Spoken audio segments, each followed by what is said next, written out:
He follows me on. Okay, he's there. It's an honor. Good morning. Good morning. How are you? I'm fine, thank you. Glad to be here. Well, you woke up very early this morning because it is 6:57 in the morning here in Germany. For about 3 hours. Yeah. Okay. You've already been awake for 3 hours? Yes, I usually wake up before dawn. That's why. Oh my God. Okay, well, let me get my PowerPoint going here. Where are you at? On the days that you need everything to happen, it doesn't happen. I can tell. Yesterday, I went to go get a haircut and I had to wait 2 hours. I didn't have time. I didn't have time to go yesterday. But it's okay. Okay, so let's start. I'll share a video and then Summer, I can start, okay? So let's all turn off our videos.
Good morning, everyone. Welcome to the Educast 2023 International Online Conference. My name is Samar Samir, a CELTA certified English instructor and assessment specialist at Fars University in Alexandria. Also, I'll be serving as your moderator today. So it's my great pleasure to welcome you to the Educast International Online Conference. I feel extremely privileged to be hosting such a wonderful event in which educators from all over the world get to meet, network, and mutually share their diversified knowledge and experience. I'm also pleased to offer this international event through Educast Egypt. The main theme of this conference revolves around global challenges and issues in the ELT world. The conference aims to enhance teacher performance and promote cooperation through highlighting the importance of personal, self-directed, and institutional professional development. It also aims at sharing best practices in order to overcome the challenges faced in many teaching contexts globally. Last but not least, I'm very grateful for your participation and attendance, which you all are very insightful, engaging learning experience throughout the sessions. Educast Egypt is a nonprofit online platform that provides global teachers with professional development opportunities via our international and regional conferences, webinars, and podcasts to support, deepen, and strengthen their knowledge and teaching practice. We feel that exposing teachers to different perspectives from various experts and specialists from similar or different teaching contexts is a cornerstone in self-directed teacher development. Our goal at Educast is to provide perspective and seasoned educators the greatest training possible so they can improve and excel in their personal learning and teaching contexts. We take great care to select high-quality training and professional development opportunities for our participants. At Educast Egypt, our mission is to make professional development and education opportunities affordable and obtainable to people from all areas and levels of education.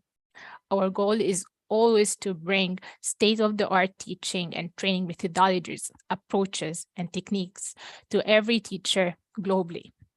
Now, I'm leaving the floor to Mohammed Nabil. Mohammed Nabil is an educational consultant, teacher educator, conferences, events manager, and the founder of Educast.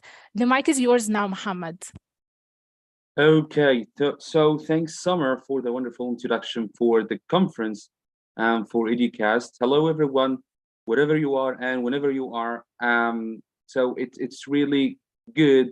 It's a good feeling to be having all of those people from different parts of the world in our Educast International Online Conference or International Conference 2023. So our conference theme is about global challenges in ELT. So there have been numerous changes and issues in the field of English language teaching globally. New educators may believe that the main challenge is how to teach in a classroom, which strategies should they use, which activities they can do in class. However, the field of English language teaching is vast and rich. It contains far more than just this one aspect of classroom teaching. As Jiddu said, there is no end to education. It's not that you read a book, pass an examination, and finish with education. The whole of life, from the moment you are born to the moment you die, is a process of learning. To guide the teaching methods and educational philosophy, educators need to develop their knowledge and skills on several topics that are currently being debated. Educast believes that educators need to be aware of both the global issues with teaching as well as the issues with the students' language learning.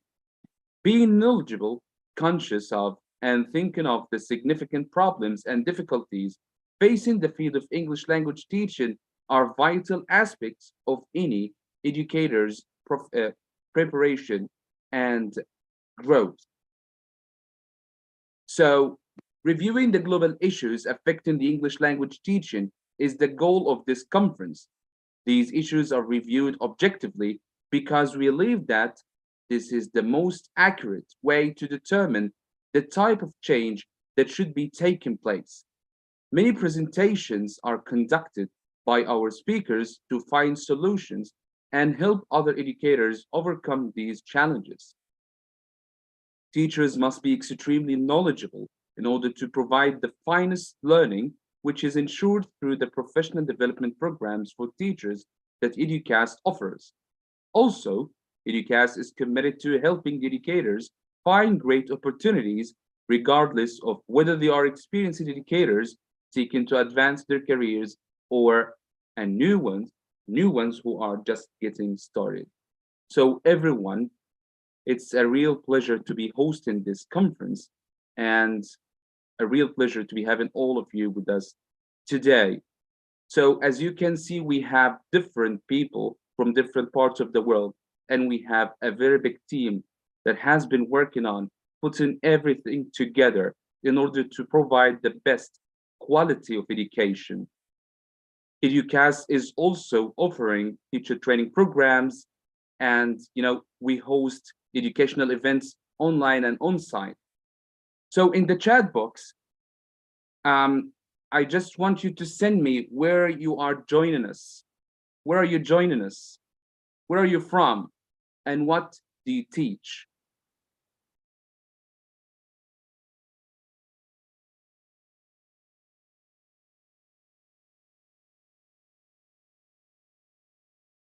So we have people from Egypt, indeed.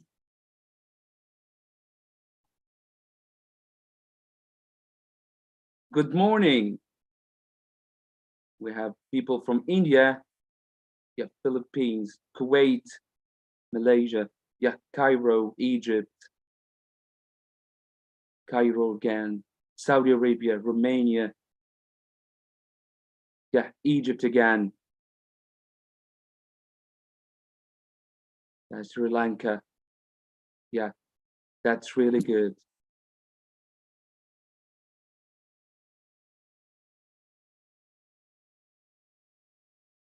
Yeah, Germany, very good. India, we have lots of people. Yeah, Egypt, Ukraine, Spain, very good. People, keep joining us. That's very good. So let me tell you a little bit about our moderators or your moderators of the conference. So that's the organizing team.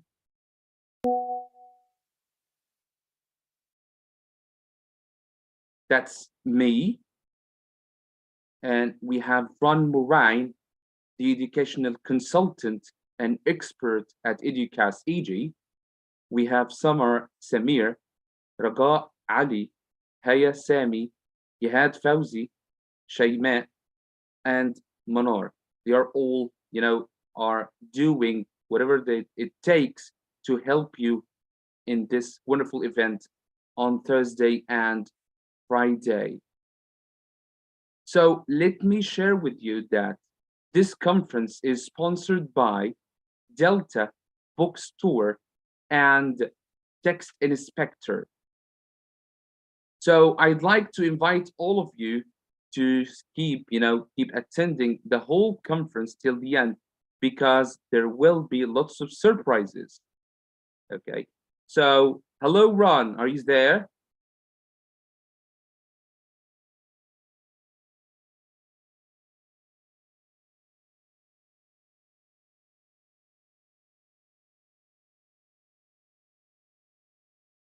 Yeah, you're on mute.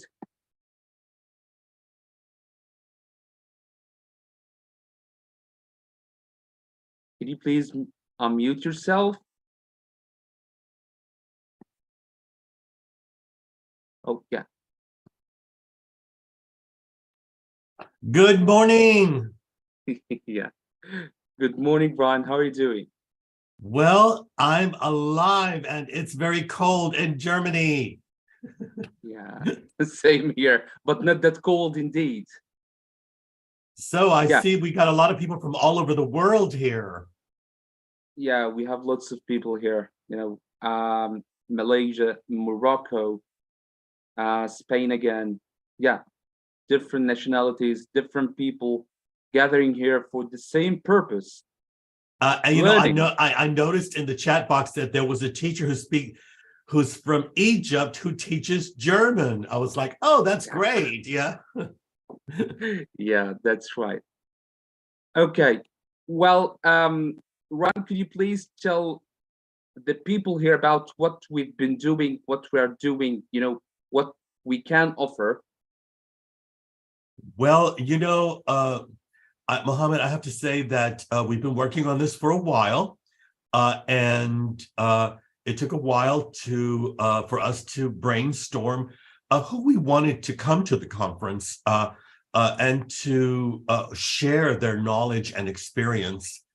So we just got together, and you know a lot of people, I know a lot of people, and all of us know a lot of people, and we just put our heads together to put this conference together and bring all the people from all over the world together again to do a little bit of self-directed learning and to learn about what's going on in the world of education and learning and to move us forward. This was, I think, the big thing about, what we were always talking about. How do we help teachers to help themselves to move forward, to feel like they're learning? Because, we as teachers, we always have to be learning. I'm a lifelong learner and I like learning, and I want to share that with people. And I was glad to be part of the team because all of us are sort of enthusiastic about learning as teachers and moving ourselves forward, knowing more about what we do and to improve our classroom teaching practice. That's what it's all about. And I'm really glad to be part of the team here at Educast to share myself, to share what I know, what I like, and to be with other people who want to share and their knowledge and experience. I think it's great. Yeah.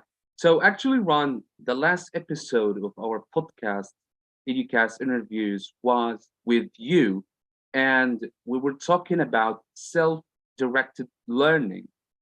So why do you think it is really important, since we're going to talk about it today at the beginning of this conference? Well, I think that a lot of teachers fail sometimes. We really do. I'm guilty of it myself. We don't always reflect on what we do in the classroom, who we are in the classroom, what's going on in the classroom. I don't ever get involved in politics about education because that's a totally different world. But the world that we as a teacher are responsible for, that we should care about, that we have to manage is the classroom.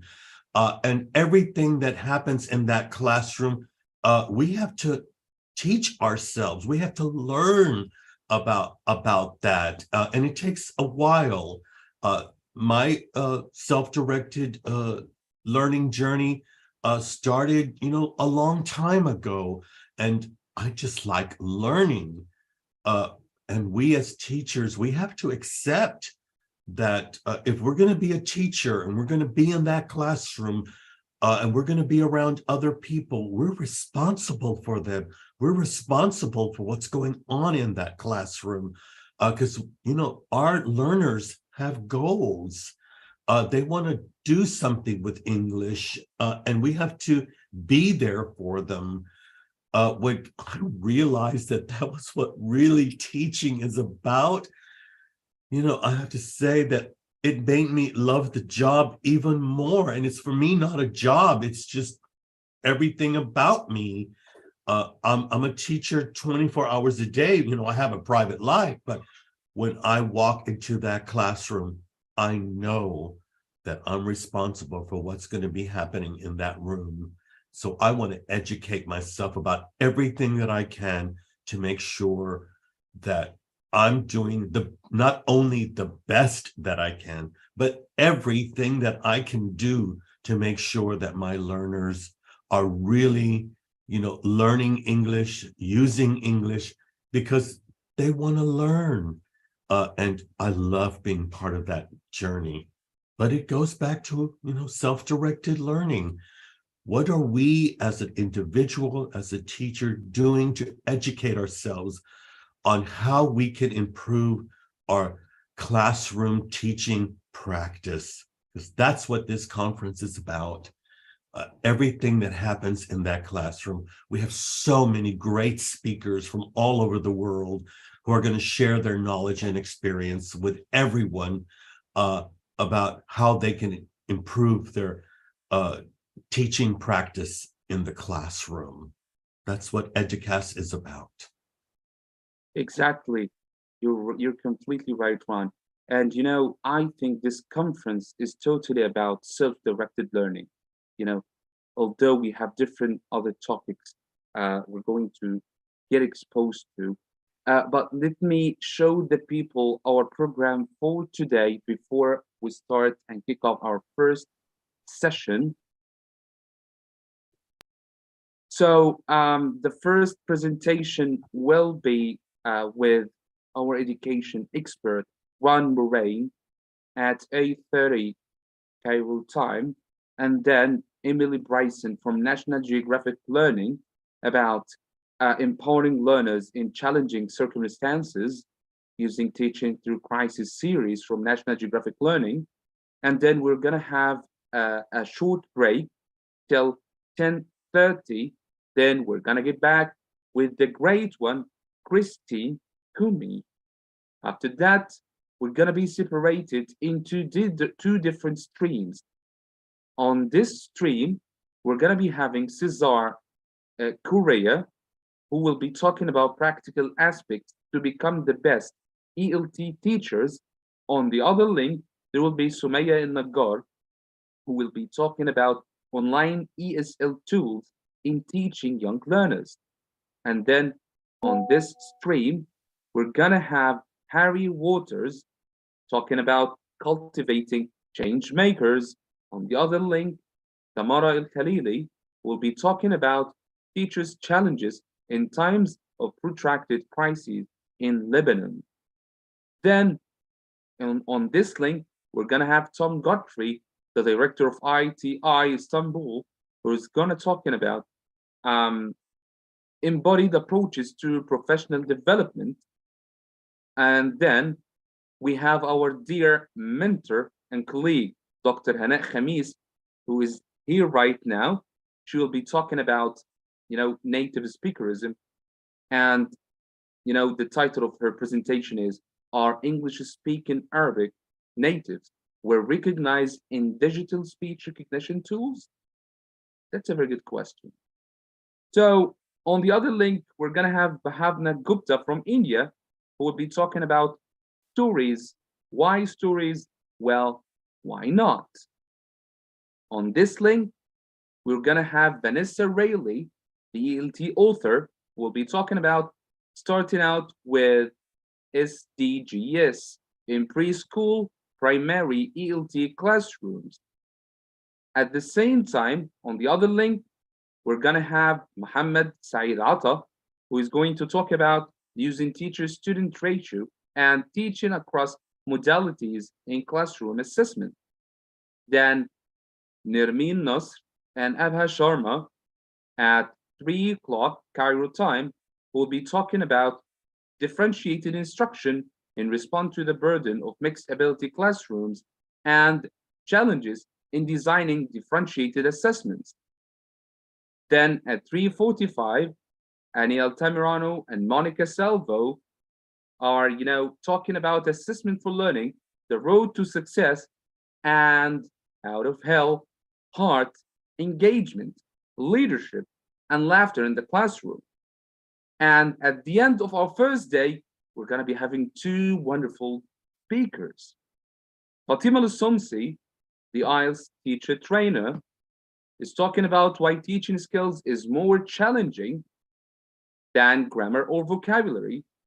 And Learn Your English group, we're going to be talking about organic approaches to sustainable teaching businesses. So everyone, again, let me remind you that our conference is sponsored by Delta Bookstore and Text Inspector. And again, there will be lots of surprises today and tomorrow. Right, Ron? That's right. And what a great lineup of speakers we have for today. I'm so glad that we were able to find so many people to want to share their experience and knowledge today. So, I'm just going to say something that I always say to every teacher that I work with, because today you're not a teacher, you're a learner. And today, sit back and relax and learn from what our speakers are going to share with you today. And part of learning, as a learner, I always make my teachers, do you have your notebook with you? Do you have something to write with? Are you going to sit back and listen to what our speakers are going to say to you today and teach you today? Remember, today, you're not a teacher. Today, you're a learner. So, actually, I have mine. Yes. It's my notebook. Yes. You have to sit back, relax, and just have a pencil in your hand. Every time you hear something that's interesting, write it down. Because remember, what people are going to share with you today, that's only the beginning of a learning journey. They're going to spark some kind of interest or curiosity in you, and you're going to want to learn more about that. So, write things down so you can remember, what do I want to go to Google about? What do I want to ask ChatGPT about? Because, we have, a lot of new things going on. And I have to say, I'm in love with ChatGPT because it just has really helped me to improve. So, technology is a very important part of learning. Here we are online learning together with Zoom, YouTube. My God, the internet's fabulous. But, we got to start learning about how we're going to integrate technology into our learning. And that means listening carefully to what our speakers are going to share with you. Write some things down so that you can Google it or ask ChatGPT about. Yeah, exactly. So everyone, we're about to start now. So our first speaker will be Ron Moraine, the educational consultant and expert who has been in this field for about 24 years. Oh, about 30. 30 years, yeah. So he has taught in different contexts. He has trained teachers. He has consulted teachers and organizations. He has been a speaker in different international conferences everywhere, in every part of the world. Right, Ron? This is one of the most wonderful things that once I got a little bit older and I realized what was going on in the world, I decided, and I was really excited about being a teacher, all the things that I had discovered. I had schools and ran schools, but nothing beat the feeling of walking into a classroom with teachers, knowing that I was going to be with them all day and all the wonderful things that we did. And I wanted to share that experience with other teachers And I just got on a plane and I started going all over the world and started going to every single conference in the world to share that experience, because it's something that teachers need to know about.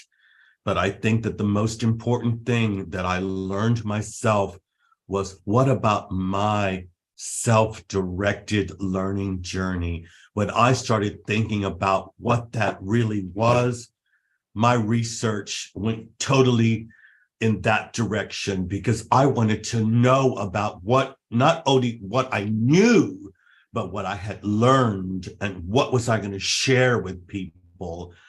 So that's what I'm going to talk about today, is what is self-directed learning, because that's what this conference is really about.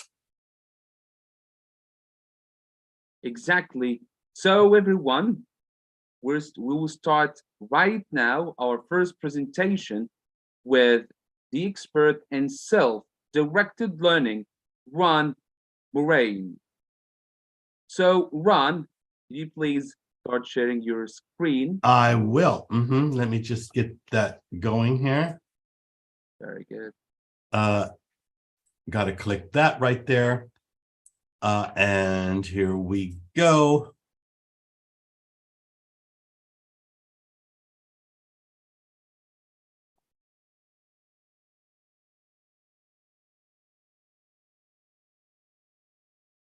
And I think everybody can see that.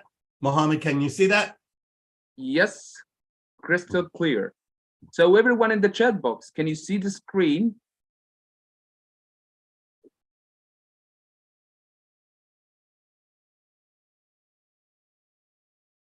Well, let's get started. Let's get I want to started. welcome everybody to the Educast Global Challenges in ELT conference. And one more time, I want to just thank the whole team. It's been wonderful working with everyone, helping to put this conference together. And I feel very privileged to be the first speaker, because as I've been saying already, what are we doing here? What do we, do as teachers? So I'm going to be talking to you today about self-directed learning and teacher CPD, and also share with you, as I close this talk, about the 3 C's of bringing joy to your CPD learning experience. So let's get started. And again, there's so much that I can say about self-directed learning, but I just want to start by saying that, self-directed learning comes in so many shapes and forms and sizes. Here we are, online, but, let's look at some of the traditional ways that we see self-directed learning, and that is the face-to-face teacher conferences and workshops. We have the regional ones, the national ones, the international ones, but you got to be a member. You got to pay to go to those conferences. You got to get on a plane. You got to get in a car to go over there to be a part of that. That's what we, traditionally see as, learning when we get together with teachers. But the world is different now, and we have online CPD teacher conferences like Educast. You don't have to be a member of Educast. You can just register and come and be with other teachers. This is wonderful to learn and to start your self-directed learning. This is what's great, and this is why I'm part of this team. But there's also other ways of learning as a teacher. We have on-demand learning for pay. You can, teachers sell their information, all the things that they've learned, they sell it. And there's so many courses that you can pay for. If you want to learn about CLIL, if you want to learn about grammar, if you want to learn how to make videos, there's a teacher who's willing to teach you for pay. And then we have on-demand learning via the internet that you can go to, to learn, about improving your teaching practice. And I always recommend National Geographic Learning. they have one of the greatest sites for you to go and learn about what teaching is about. There's so many different aspects. They have on-demand webinars on their internet site that you can go and learn, and it's free. Then we have on-demand learning for free via social media. And, you know, I'm not trying to promote myself, but I have to say that I reach 1.2 million people every month all around the world. Teachers follow me because I share, and I gladly share all my knowledge that I've, you know, been, all those things that I've learned in my experience over the 30 plus years that I've been teaching. I share that on my Facebook microblog. So, you know, I always ask teachers, just follow me on Facebook. If you want to know what learning and teaching, what's going on in the world of education, just follow me on social media. I post something every single day that's interesting for teachers. There's something there for everyone. So again, self-directed learning comes in many different flavors, and I'm glad to be part of that. And of course, you know, if you're doing self-directed learning, I think it's really important that you take this sort of investigative research way of doing things. Like me, I've always been curious. And, you know, sometimes we don't realize that we're doing self-directed learning. But, you know, I think I want to take you into the definition of self-directed learning, because there's a definition of what really self-directed learning is about. Although I just talked about all the different flavors that it comes in, we need to look at really what is self-directed learning. Well, self-directed learning in its broadest terms has 6 different aspects.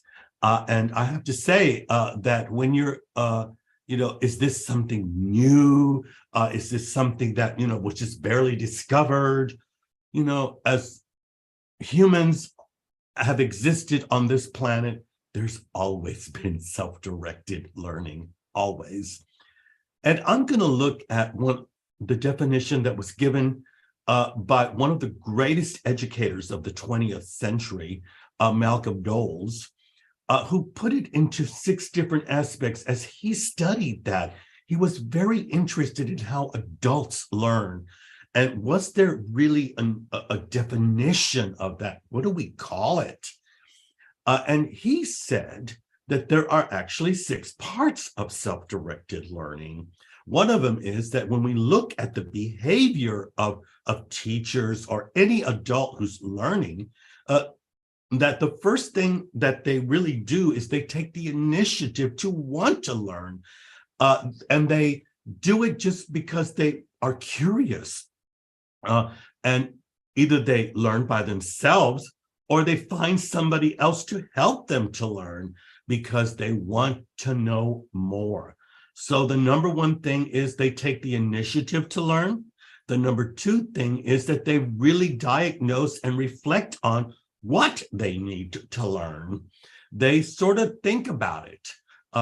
They want to fill in the gaps. There's something missing, and they know that. And they want to fill in that gap. And they formulate or, you know, set some learning goals. They know what they want to learn, whether that's a short-term goal or a long-term goal. Because not everything that we learn is something that we can learn very quickly. Sometimes it's going to take a longer time. It's going to take a lot of steps to get there, to learn something. And they identify and locate either a human or material resource that's going to help them to learn that. If I can Google something, that's a material resource. Google. YouTube is the best teacher in the world. And they go to Chat GPT and ask GPT something.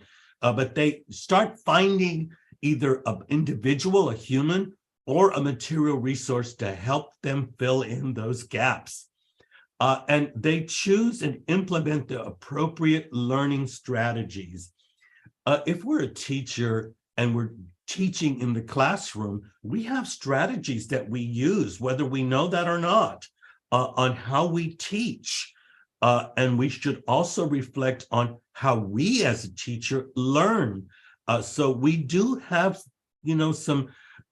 some ways that we like to learn. And sometimes when we're learning something new, we have to create new ways of learning. But as teachers, as individuals, as humans, we find that way because we want to fill in the gaps. We want to get better. We want to self-develop. And once we start learning, we take some steps back every now and then, and we evaluate what's going on. Are we learning something? What are we learning? How can, I use what I'm learning in the classroom? So we evaluate what we really do. This is what Malcolm Knowles really defined as self-directed learning and self-directed learners. Well, let's move on. And I'm going to take the same thing that I just told you and move that into a framework. Because there is a framework, there's really steps. So let's take what Malcolm Knowles said and put that into a process, a framework. And it really starts, again, I'm just repeating what Malcolm Knowles said and putting it into a framework. That, the first step is that we enter, learning and we take responsibility for our own learning.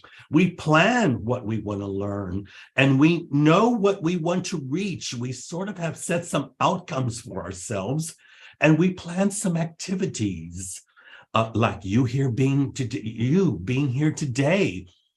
You planned to be here. You want to be here. You want to learn. You want to maybe see if you hear something that's going to fill in the gaps for you. That's self-directed learning. But, seeing it as a process, we take control of our own self-directed learning. And we control the resources. We choose the people we're going to work with, and we choose the materials that we like and that we want to work in. And I have to say something there. Sometimes the choices that we make might not always be the right ones. And we sort of start to realize that maybe that person might not be the one who's going to really help me to learn what I need to learn. So we take a step back and we maybe find somebody else, or we go, maybe Google's not telling me what I need to know. Why don't I ask ChatGPT and see what that tells me? We move to step 3 within the framework to really start, consciously monitoring what we're doing and thinking about what we're doing. That's metacognition. Metacognition starts to kick in. I myself, as an organizational psychologist, am always interested in what metacognition really is, because when I'm inside of a classroom, I got to bring my learners to start not just speaking English, but thinking in English and thinking about thinking. How they do things, what works for them. That's metacognition, is thinking about thinking and how we do things. And the last step within this framework is whatever we're learning, whatever we've chosen to learn, that will it change how I do things? Will it change how I act, how I behave as an individual, as a teacher in the classroom? Will it change my behavior towards my learners? We start to see that, learning has to have an outcome. And one of those things is change. How am I changing the way I do things in the classroom? And that's what these talks are about today. So let me just wrap that up for you really quick in a nutshell, is that self-directed learning is about taking charge of your own education. It's about discovering what you want to learn. It's about setting learning goals. And it's about choosing personal learning strategies. And it's about evaluating really what you have learned. Self-directed learning does have benefits. And what are some of those benefits? Well, and if you're on a self-directed learning journey, self-directed learning teaches you to take initiative. That's the first step. And to create value with what you're learning. It helps you as a teacher, as you're learning to build self-confidence. It helps you to be flexible. It helps you to kindle that intrinsic motivation in you. We have that as teachers. What motivates us, inside of us, and what's getting us to want to learn more. And it also promotes a self-awareness of who I am in the classroom, what I do in the classroom. And it helps you to find a career that you really is fulfilling for you. A lot of people, when they start teaching, they maybe might realize that might not be the thing for them. But once you decide that teaching is for you, it has to be fulfilling. You have got to want to be in that classroom. You've got to want to be with those people who are your learners, and you've got to like it. I just truly believe if you don't like it, why are you teaching? But maybe you can find, a way to like what you're doing by just setting a self-directed learning journey for yourself and finding out what you really need to know about improving your teaching practice. And once you start learning, you realize that a self-directed learning is a great way to take a holistic approach to learning, a natural way, because you're the one who's making those decisions for yourself. And once you've made those decisions, you start to realize that you want to be around other people. So self-directed learning is, something about improving your social skills as well. And it helps you to broaden your interest in other topics, not just, grammar or speaking or listening. Those are important things too, but there's a lot more going on in the classroom than just those things. And it gives you practical experience to execute what you've learned. So those are some of the benefits of, self-directed learning. But now I want to quickly move on, and I'm going to move fast now. I'm going to share with you 10 things that I think really take you into a deeper dive into what self-directed learning is. And these are reflections that I have made about myself. And I want to share that with you right now. So get ready as I quickly walk you through 10 suggestions and ideas about self-directed learning. And the first thing is that when you start self-directed learning, you need to know that your personal expectations that we bring to a CPD event like this one today is going to affect our takeaway, what we really take away, what we really learn. So today, before you get started, on this journey of self-directed learning, you need to ask yourself, what are your personal expectations of this event today? And what am I basing those personal expectations on? And are my personal expectations connected to a personal interest that I have? And are those personal expectations connected to my teaching learning context? Because we do need to know about what our teaching learning context is. Sometimes after a talk, you realize, maybe I'm in the wrong teaching learning context. Maybe I want to be in another one. It's the same with me. I went to university and I started with primary school education. And then I realized after a while, that's not what I wanted to do. I wanted to get into secondary school education. And I changed after 1 year because I realized that it wasn't the teaching learning context that I wanted to be in, once I was in there. So, we do make self-realizations on our self-directed learning journey. Now, after a self-directed learning journey like today, you do need to step back and say, well, what did I really learn today? And were my expectations met or surpassed?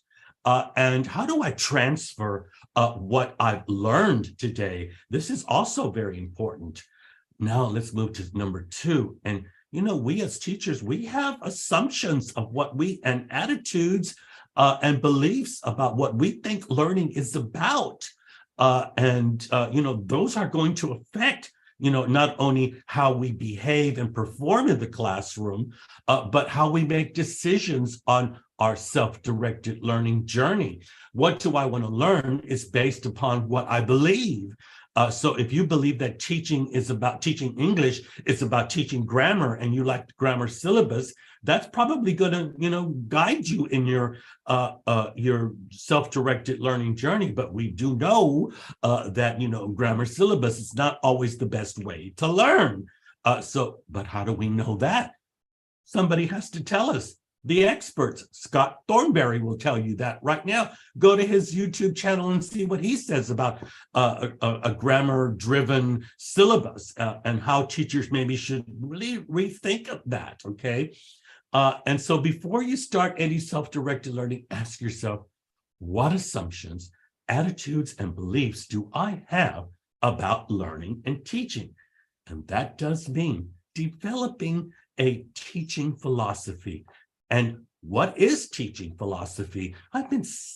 Many people have said, isn't that old-fashioned to talk about teaching philosophy?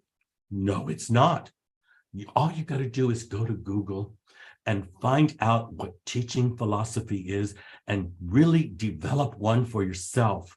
That's going to be your mission statement. That you as a teacher, when you go to a job interview, you should always be prepared to answer the question, what is your teaching philosophy? Because that's going to say everything about you. Well, how do we develop a teaching philosophy? How do we really know? We have to reflect. We have to ask ourselves what we believe. And reflecting on our personal knowledge and classroom practices is important because that's going to help us to realize what we really do believe from experience. So you need to ask yourself, how have I been teaching in the past? Answer that question. Write it down. And how am I teaching right now? And when we compare how we were teaching in the past and we see how we're teaching now, we should see some development. But when we see that there's something missing, that there's gaps that we have to fill in, that's how you start your self-directed learning journey, by wanting to be to fill in the gaps, to be curious, to learn more. So the last question is, how do I want to teach in the future? And the next one is, who am I? Who am I? Who is this person that's in that classroom? What about me, my teacher identity, my classroom persona? Our personal past classroom experiences and past personal learning journeys affect how we understand what's going on. So we really not only need to reflect, but we need to ask ourselves, who am I as a teacher? So we need to ask ourselves, what classroom experience do I bring to the table? If someone asks me that question, I can answer that question. And what do I already know about the topic that I'm learning? We do know some things when we go to learn something. What do I know and what do I need to learn about that? And whatever it is at some workshop, what is that workshop or that speaker really giving me that I can benefit from to improve my teaching practice? And that's going to help us to, develop that classroom persona. And when we start to learn, we need to connect what we're learning always to our teaching learning context. So we do need to ask ourselves, what is our teaching learning context? And who are my learners? What do I know about my learners?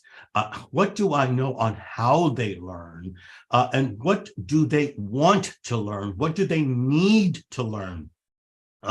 This is going to help us, to understand that teaching learning context. And what can I do as a teacher to help my learners meet their personal goals? Is their personal goals just to learn grammar? Well, I hope not, because that's not what language learning is really about. And when we come to a, CPD event like this one today, We want to network. We want to, be with other teachers. We want to ask questions. We want to learn. And we want to share. And I ask everybody here today, use that chat box, say something, ask questions, because this is going to help the speakers to really help you by, answering your questions that you ask.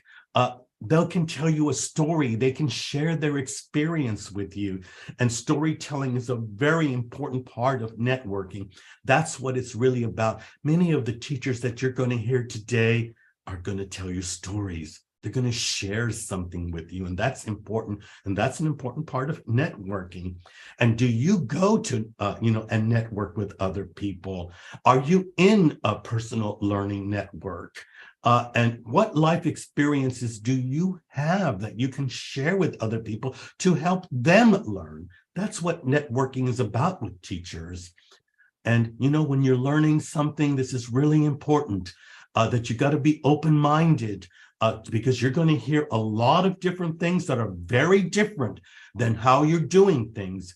But we can learn from that those things that are different, we got to be able to think out of the box, because that's going to help us to learn. We got to step away sometimes from what we believe to be right, because, in order to improve, we just got to, be open-minded and think out of the box. And you have to ask yourself, how can I apply what I'm learning to my teaching learning context? How can I incorporate or innovate the things that I'm learning? And what do I need to change or improve? And am I taking risk in the classroom by trying out these new things that I'm learning today? Because there's going to be a lot of people telling you a lot of things, and it will affect what you do in that classroom and hopefully help you to improve your teaching learning practice. So let's move on to, every now and then, and this is going to happen today. There's going to be people talking about so many different things, and maybe you think that has nothing to do with me. Well, that might be the talk that you really need to go to. That might be the talk that's going to, that you need to hear. I've been to workshops that I thought I'm just going to go inside that room just to see what they're talking about. And I could not believe what I walked away from. It was something so different that, it's just changed the way I think about things.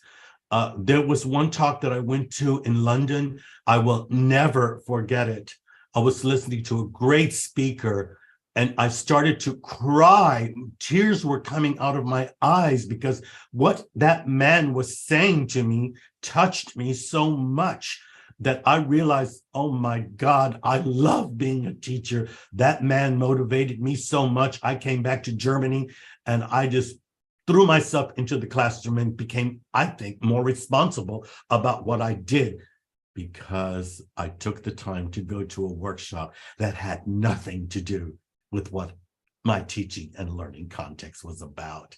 So, make some decisions on maybe go somewhere else, learn something different from some other people. And maybe that can help you to improve your teaching learning context. And the next thing is, whether we like it or not, we have to adapt to market forces. This is what's happening right now. And technology drives what happens in our modern, learning environments that we work in. Some of us work in low resource classrooms, some of us work in high resource classrooms, but there's a lot of things going on. And of course, the biggest chatter right now all over social media is ChatGPT. You need to ask yourself, do I know what that is? Because that is affecting what will happen in your classroom. I develop all my lesson plans now with ChatGPT. And on my social media site on Facebook, I have a great tutorial on teaching you how to do that. I share that with people because I love what I do. And if I love what I do, I'm going to share that with other teachers. So you need to ask yourself how you're using technology to create lesson plans. You need to ask yourself how you're integrating technology into your classroom and your lesson plans and learning cycles. And you need to ask something here. And this is probably the most important thing I'm going to say to you. I ask this to every teacher. What is your TPAC? You need to know the answer to what is your TPAC. I ask you here today to please Google the term TPAC because you need to know what that is. You know, TPAC is the acronym for Technology, Pedagogy, and Content Knowledge. And every teacher should know the answer to what is my TPAC. And the last thing here is remember that, you know, self-directed learning is about lifelong learning. It's about self-development. It's about self-improvement. And so after any CPD event that you go to, take some time to reflect on how you're going to take control of your personal CPD journey and what are going to be the next steps to help you to self-develop. What actions are you going to take to improve yourself? How will you adapt or change the content of your lessons and your teaching practice? How are you going to drive that learning cycle in the future? And what are you going to try out in the classroom that's new? Where are you going to take some risk? You know, teachers are risk takers. They should be. And you need to want to try something new that maybe you learned here today. And I want to finish off by saying that I am just a great admirer of this woman here. She has inspired me, brought more motivation into my life about wanting to be a teacher. And she's said here is that she has 3 C's about, you know, bringing learning, making learning, you know, learning's not going to always make us happy because we have to learn things that maybe we don't like. But we know we need to learn those things. And so learning is not really, as she said, really something that's going to always make us happy. But whatever we're learning, we should put some joy into that. And when she said this, I just like, this is it. This is true. And she calls them the 3 C's of bringing joy to your learning experience: choice, celebration, and conversation. You know, we need to take control of our personal learning journey. We need to put ourselves in the driver's seat. We need to make the decisions about what we want to learn. We need to make choices that will bring us forward. And we need to celebrate whatever we're learning. We need to celebrate those milestones as we reflect and take steps back as we're learning things. We need to acknowledge that we're moving forward and how far we have come by setting some goals for ourselves. And every now and then just treat yourself to something nice. I do. Like yesterday, I just went into the city and I just wanted to be alone to think about what was going to happen today. And I wanted to enjoy that because I was excited about it. And conversation is very important. You need to share what you're learning with other people. You need to create some dialogue with your colleagues, with people who are also, sharing your teaching, learning practice or other teachers. So for me, I always say join a professional learning network or, a personal learning network. And if you're not part of one, create one with your fellow teachers, because this is really important. And I want to ask you here today that if you really are interested in self-directed learning, find out what it is. What do I need to learn? What are those topics? We're going to hear a lot of things here today, but follow me on Facebook, on my microblog, where I share with you so many different things about learning, about teaching, about what's going on in the world of education that is important for us to learn, to know, to help us improve our teaching practice. I share those with everyone. So here I come to an end by saying, I want you to enjoy today and learn something. Have a notebook with you, take some notes, listen to the speakers, share their knowledge with you today, because this is a personal learning journey today. So Mo, I'm going to turn that over to you so that we can ask some questions. So, do we have any questions that we have to answer? Well, first of all, Ron, thanks for this wonderful presentation. You know, it was really beneficial for all of us indeed. So Marwa, could you please tell us about some of the comments that we have seen today in the chat box?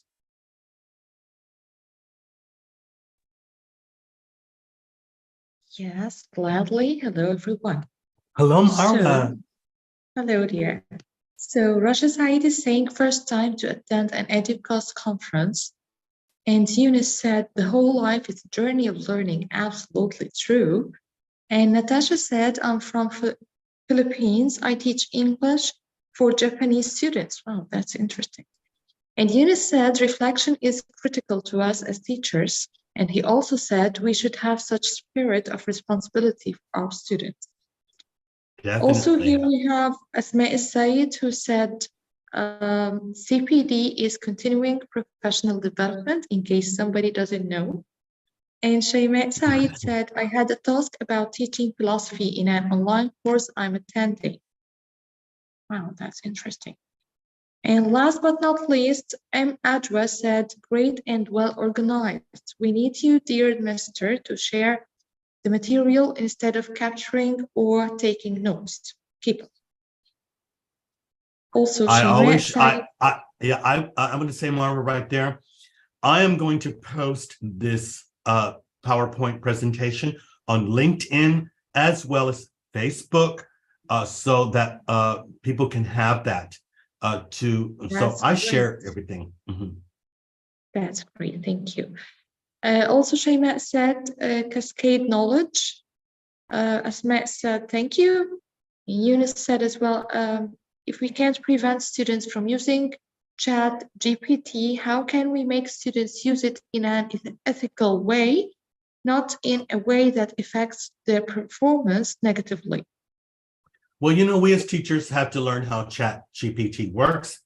And I have to say that Google announced that they're going to, introduce their, artificial intelligence to the internet as well. That's coming in a few weeks. So we got to be on top of what's going on with the world of education, how we can use artificial intelligence to really help us to improve our teaching practice. And the only way that we're going to really learn to teach our students how to use it is by us knowing how to use it. I spend about maybe an hour every day in the morning working with Chat GPT to help me to create lesson plans. And I have to say that it's just fabulous. You just have to know what to ask Chat GPT. And I also have a tutorial on my Facebook site with a mind map showing you how to use Chat GPT as a teacher, because and it's an easy tutorial. Just play with it. You're going to learn a lot by using that tutorial to learn how Chat GPT works. And Margaret, do we have any other questions? No, just a comment. Muhammad is saying botanize and clean, but he didn't continue. So thank you so much, Ron, for this wonderful presentation. That's all. Yeah. Actually, I have two questions right now. Well, the first question was regarding the presentation, and you already answered that. The other question is, by Mohammed Nawaz. How do we get ourselves familiar with new tools in a way that helps supporting our current strategy? Well, part of improving our teaching practices, and I hear the key word there are tools. And what do we really call tools? Because a course book can be a tool. A telephone can be a tool. A mock test can be a tool. And so we got to know all those different, if you're an educational psychologist, you call these things manipulatives. What can I use to manipulate the learning process? So it can be anything. And we have to familiarize ourselves with all those learning tools. technology, books, methodologies. Methodologies are tools that we use to teach. So how are we going to know what that is? You're only going to know what that is when you reflect on what you do in the classroom and being around other teachers and listening to them, going to my Facebook microblog to find out what's going on in the world of education. This is going to help you to really improve yourself by learning and knowing, first of all, what's out there and creating a little bit of a self-directed learning path for yourself to learn about those tools. Because it's, for me, it's please learn to get away from a textbook. I don't have anything against textbooks, nothing against them, because I think that's a great way to learn how to teach. But we also have to teach ourselves to go beyond that textbook. And what is it out there that takes us beyond that textbook? So yeah, we got to learn about a lot. And that starts with knowing what's out there, sharing with other teachers, listening to our speakers today. They're going to tell you a lot of things. And you're going to hopefully be curious to want to learn more. Okay. So Marwa, have you got any other questions? Yes, we have one more question. Let me check. Okay. Sarah is saying, hi, the world faces nearly many difficulties like Corona, earthquakes, and so on, like what happened in Turkey. How we as teachers help our learners to recover in order to accept learning? The situation in Turkey right now is actually heartbreaking. It's devastating. But, I have to say something. I'm not a clinical psychologist. I'm an organizational psychologist and an educational psychologist. And, when we walk into the classroom, sometimes things are happening around us in our world, war, hunger, political strife, social unrest, earthquakes, floods, hurricanes. But is this something new? It's always been there, always.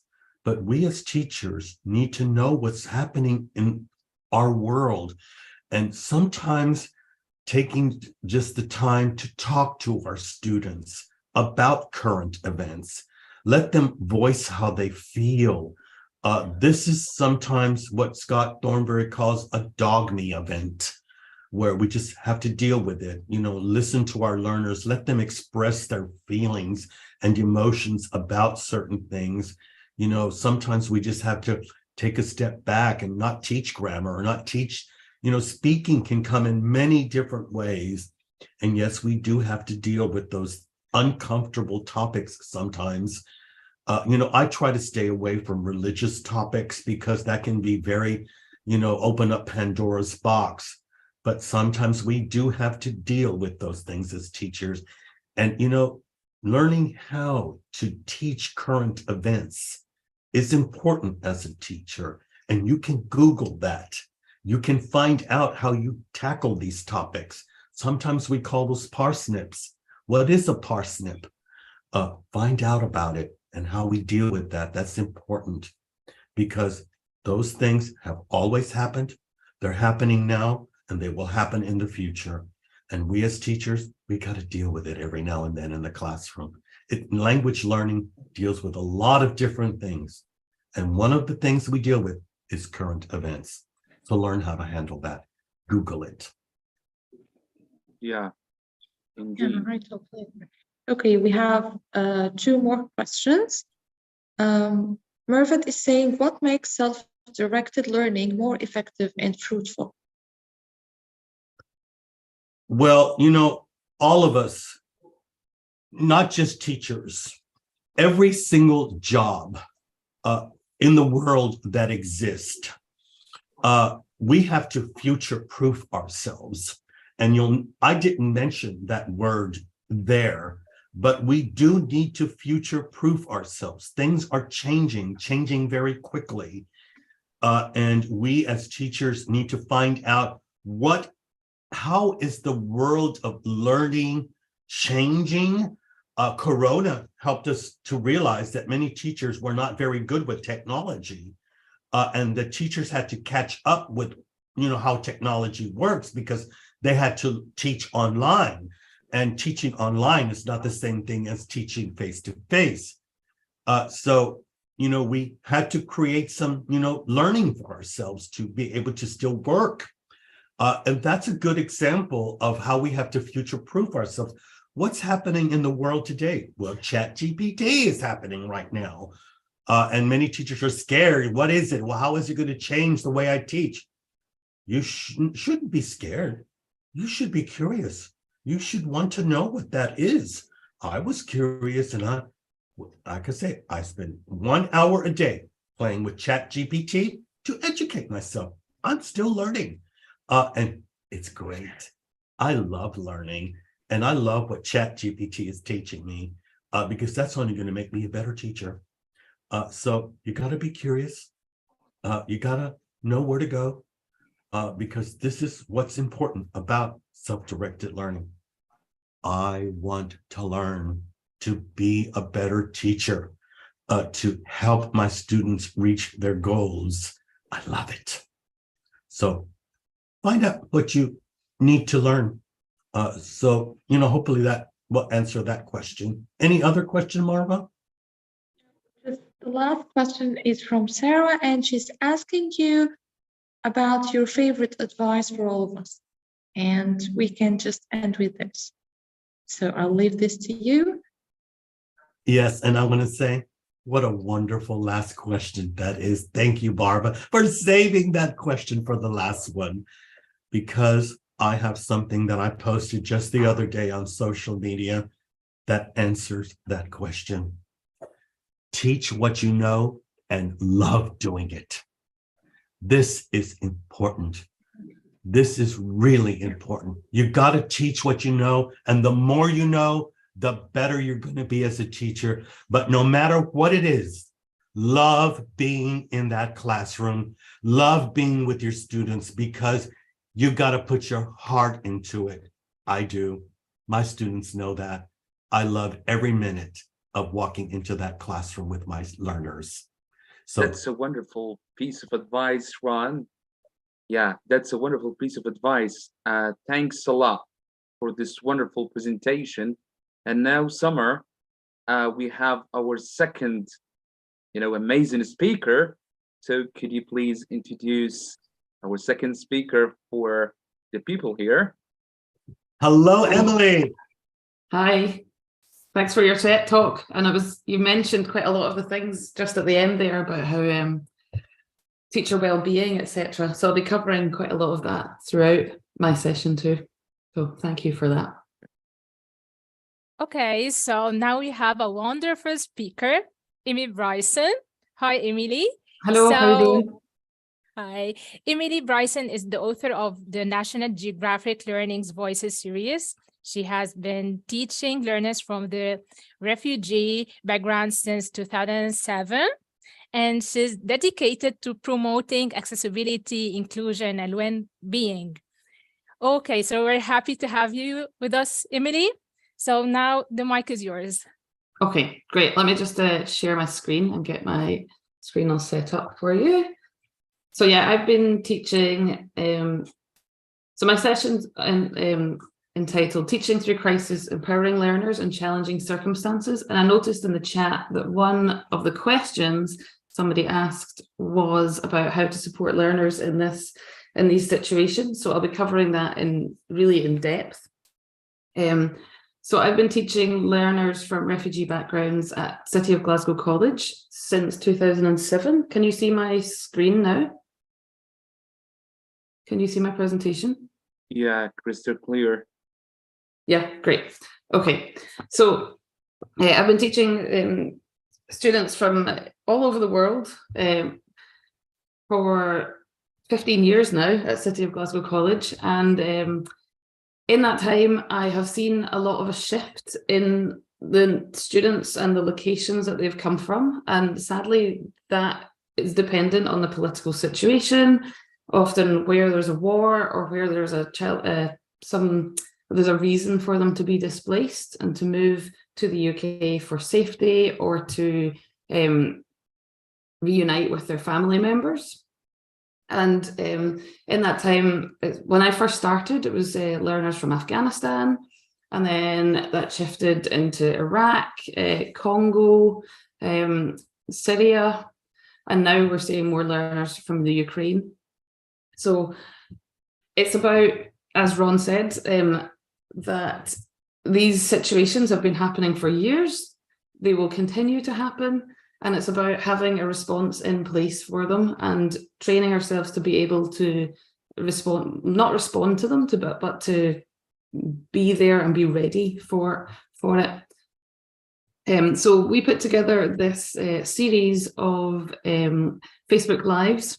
So the Teaching Through Crisis National Geographic Learning is an open access website, which has teacher resources, so lessons on the move, which learners can do by themselves or in the classroom, and a teacher wellbeing hub, so lots of top tips and resources on teacher wellbeing and looking after yourself, because we need to look after ourselves as number one. And also these 9 professional development videos that you can do, all on 9 different topics. So we've got Paul Dummett, who's one of the authors of Keynote and Life, talking about teaching learners from refugee backgrounds. Generally, he teaches people from refugee backgrounds here in the UK, but also he teaches the Hands Up project, so learners, young learners in Palestine. Catherine Billsborough, who's one of the authors of Look, and she talks about introducing refugee topics into the classroom. So raising awareness in classrooms where maybe there aren't actually any people from refugee backgrounds, but you want to include it as a global issue.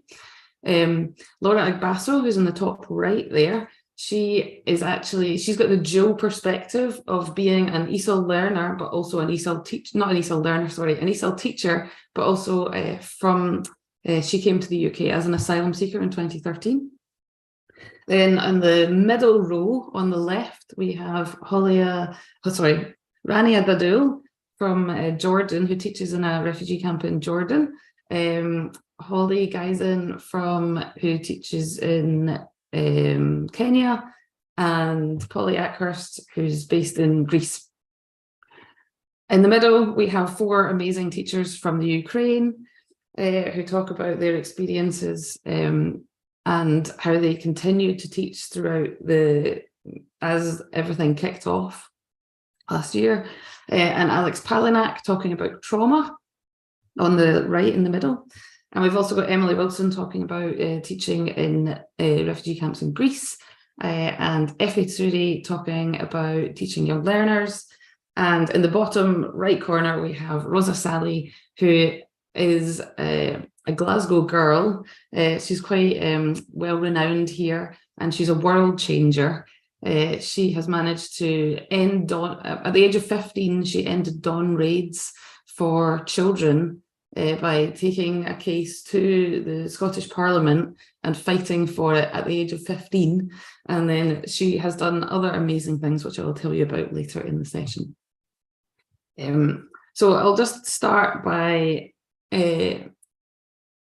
sharing a clip from Kath's session, which I think really sums up the reason why we developed the Teaching Through Crisis series.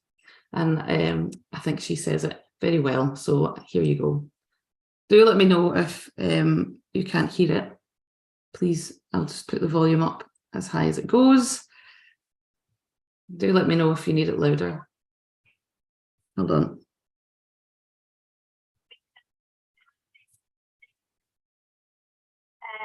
All the time, sort of continuous thread, if you like, so that we're not just rushing in there, responding to some catastrophe, but instead we have what we need there ready, the resources, the ideas, the projects or whatever, and we can use them maybe maybe we can link them to other things that are happening, that we're doing in the curriculum, for example. So maybe if we're talking about, maybe if there's a unit in the course book on travel, that would be a good opportunity to bring in the other angle of people who are forced to travel and just turning it on its head a bit and not waiting, you know, to just jump in there, you know, maybe in the middle of when they're learning about something else. So I think that's something we should consider. This is something that, you know, is happening all the time, been happening for thousands of years. And, you know, unfortunately, it will continue to happen, but we need to address it better and deal with it better and have ideas and understand it things better, I think. So okay, did everybody hear that okay? Because I do have quite a lot of video content, and so please let me know if you didn't, either in the chat or by turning your microphone on. So yeah, Kath basically summarized that very well. Teaching it throughout and incorporating it just as we would, for example, important other topics such as the environment or like life skills, for example. You need to be including all of this within your curriculum and getting students to talk about it. It's great to do project-based learning on it. Kath has got some really lovely ideas within her session that she shares with us. So I would highly recommend watching it in all its entirety. And yeah, so she talks about how if you don't have students from refugee backgrounds, you can maybe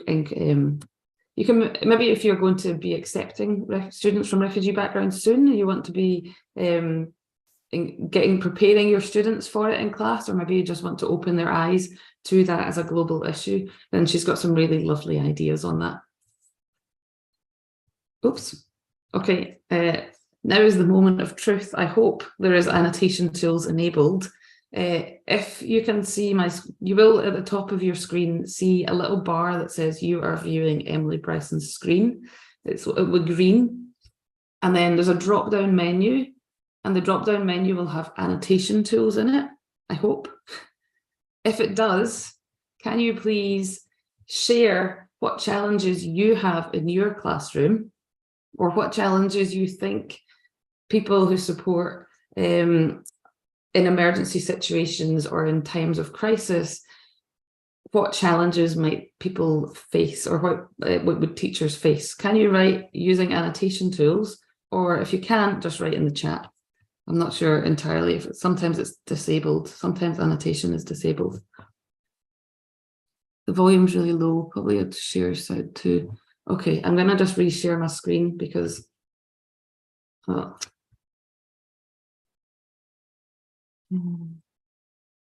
make sure that the sound's okay. Stop share. Share screen.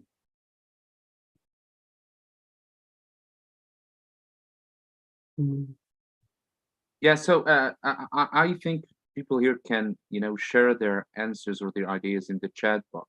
Okay, thanks. It'll be much better. Yeah. Great, thank you. Okay, so okay. guys, we're you share your answers to what chat? Sorry? Yeah. We're looking at the chat box at the moment. Okay, great.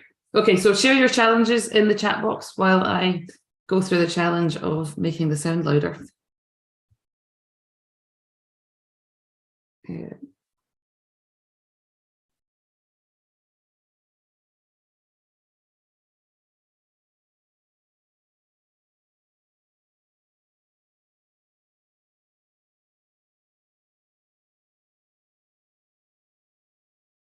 Yeah, things like teaching in poorer areas. So not everybody, I think often there's a perception that people have funds available to buy books, to buy computers. If you're maybe teaching in an area with that is less affluent, then maybe there won't be the same amount of resources, for example. And yeah, managing expectations versus reality. I think we were all very when COVID hit, we were all in that challenge of how do we actually teach with without a classroom, for example. Yeah, language dilemmas and language dilemmas versus life dilemmas. That's a very important one. It does become complicated, and how do you deal with that exactly? But yeah, because a lot of the time students come to class and they're focusing on their life dilemmas. If their needs aren't being met, like some of my students come to class and they've been made homeless. They are fighting with the Home Office to get them to stay in the country where they are safe. They are trying to get their families over. So they're thinking about lots of different things. Language learning isn't necessarily their priority. Okay, so here is Laura Agbasso, who, as I mentioned, has the dual perspective of being, she came to the UK as an asylum seeker and is now an ESOL teacher. She was a teacher in the Ukraine before then. And this is her experience, and this is the kind of thing that many of my learners have talked about. So here you go. I'm Laura. Oh, sorry, I'll turn the volume up. I'm originally from Eastern Ukraine. I moved to the UK in 2014.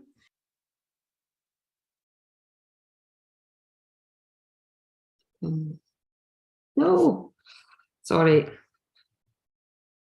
pressed the wrong button there. Okay. I'm Laura Agbasso, and I'm originally from Eastern Ukraine. I moved to the UK in 2014. My family and I, we had to flee the conflict in Eastern Ukraine. Okay, the sound isn't clear. I'm going to turn on the subtitles.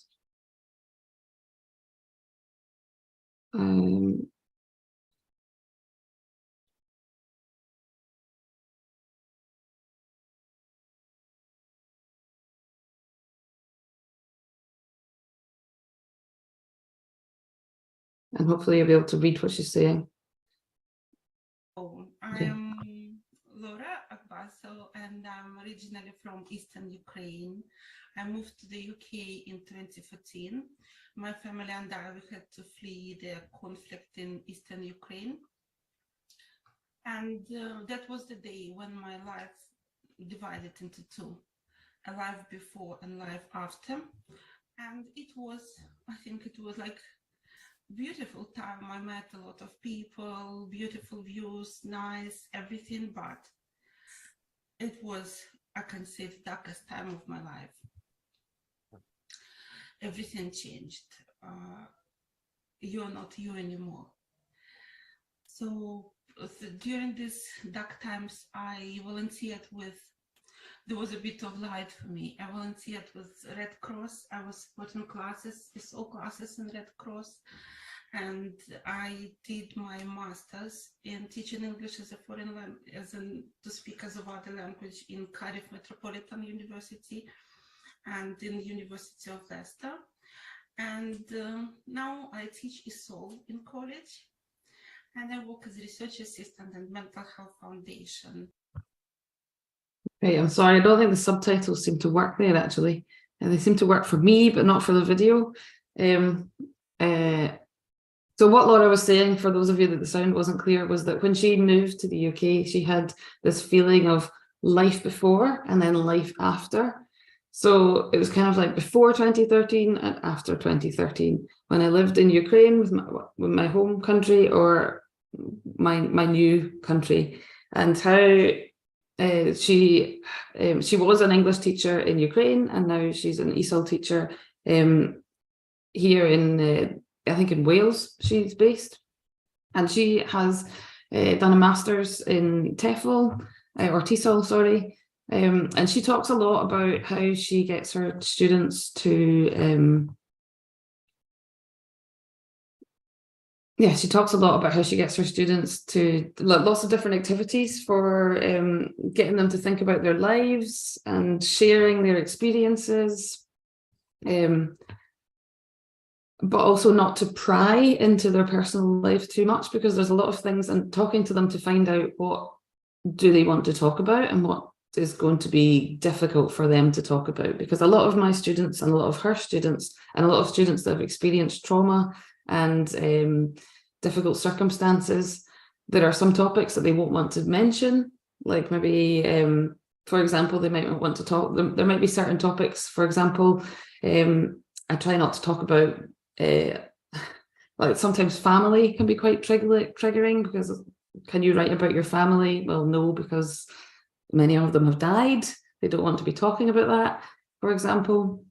So it's finding out what topics they want to talk about and what topics they don't want to talk about, and offering them options. So, for example, you might want to adapt and talk about, write about your friends, or write about your friends here in Scotland, or write about anybody. It doesn't have to be write about the specific topic, for example. But yeah, that particular session was amazing for giving a real background on how people feel when they come over. Okay, and then Paul Dummett has the perspective of a teacher and how are you happy with me to keep the subtitles on, these closed captions on, or are they distracting? Because I can turn them off. I know that Zoom has them enabled anyway. So Paul Dummett is one of the authors of Keynote and Life.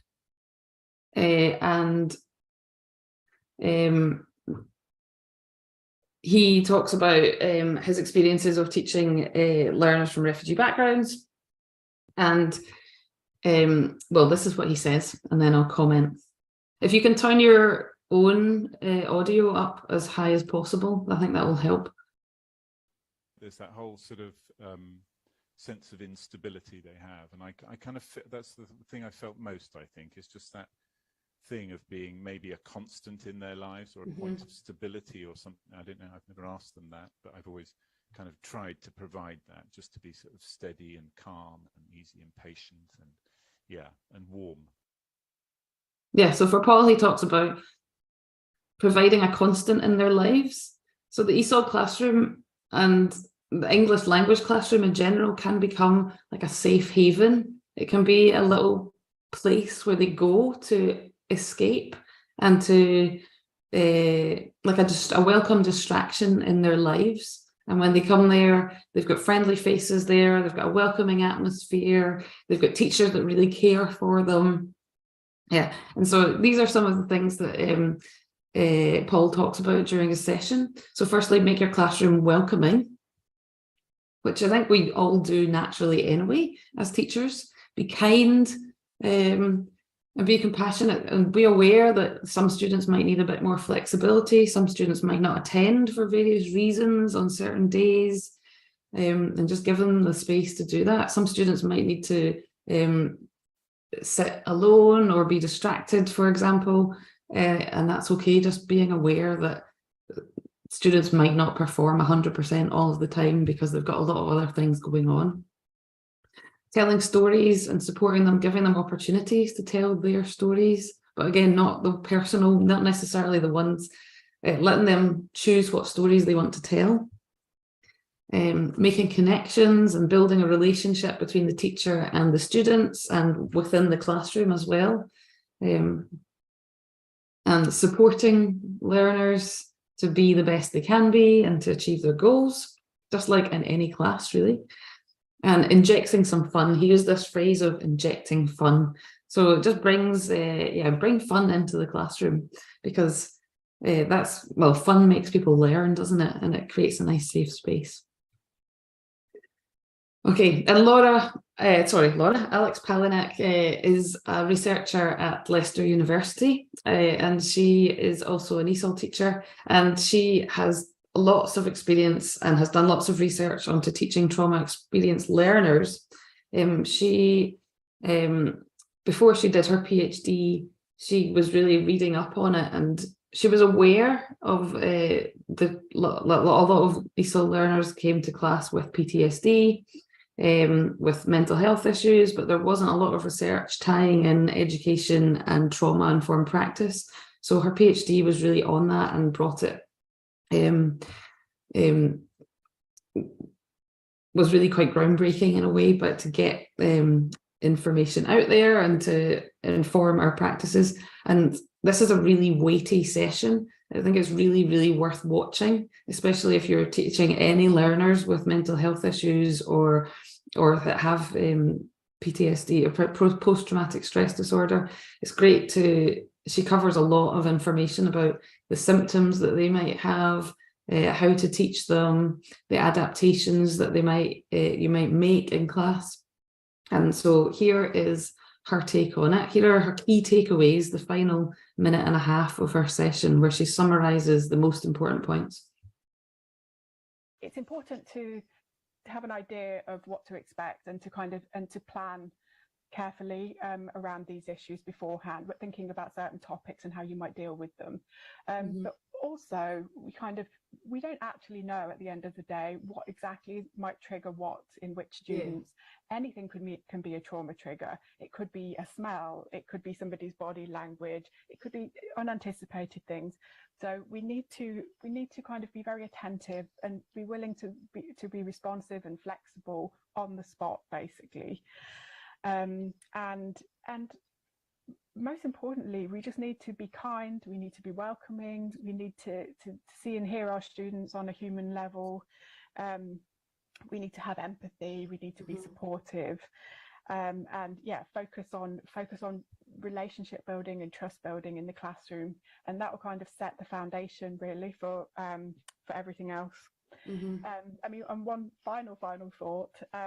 So, you know, most teachers are not trained therapists. I'm not a trained therapist. You know, I'm coming at this from a teacher's perspective as well. So I think, you know, there is a lot that we can do in the classroom to support our students kind of psychosocially with this stuff, to help to mitigate some of the effects of trauma and to help them learn and to help them with their well-being. But that there is always that boundary between teacher and therapist. And so we always need to be careful. We need to know the limits of our own agency, really, and our own role.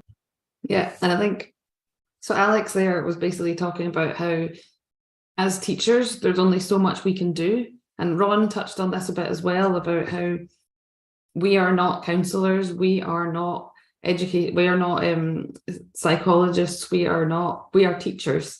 And we need to be aware that there are boundaries. We can help our students, we can signpost our learners towards support, but we can listen to them and we can help them, but we need to look after ourselves first and foremost.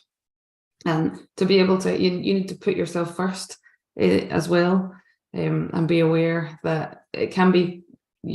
She talks a bit about sharing experiences with the other teachers in your class, with your colleagues. It's a good way to offload. It's a good way to get advice as well, and to get support. But yeah, I think of all the sessions, this really has a lot of content in it that's really, really, I feel like everybody should watch this one. If you're going to watch one, I think, well, this is really, really key. But yeah, I mean, watch all of them because they're all brilliant. But yeah, this trauma-informed practice one is different. It stands out and it's necessary. So Polly Ackhurst, Holly Geisen and Rania Dadul teach in refugee camps in Jordan, Kenya and Greece. And they talk about, in their session, it's focused on ways of supporting learners when maybe you don't have the same amount of resources. And also when there's constraints such as maybe the people that you're teaching don't have visas to work in the country, they don't have access to certain education, they might not necessarily have access to university level education, they need to look at different routes and things that they can do. Also, they talk about facilitated learning rather than learning from a teaching perspective. So they support learners to be self-directed and autonomous and to teach themselves. They do a lot of peer learning. It's really wonderful session that I would highly recommend that you watch. And if you're also interested in teaching in refugee camps, Emily Wilson's session is focused on learning in Greece, in the Ilianos camp. And actually, when she was doing the session, the Ilianos camp was in the process of closing. So a lot of the people that were living in those camps were being rehomed. And she talks about the characteristics of teachers in refugee camps. And I'd like you to just, in the chat, what characteristics do teachers have? What characteristics do teachers in refugee camps need? What do you reckon?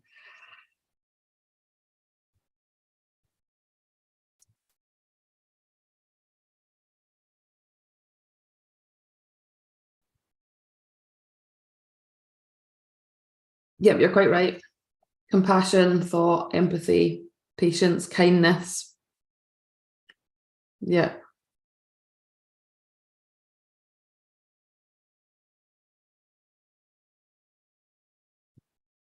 So it's not actually that different to what any other teachers, like basically all teachers need to be creative, I would say, be flexible as well. So as I mentioned before, just be aware that your learners might have different issues going on with themselves.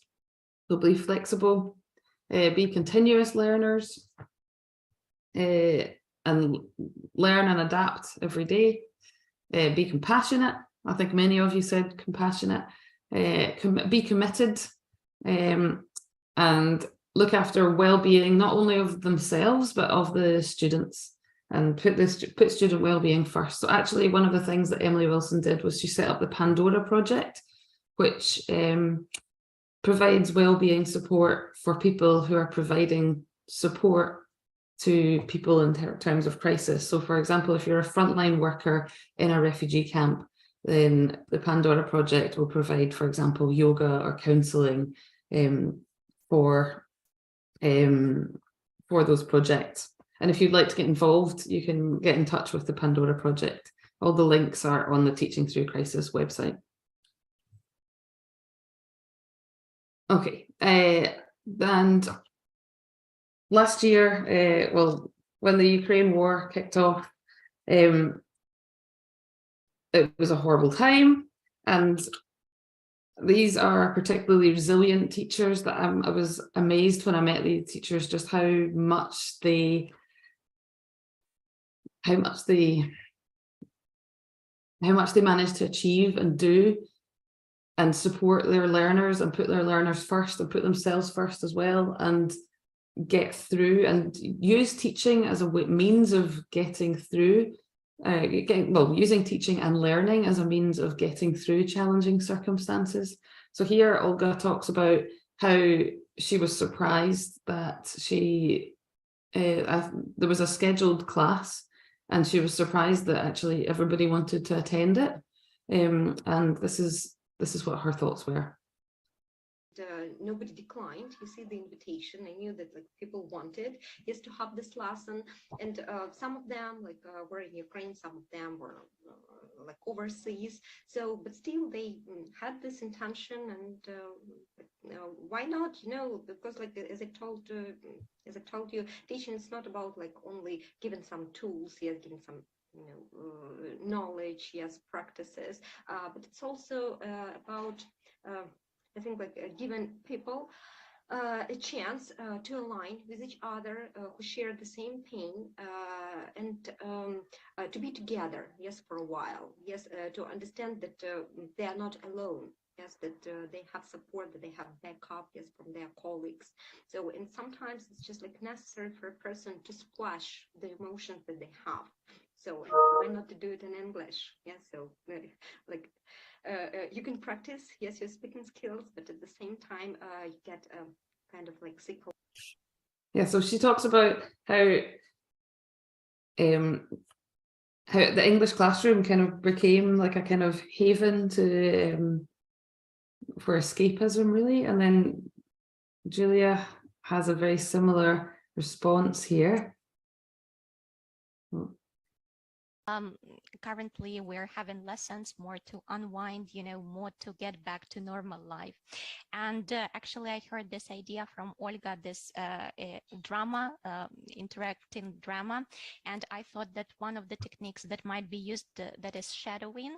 So when you take some piece of a film or a series, and your students just maybe not learn, but reading subtitles, try to be these characters. So that's maybe one of the ways how you can escape reality as well. Yeah, so Julia talks about this idea of escaping reality. So again, bringing the classroom back to a means of escape and a safe haven and a place to get out of your own head and to get out of your own worries. So there's big things happening in your life, and as a student you can go into the English language classroom and you know that you're in a safe, welcoming environment where you've got friends, and you can talk about any worries if you need to, if you want to. And one of the final sessions was Suri talking about teaching learners from refugee backgrounds, teaching young learners, and she gave this really amazing activity from Anna Maria Pinter about identity texts. So basically students draw around their hand and create these little texts about themselves, and then they use creativity. So drawing is a very therapeutic activity, and by drawing in the classroom you can bring in you can help students to relax, and also so writing about themselves and their names and creating this wonderful little piece of artwork can be a real nice way of nice activity for the classroom. She also talks about doing this with t-shirts, drawing out a t-shirt as well. She's got some really lovely ideas for the language classroom. And I did this actually with my adult learners just a couple of days ago, and they absolutely loved it. So very nice activities. Okay, and finally, we've got Rosa Sally, who talks about standing up for refugee rights. So she, I'm aware of the time actually, and I'm aware also that the videos aren't playing as well as I would like them to. So I'll just tell you about it. Rosa is a Glasgow girl. So she, at the age of 15, with 6 other of her friends that were at Drumchapel High School, went to the Scottish Parliament and fought against them, basically stopped the Dawn raids. So at one point in time, Home Office vans would arrive and deport asylum seekers whose claims had been refused in the middle of the night. And this particular block of flats all stood together and stopped the Dawn raid vans coming into their houses. All the neighbours got together and said they didn't know where they were, etc. But basically, Rosa and her friends, who were also about 15 at the time, ended child detention in the whole of the UK. And then when she went to university, she went to the University of Strathclyde, and she basically started the university scholarship scheme, so asylum seekers could attend universities. And that has now been rolled out across the UK in many UK universities.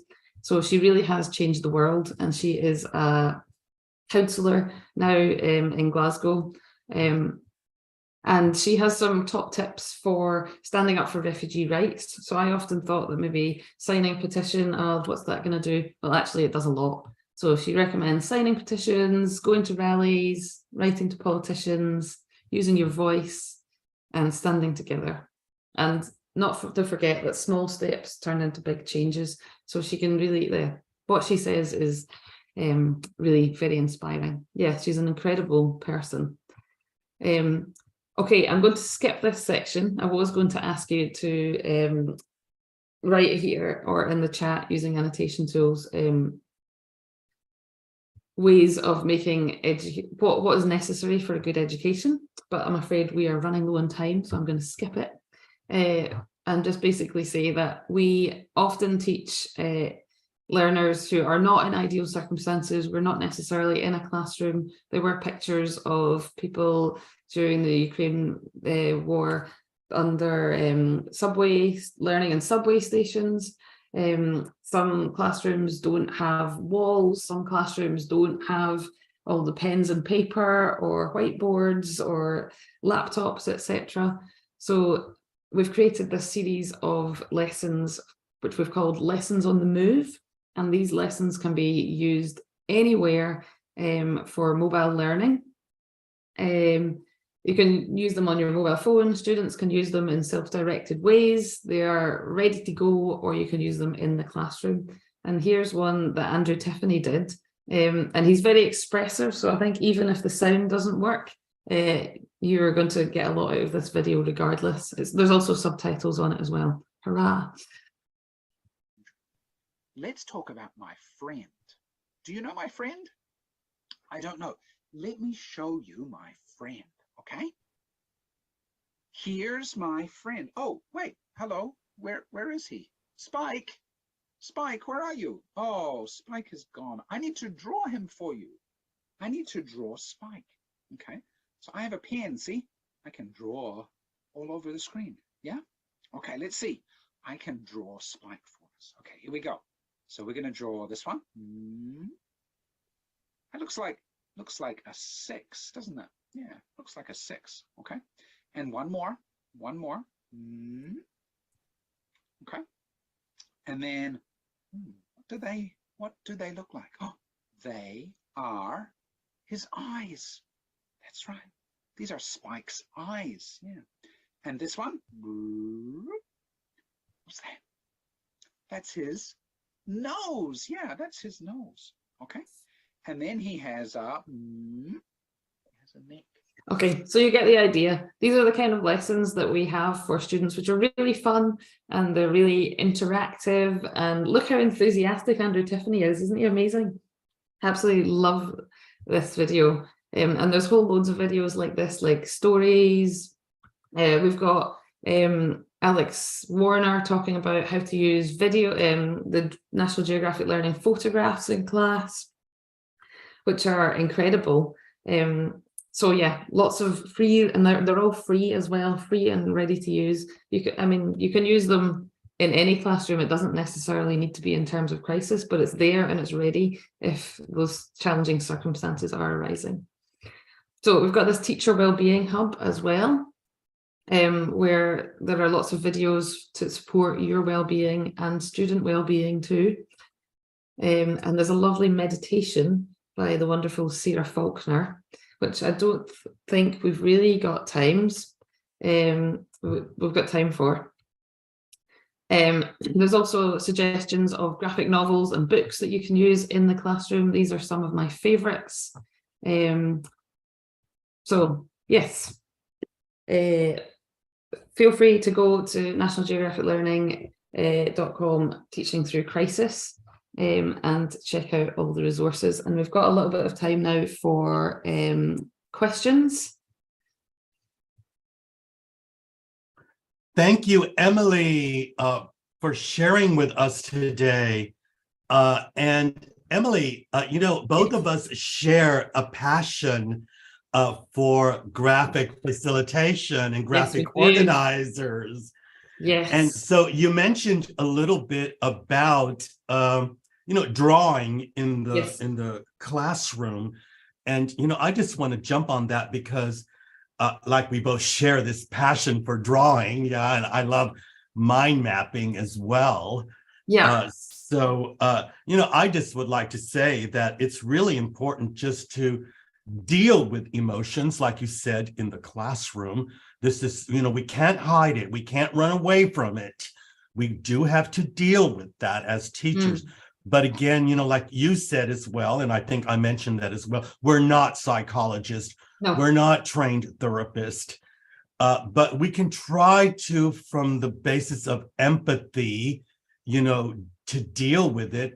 And, you know, Emily, what I do, and I think probably you do it as well, is bring a big giant box of markers and pencils and paper and just start with the simple question like I do. Yes, Emily, yes. That's only one of them. Yes, is I always start with the simple question, which I learned from my mentor. I write it on the board. How are you feeling today? Yes. And you just can see how that are next you? one. Yeah. Yeah, and just let them go with that, you know, sort of use that as a driving question and tell them, you know what, instead of using words, let's draw how you feel today.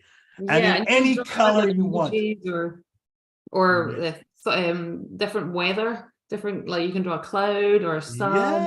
Yes, yes. And then we can add words to it. And, you know, we'll start teaching them language by, what are those feelings? What is that? What would you call that? What is it in English? And we're doing vocabulary with them. But, we're dealing with their real life situations in the classroom. So I think, it's like I said, we just share this passion for drawing. I love drawing, but I know I can't always be drawing in the classroom. But it's such a great opportunity to take drawing and graphic facilitation and creating some organizers, mind maps in the classroom and dealing with what's going on in their world. Yeah. It's really important. So thank you, Emily, for sharing that. And I have to say that, those drawings always lead to storytelling. Well, yeah, they do. Yeah, and people want to tell their stories. They want to share it. And, you mentioned many times, you sort of said that word a lot, and so did some of the videos, empathy.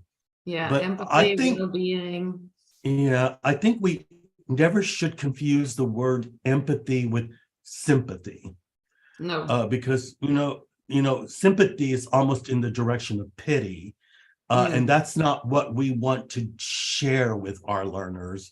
We want them to know that we do care about them. Yes, it's true. I think that's really, really important. And let them tell their stories, share that with each other. But one last thing I want to say is to what you were saying, is why don't sometimes we take a project-based learning approach, to that and go beyond the classroom. If something's bothering them, like one of your speakers said, create a project to make other people aware. That helps them to work out their feelings and emotions, when they're dealing, as refugees. I know in my city here where I live at, we've taken in almost 2,000 refugees. And, we're always going over there, talking with them. I just sort of go over there and, I speak fluent German, so they don't speak German, but they do speak English. And they love coming to the little table where I'm sitting at.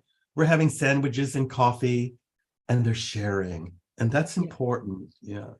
And actually getting students out and about into the bigger world. Like, for example, what the refugee camps said was that getting them out and about and outside, if they can, if it's possible, can be very valuable to know the local community. Same as here in Glasgow, we like to get our students out volunteering. The students that go out and volunteer and meet the local community, they're the ones that learn English naturally. So it's creating opportunities for language acquisition, I would say. Yeah, well, that's experiential learning. That's a true example of experiential learning. We take them to the museum. We take them to restaurants, to have, eat some German food, learn about the culture. Because this is going to be their new home. And we want to help them to integrate as soon as possible, as easy as possible. But yeah, thank you, Emily, for sharing that about how we as teachers do need to, deal with our students' lives and what's on their mind. This is really important, and it's going on all over Europe. I know that right now. In my little home city where I live at, it's not a big city, but we too are touched by all of those things, especially the earthquake in Turkey. 13% of the people who live in my city are Turkish. And so, this is really hitting home. My students were really upset by that earlier in the week. They were really distracted. So something to bear in mind in my classroom, that they weren't 100% because a lot of them were worried about what was happening. I'm sure we have some questions for you from the audience. And so I'm going to turn that over to our moderator. What questions do we have from the audience to Emily? Yeah, Summer, what are the questions and comments? So as I see in the chat box, we have a lot of comments. People were really engaged with this session. Thank you so much, Emily. So the first question is from Mr. Ahmad. He says that one of the challenges that he had was that during the time of crisis, students would ask, how am I going to progress, or what is the purpose of me getting into classroom and learning while everything around is putting me down? I think a lot of that is maybe take the pressure off the progress aspect. I think in many ways, English in terms of crisis moments becomes, as like Julia and Olga said, as Julia and Katerina said, more of a kind of safe haven or a way of getting away from it. So maybe instead of focusing on progress, focus on the language classroom being something that you enjoy, something that takes you away from your traumatic experiences, and yeah, maybe take the pressure off the progress and focus on just enjoying the learning experience, if possible. Okay, good. I'm going to ask you another question. Yeah. The rest of the questions will be answered in the conference magazine, okay? Mm-hmm. So the second question is from Eunice. He's asking how to teach in poor areas where students lack the basic needs. Some students would have been second Einsteins if they had the chance. Okay, so a lot of that is kind of, I guess, trying to find opportunities for them. And teaching with very minimal resources. So one of the things that I love doing is with graphic facilitation, for example, all you need is a pen. Like those two activities, the activity of the person pushing the boulder up a hill, that's like a good way of getting students to think about challenges. The thought bubble is a good way of getting them to think their thoughts, and there's no preparation in that. There's no resources needed in that other than a pen and a bit of paper or a whiteboard. So if you've got minimal resources, graphic facilitation is a great way of reaching students with that. It's also a really fun way of doing it. The resources on National Geographic Learning's Teaching Through Crisis site as well are great because there's lots of mobile, they're available on mobile phones, if they have Wi-Fi, of course. And National Geographic Learning have quite a lot of activities as well that can be printed out. Thank you so much, Emily. Yes.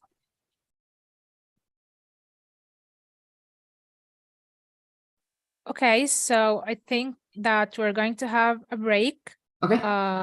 Till 10:30.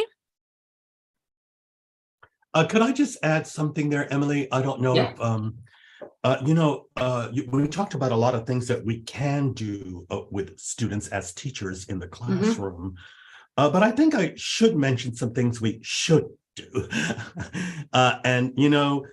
We always want to create dialogue with our students. We want them to tell their stories. But there are some things that I really would like to say that we should be doing when it comes to crisis, dealing with current situations. And one of them is we should never allow debate to happen in these situations in the classroom. We need to avoid that. While debate itself is a great way to learn languages, dealing with current situations like the one in Turkey right now, or the war in Syria, or the corona crisis, we need to avoid debate in the classroom. This is not the right time to bring that learning strategy into the classroom. I think it depends on the learners there. I quite often use debates in my classroom if they're structured in a right way and the students already know each other and have a good rapport and are very respectful of each other and know how to respect each other's opinions. I think that can actually be quite a valuable way of learning. But as a psychologist, I need to say that when we're dealing with very difficult situations like the war in Ukraine, I don't think we should be talking about debating in the classroom because this could lead to very bad feelings in the classroom. I mean, I think it's more like if it comes up naturally in class, as that's different. And students are getting into it, then maybe don't shut it down. But yeah, no, I wouldn't go in with that as a lesson plan. Yeah, like to never. Don't go in pick at the it. emotional point. Yeah, that's definitely. And another thing, I don't think, as a psychologist, I would say that we shouldn't be giving homework when we're dealing with difficult situations, because they're already dealing with that at home. Yes, reflection is an important factor of learning, but we shouldn't be giving homework assignments about difficult situations because they're going to have to deal with that anyway. Let them use the classroom to talk about their emotions, their feelings. This is something we shouldn't avoid, but we shouldn't give them homework about it. Let them deal with it, and just talking about it in the classroom is already going to be therapeutic in and of itself. So we shouldn't be giving them homework. So those are my two sort of things we shouldn't do. Don't let it come to heated debate in the classroom. Don't give them homework when it's about difficult situations. Or maybe don't expect the homework to be done. That's Give true. them homework as an option. Give them optional homework. Yeah, thank you, Emily, for sharing with us today. And Mohammed, I think that moves you back to you because we have some announcements to make. Yes, sure. Again, as I told the people before, and before I talk about this, thanks very much, Emily, for this wonderful presentation. And thanks for the wonderful discussion and fruitful one with Ron Moraine. And thanks everyone again for attending and being with us today in this wonderful event. So as I told the people before at the beginning of the conference, we have two important sponsors, which are Delta Bookstore and Text Inspector. And also this conference is brought to you in partnership with National Geographic Learning, and Emily Bryson is their representative, and Macmillan Education, and Cambridge University Press and Assessment. So, and Mohammed, I need to say one more time to all the teachers here today, go to the National Geographic webinar sites, those on-demand webinars. They are fantastic. They are. Alex, there's loads of them. Yeah, there's just loads of things there with great people talking about, and I know about half of them already, those people. I have to say, they're just great things to learn about what's going on in the world, know what's going on in the classroom, so many ideas. There's, Chia has one about, mediation. And I just talked to Alex the other day when he was in Germany. He was talking about mediation in the classroom. What is it? Well, National Geographic has a video for you. Yeah. So, that's self-directed They're very learning. knowledgeable people. Yeah. And Emily, could you put that link in the chat box for that? Because I think our people need to know about that. That's a great place to go. The webinar link or the Teaching Through Crisis link? Just well, both of them. Link. Yeah, both of them. But Mohammed, back to you. One of our sponsors, Delta Bookstore. Delta has been very good to us people, and we're going to have a drawing that we're going to be giving away 40 books today. Okay. But there is a little catch to that. We're only going to give the books to those people who fill in the feedback form. So make sure that you get the link in the chat box, go to it, and fill out that feedback form. That link we'll share with you starting at the lunch break. Okay, we're not going to share it with you right now, but be aware that you can be eligible to win some of these great books that Delta has donated to us for this conference.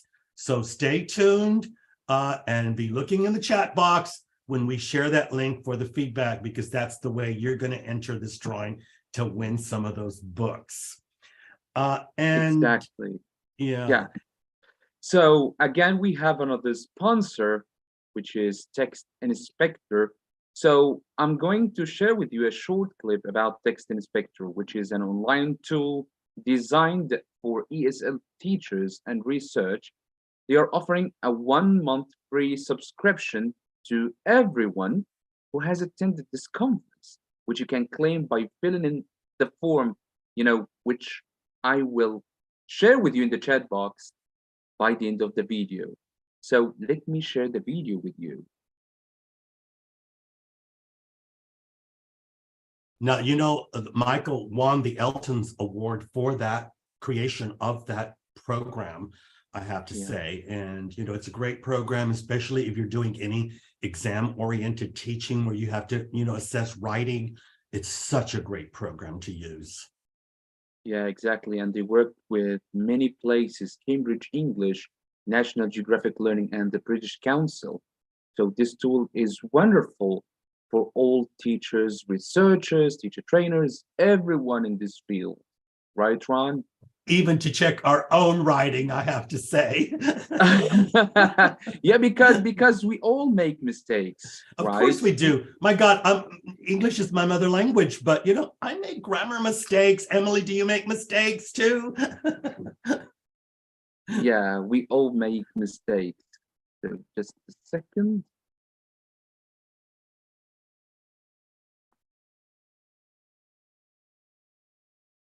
Emily, you're coming today from Scotland. Are you in Scotland? Yes, I am. So it's 8:15 here. Yeah. I missed my morning run this morning. Yeah, and it's not 9:15 in Germany, and I think it's 10:15 in Egypt. And we have quite a few people here from other countries more a little bit later. Oh, let's that video. Yeah, let's watch it together. Text Inspector is the award-winning professional online tool that allows you to accurately and comprehensively analyze written and spoken texts for teaching, testing, and research purposes.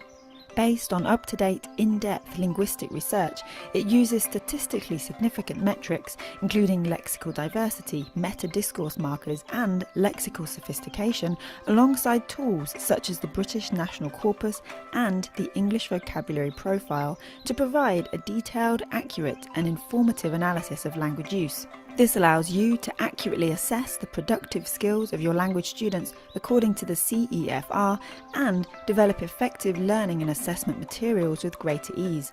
Some researchers have used Text Inspector to track improvements in their students' writing skills over time, others to ensure examination materials are at the correct level. Text Inspector is trusted by organisations including Cambridge University Press and the staff and students at 145 universities and colleges across the world. Why not try it yourself? We're offering all conference attendees premium access for free.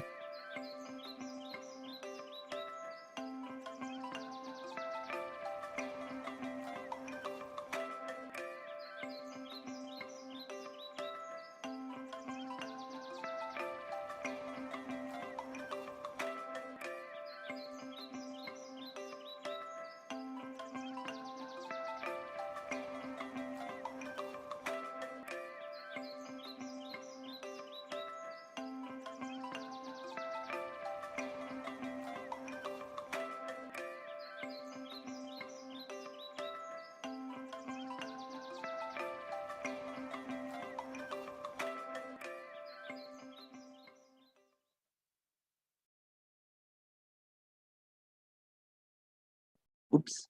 Okay, everyone. So in the chat box, you can fill in this form to get your free trials and try it yourself.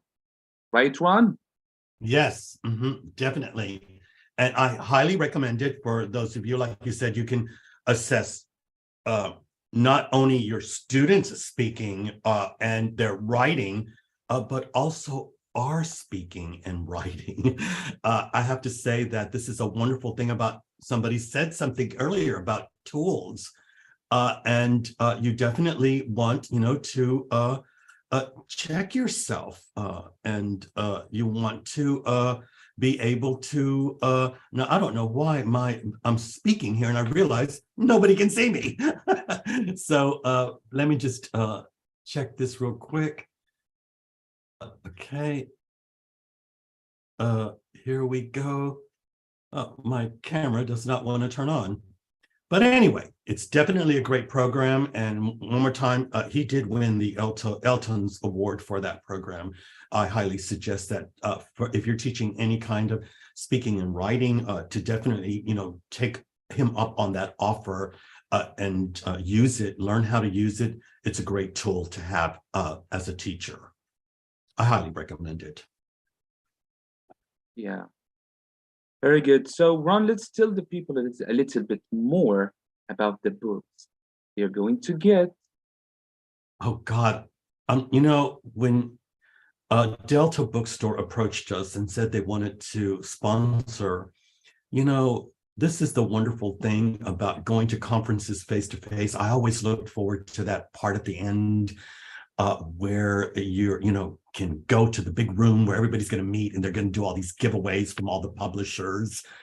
Going to Alex's talk, the National Geographic talk in Germany, I sort of thought, well, I know I shouldn't be going to talk just because I want some National Geographic books, but it was great when Alex came with a lot of giveaways from National Geographic, with some books. And, we sort of want some kind of goodies. So when Delta said they were going to give us all these books, I was just like so happy because, if you're doing exam-oriented learning, the Cambridge test, it's great to have some books and some audio as well to accompany those, speaking and listening part for the test.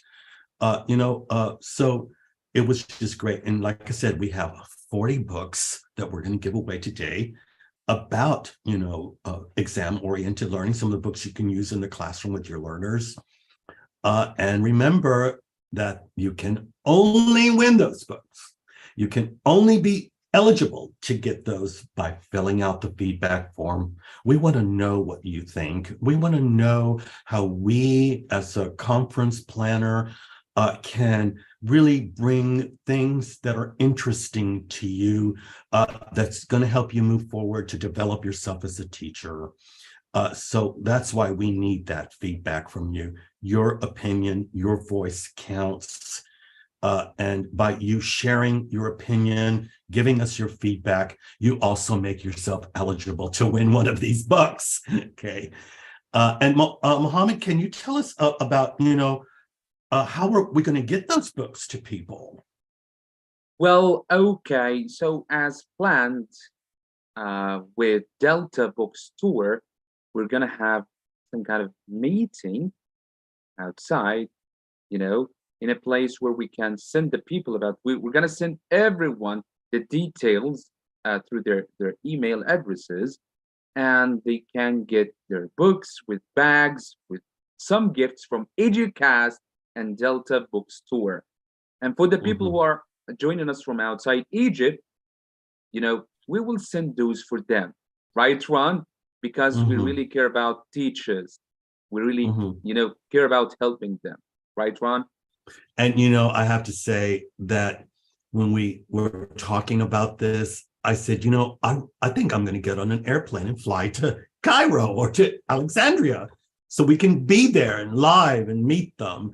And I figured, well, if I'm going to be there, I might as well do some workshops when I'm there. So, that leads us to how do we move forward after this conference? And that definitely is going to be live workshops for teachers in Alexandria and also in Cairo. So Educast is not just, some online conference. We do face-to-face workshops as well, and we're going to be coming to you.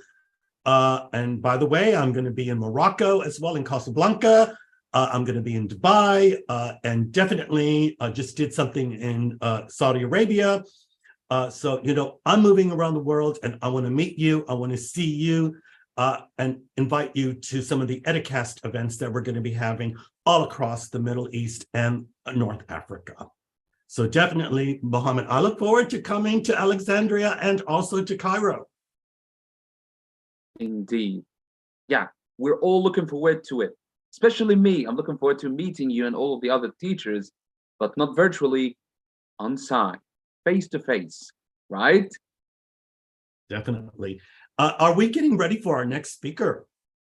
Well, yes, but we have about 9 minutes break, okay, till we kick off our next speech with the wonderful Christine Kumi, right?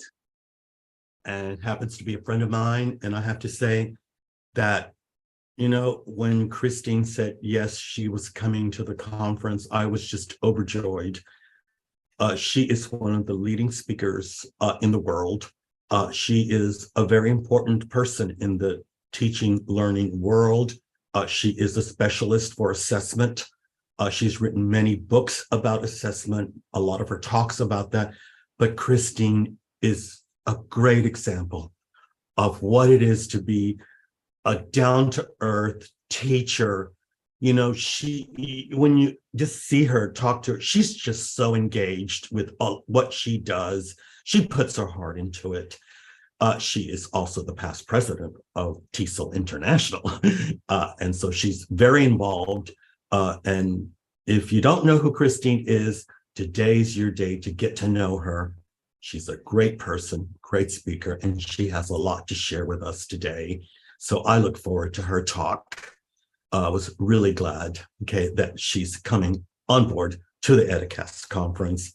And I look forward to meeting her live to when I am in Dubai.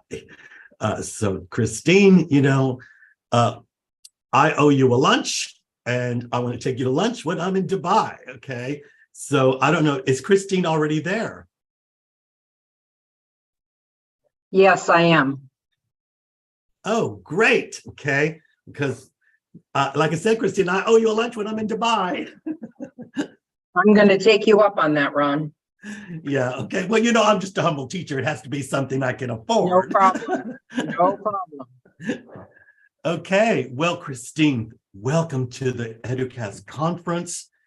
And, you know, as I said, there's so much I could say about Christine to our audience.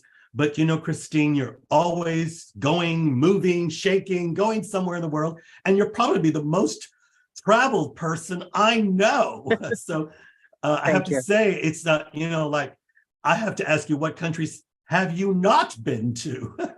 You know, but definitely travel opens up our eyes to new things, new parts of the world. And Christine, where are you coming to us from today? What part of the world are you? I'm in Dubai. I'm at work. I'm in a classroom. I'm hoping there's not going to be too much extraneous noise, but so bear with me during the presentation. Mm-hmm. And now that, you know, I've said a few things about you, I want all of our audience to get ready to listen to Christine as she talks about she shares her knowledge and experience with us today. So Christine, I'm going to just turn that over to you. Okay, can I go ahead and start now? Sure. Sure. Okay, yeah. so I think, do I have an option to share screen? I do. Okay. Hang on just a second. Sorry about the PowerPoint, but I have a lot of stuff I want to share with you today. So I think this is the best way to do it. And if any of you would like, would like my PowerPoint, who should I send it to, Ron? Or we can, you know, share with we can share the PowerPoint presentation with the people after the conference. Okay, so all right, yeah, so I'll send it to you. You can send it to me. Sorry, Yeah. I'm trying to get my thing on SlideShare, but this little Zoom thingy is in my way. Hang on. All right, so I'm going to be, okay, we're going to just do this till it disappears. My subject today is something near and dear to my heart, and that's language assessment. So I thought it would be nice to put together something fairly basic with what I consider to be best practice in exam development. So that's what I'm going to be speaking to you on today. Now, I realize I only have 45 minutes, and by listening to the last session, I see you all have lots of questions.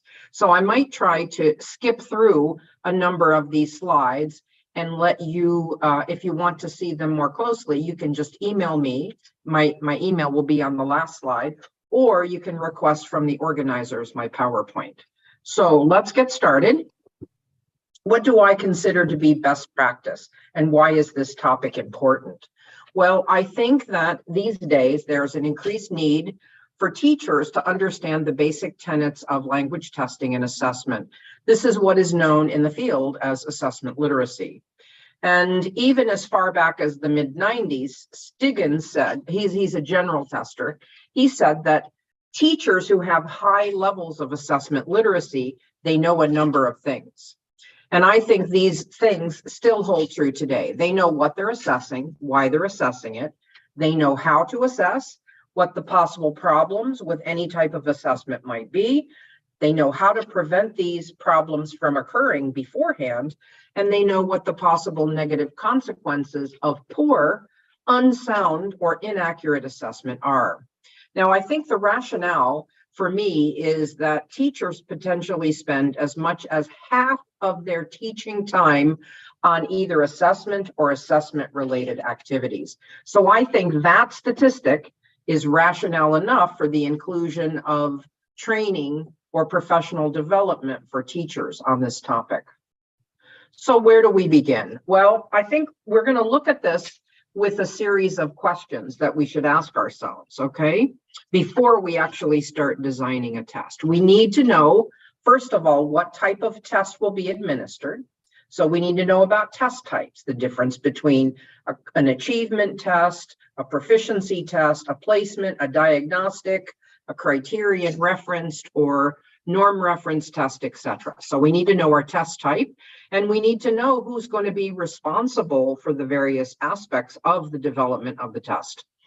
What information do we need about student achievement is another important question to ask. What are the learning or curricular outcomes? Because good tests reflect back on the curriculum, and which also under this are considered the objectives, the syllabus, whatever you want to call it. Another thing we need to think about is what are we going to test, and are there any test specifications from which to work? A test specification, it's kind of like a blueprint of the test that helps teachers or groups of people design multiple versions of a test. We need to know what types of exams or tasks will be included in the test. And we need to know what mode of testing will be used. Will it be a paper pencil test? Will it be a computer-based test, a computer adaptive? Is it going to be something new like a take-home test, etc.? So how long the test will be in terms of the amount of time we give students and the number of items, we need to figure out beforehand, and how much weighting will the test have. So where do we get our exam content? Well, the easy answer is we get this from our curriculum, because our curriculum should inform our learning objectives and our course outcomes. And it also has information on the levels that our students need to reach, the text types that are utilized within the course materials, the grammatical structures, the vocabulary level attainment. All of this information should be in our curriculum, which is then shared in our syllabus and hopefully in our test specifications. We can also look to our course materials to find that information, because you may or may not have experience in course development, but certainly our curriculum developers, one of the most important things they do once they develop the curriculum is they choose the material, hopefully with your input on what kinds of things need to be there. So, of course, our textbooks, our materials should support the curriculum. It should provide models of the types of tasks that we want to see on the test. It should provide models of the question types, because we should never give students a test with new types of question types. I'll talk about that later when I talk about reliability. It's important we don't include new types of task types or text types. Content should be similar to what's in the textbook in terms of themes and in terms of length for the most part, but it shouldn't come directly from the textbook. I know that one of the areas that was confusing for me when I first came to the Gulf many years ago was that students often expected, their reading test to be the text that we had been using in class to practice reading. And this, I'm not sure whether this went on in the high schools, but most certainly it was something that students expected. Now, another question which I think is critical, not just for language testing or English language testing, another thing that is critical is what kinds of guiding principles we need to keep in mind before we actually get into the test development process. So on this slide, you will see what are known as the cornerstones of good testing practice. Now, not sure who I have in the audience, but if we were in a session together, I might ask everybody with a show of hands, you know, how many of these guiding principles are you already familiar with? And a lot of teachers are shy to raise their hands and being familiar, but I'm going to talk about each of these briefly because I think this, if you go away with any content at all from this session with me, I hope you're going to remember some of the guiding principles, because not only are they critical for language testing, but they're important for all types of testing. Okay, so the guiding principles are validity, reliability, practicality, washback, authenticity, transparency, and security. Let's have a look at each in more depth. Okay, validity is often said to be the most important guiding principle or cornerstone of any kind of assessment. And it's pretty much, does the assessment instrument measure what it is supposed to measure? All right, so appropriateness of the test or the measurement for a particular purpose is inherent in the idea of validity. Now, there are lots of types of validity out there, but the three that I think are the most critical for language testers, especially classroom teachers, are content, construct, and face validity. Okay, we're going to talk more about those. However, I'd like to share with you a resource that you might be interested in. In 2018, I edited a glossary for the British Council entitled An A to Z of Second Language Assessment, How Language Teachers Understand Assessment Concepts. This, if you email me, I'll send you a copy of this as well as the PowerPoint, and I'll send this to the organizers. But it is freely available on the British Council website under the How Assessment Works, the HOWLA portion of that website. So this was an interesting project, and 200 and some teachers from around the world submitted definitions of assessment terms. And the key here would be that they should be written in such a way where teachers could understand them without having lots of background in assessment. So let's focus more closely on these three types of validity. For me, and many testers disagree with me, for me, content validity is the most important type for teachers, because this is the area where teachers often mess up, if you will. Content validity is a two-part thing. It's assessing what and how you teach. So, of course, you want to assess only the content that you teach in your classes or assign as homework. So it has a clear reference to the goals and the outcomes of the course. That's the what you teach. And how you teach is important as well. So you want to use formats or test tasks or item types that are already familiar to the students. Now, does this mean you can't use, like, let's say you're going to learn about a new item type in a conference like this one today. Does that mean you can't use new things on your tests? Not at all. But what you first must do is you must practice these new things in a low stakes classroom environment so that students know what to do with them. And once they know what to do with them, then feel free to introduce them into the testing context. Because the danger is if you introduce something new and students don't do well on that section of the test, you don't know whether A, they didn't understand the course content that was being assessed, or B, they couldn't figure out the format that you were asking students to use. So you have to be careful there. So using formats and tasks that are familiar to students will help increase the second cornerstone I'm going to talk about, which is reliability. So that's content validity. So oftentimes, maybe some of you have students who come to you, or maybe your children come to you and they say things like, that test was unfair because the teacher never taught that in class. If someone says that and it's true, this is a major testing violation. So we have to make sure that any item on our test can be tracked back to when we taught it in the classroom or assigned it as homework for our students. The second type of validity important for classroom teachers is construct validity. And construct validity is defined as being the fit between the underlying methodology you use and the way you test. So some of the common methodologies from the past include grammar translation or audiolingual method.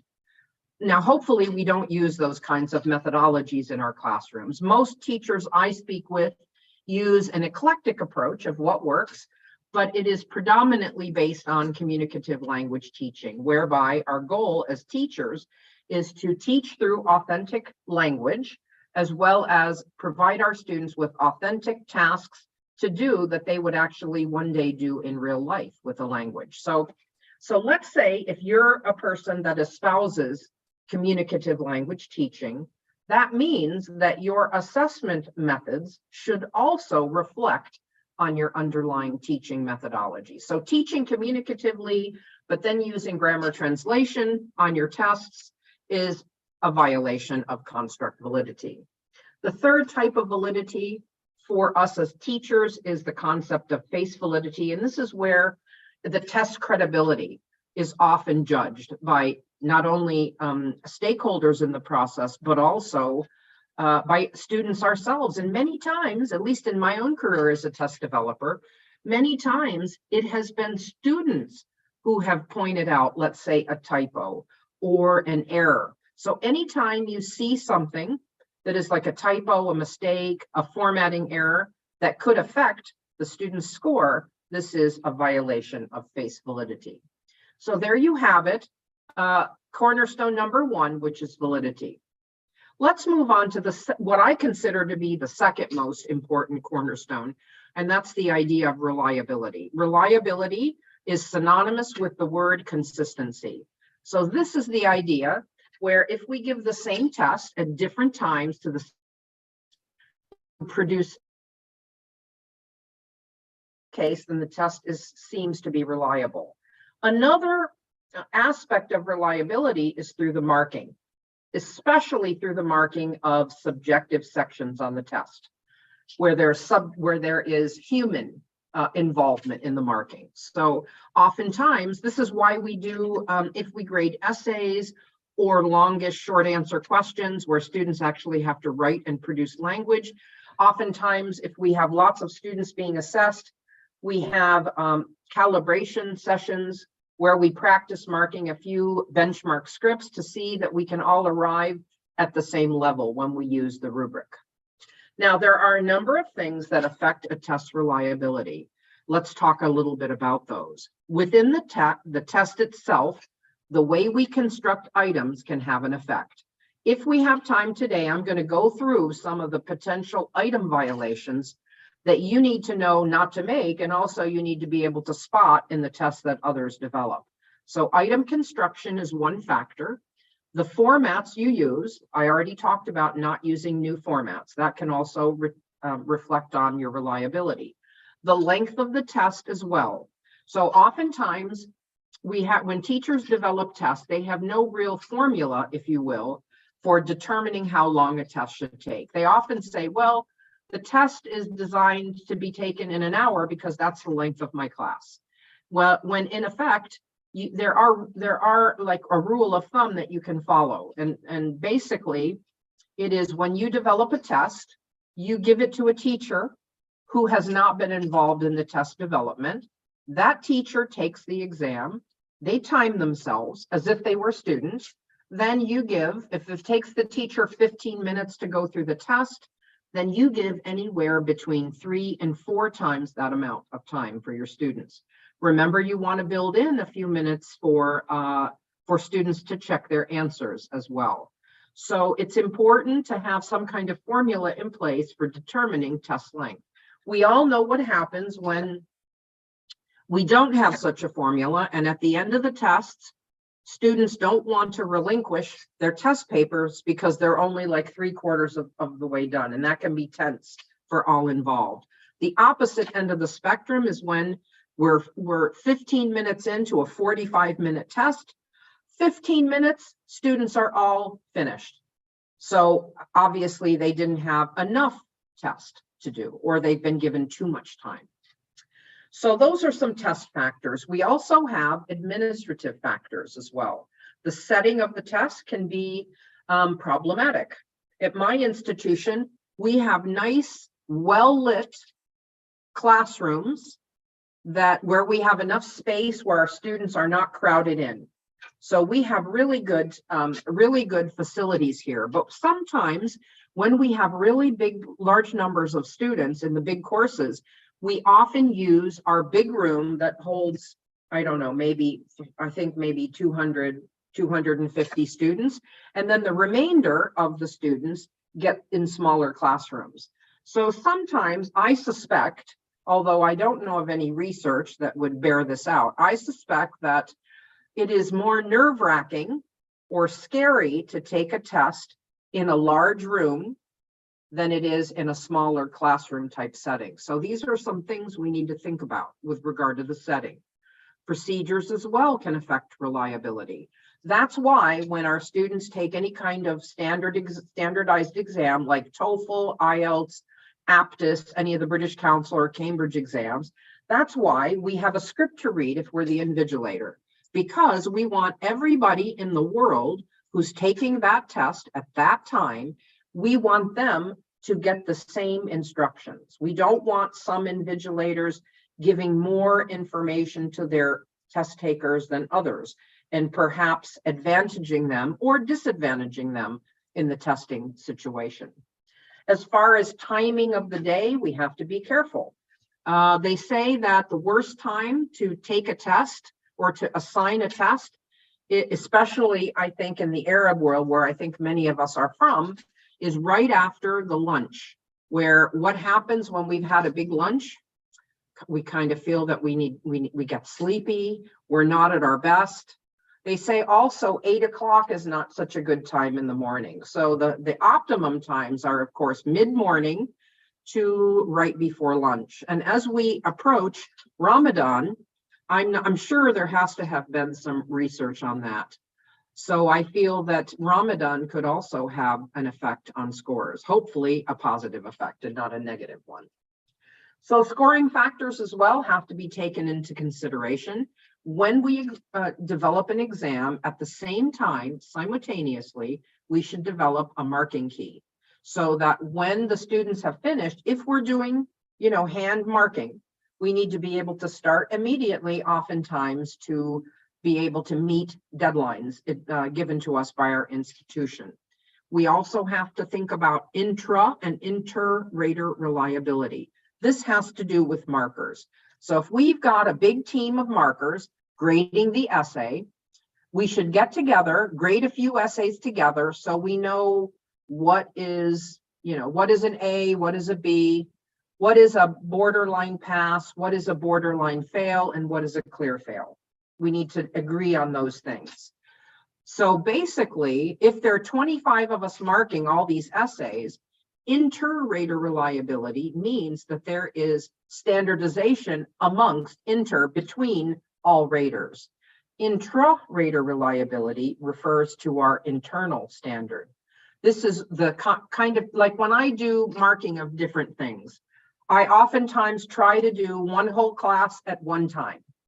But this is, as numbers increase in our classes, this is getting harder and harder to do. So for me, marking time is we have a half day of work on Friday. So that's my marking time. And that goes into the weekend when I have large amounts of time and I'm in a focused environment. But if you're one of those teachers who grades a few during your lunch break and then goes back at night and grades a few more, and you grade at different times throughout the day or throughout the week, you have to be very careful that you're grading to the same standard every time you pick up the pen to mark your students' papers. Affective factor is basically candidates' test-taking strategies and their familiarity with different kinds of aspects of a test. So we want to make sure that oftentimes it's the English teacher's role to help students develop these test-taking strategies. So of course we want our students to be to have good test-taking strategies and not strategies that help them beat the test. So we want them to be synonymous with good learning strategies. One good thing that I always tell teachers is the first question on any given assessment should be an easy question. Because if you know about the 30-40-30 rule, the 30-40-30 rule means that for a classroom test, 30% of your questions should be easy or relatively easy, so that the possibly underachievers in your class can have access to those questions. The 40% should be mid-range in difficulty, so that most students are able to answer those questions. The remaining 30% should be challenging, to challenge the overachievers or the higher end of the scale. So by including as the first question on any test from that 30% of easy questions, that serves as a way to decrease students' anxiety, that test anxiety they feel. They look at their paper, they write their name, they look at the question, oh, it's easy, students' anxiety decreases, they immediately relax, and hopefully they're going to be able to show what they know.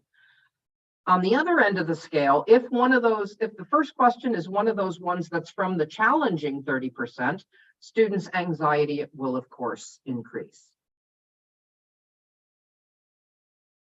Practicality is my next cornerstone of testing, and this has to do with the teacher friendliness of an assessment.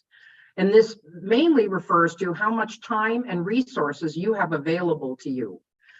One of the things that I've often had issues with is the assessment cycle, okay?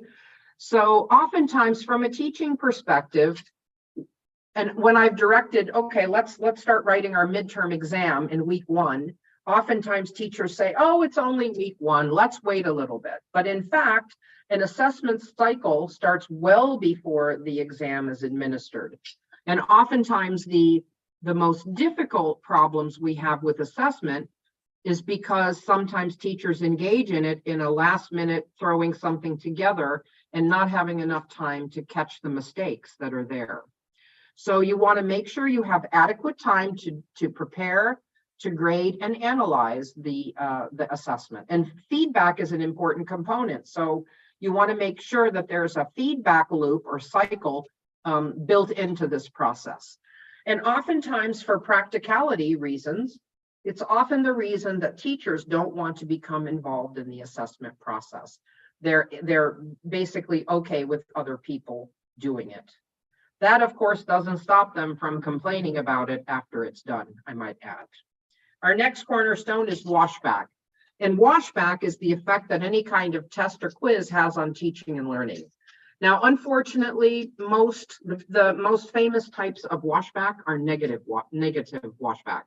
And the typical example of negative washback is teaching to the test. I remember at my institution, one of our benchmarks used to be the IELTS exam.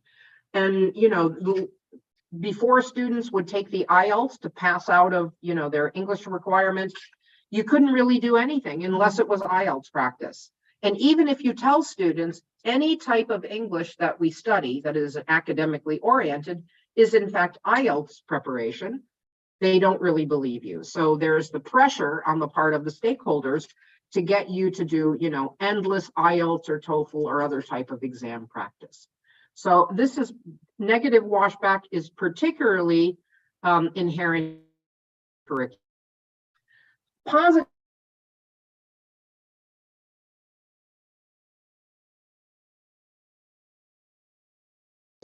and an assessment helps all involved learn more about students' levels of ability or accomplishment. So of course, we want to have positive washback. And when we have that feedback loop that is part of the process, oftentimes we're able to channel that feedback into the process and help all stakeholders.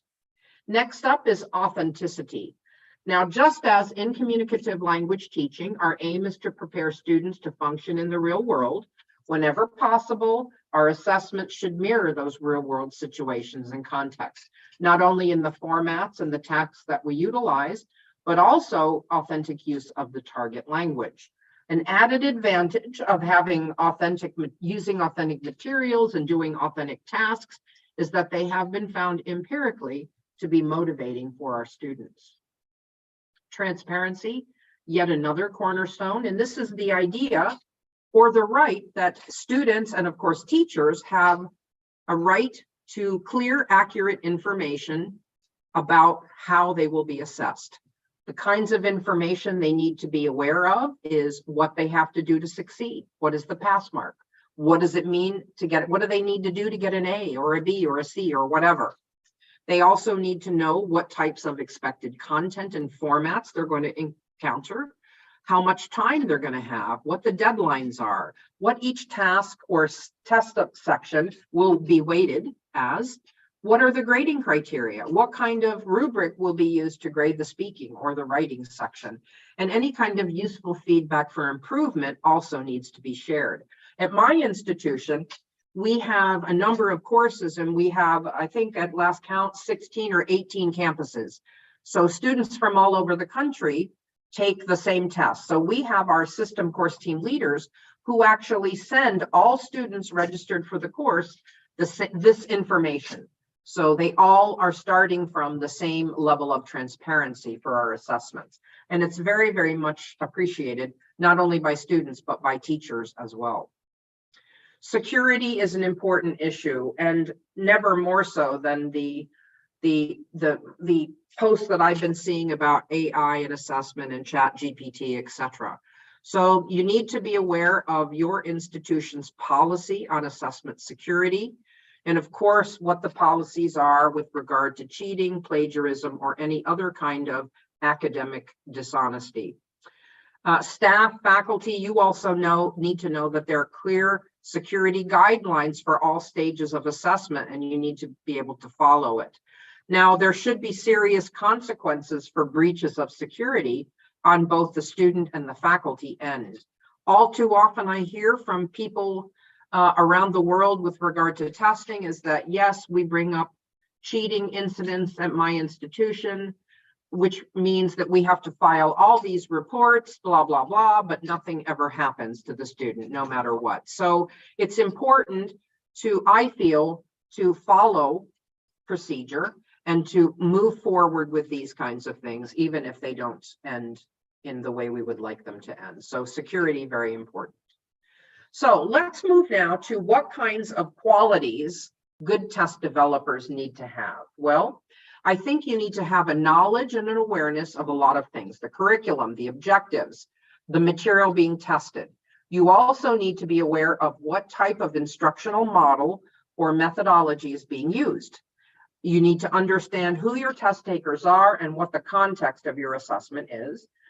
Plus, an added benefit, if you have a test specification, teachers, when they're developing assessments, they need to know how to work from this test specification.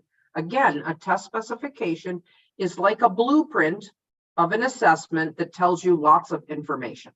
What kind of themes are being assessed, how many questions, what is the word count, if it's a reading comprehension, etc. So lots of interesting information and useful if you're developing sections of an assessment. You also need to know what the appropriate test types or item formats are, how much they are weighted, and whether the assessment is a high or a low stakes assessment. High stakes assessment, when you're doing classroom assessment, is anything that is worth 30% or more of your student's grade.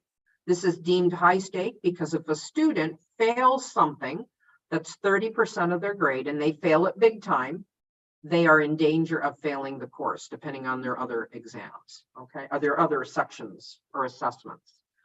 Another skill that is very useful is how to write to item writing conventions. We're going to go over a few of those. It doesn't look like I'll have the time to go over them in much depth, but again, if you request the PowerPoint, you can read about them. You also need to know about what are the pitfalls of item writing. One of the training things I use in longer sessions, of course, is I provide teachers with items that have problematic issues, or item violations is what they're called in the literature. Because oftentimes teachers are able to spot the problems with some items, but they're not able to spot the problems with their own. I think lastly, you need to have a thick skin, because what often happens with testers is that, you know, maybe you have volunteered to do a test, for example, write a test, and you put in a lot of hard work. You've worked at night, on the weekends, with no pay, with no course release. And what often happens at test time, 99 of your questions were great, but one question had a small issue. So what do you hear? Lots of complaints about that one question that had an issue. No thanks for the other 99 that were perfect or near perfect.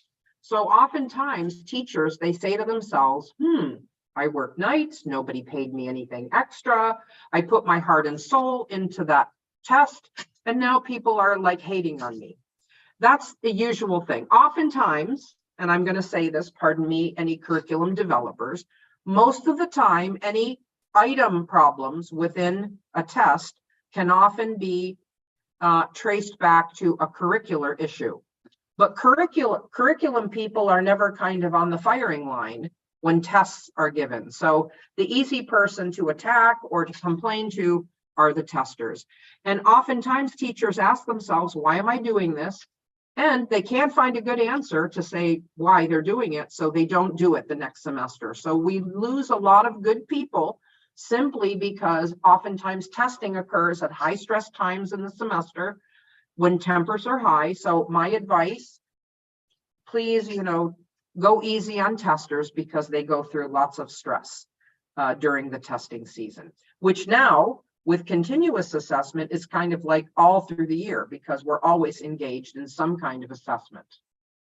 So getting started, what do? First of all, you have to decide who's going to develop the test. Is it going to be you alone, which I don't advise?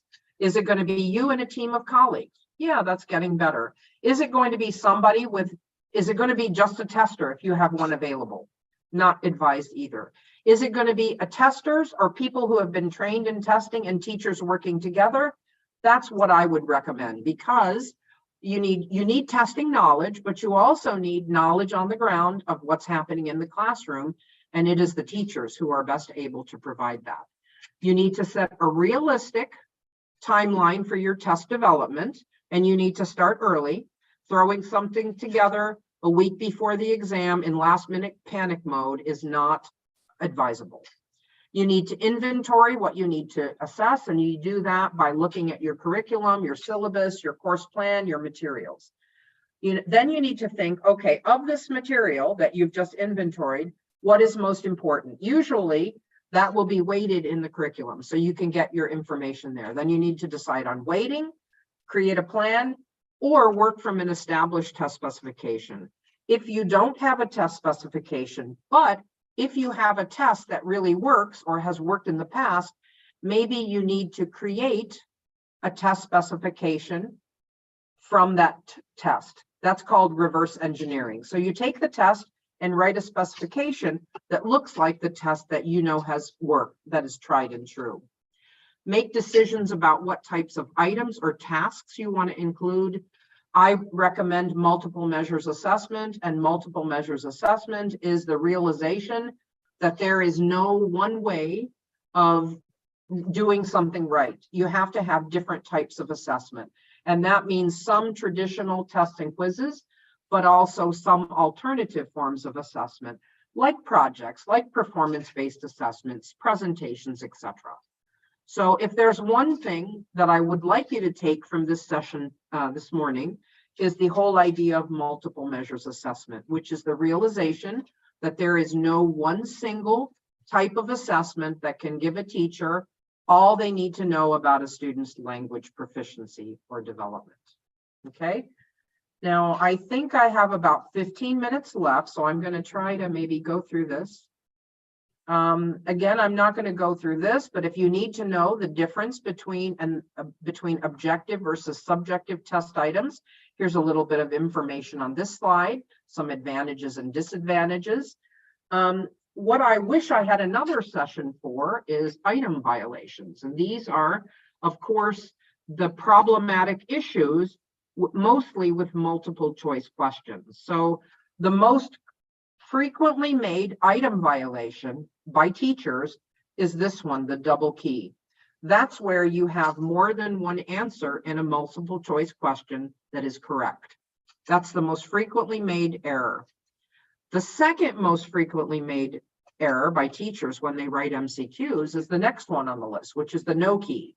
And this happens for a good reason. It happens because we write a question and then it goes through several iterations and it gets edited, but we edit the stem of the question, but we forget to update the list of response options, the ABCD. So oftentimes we have a stem that completely changes, but no updated answer list. All the others here are item violations, which if you request this PowerPoint, you'll be able to see on a couple of slides. Okay.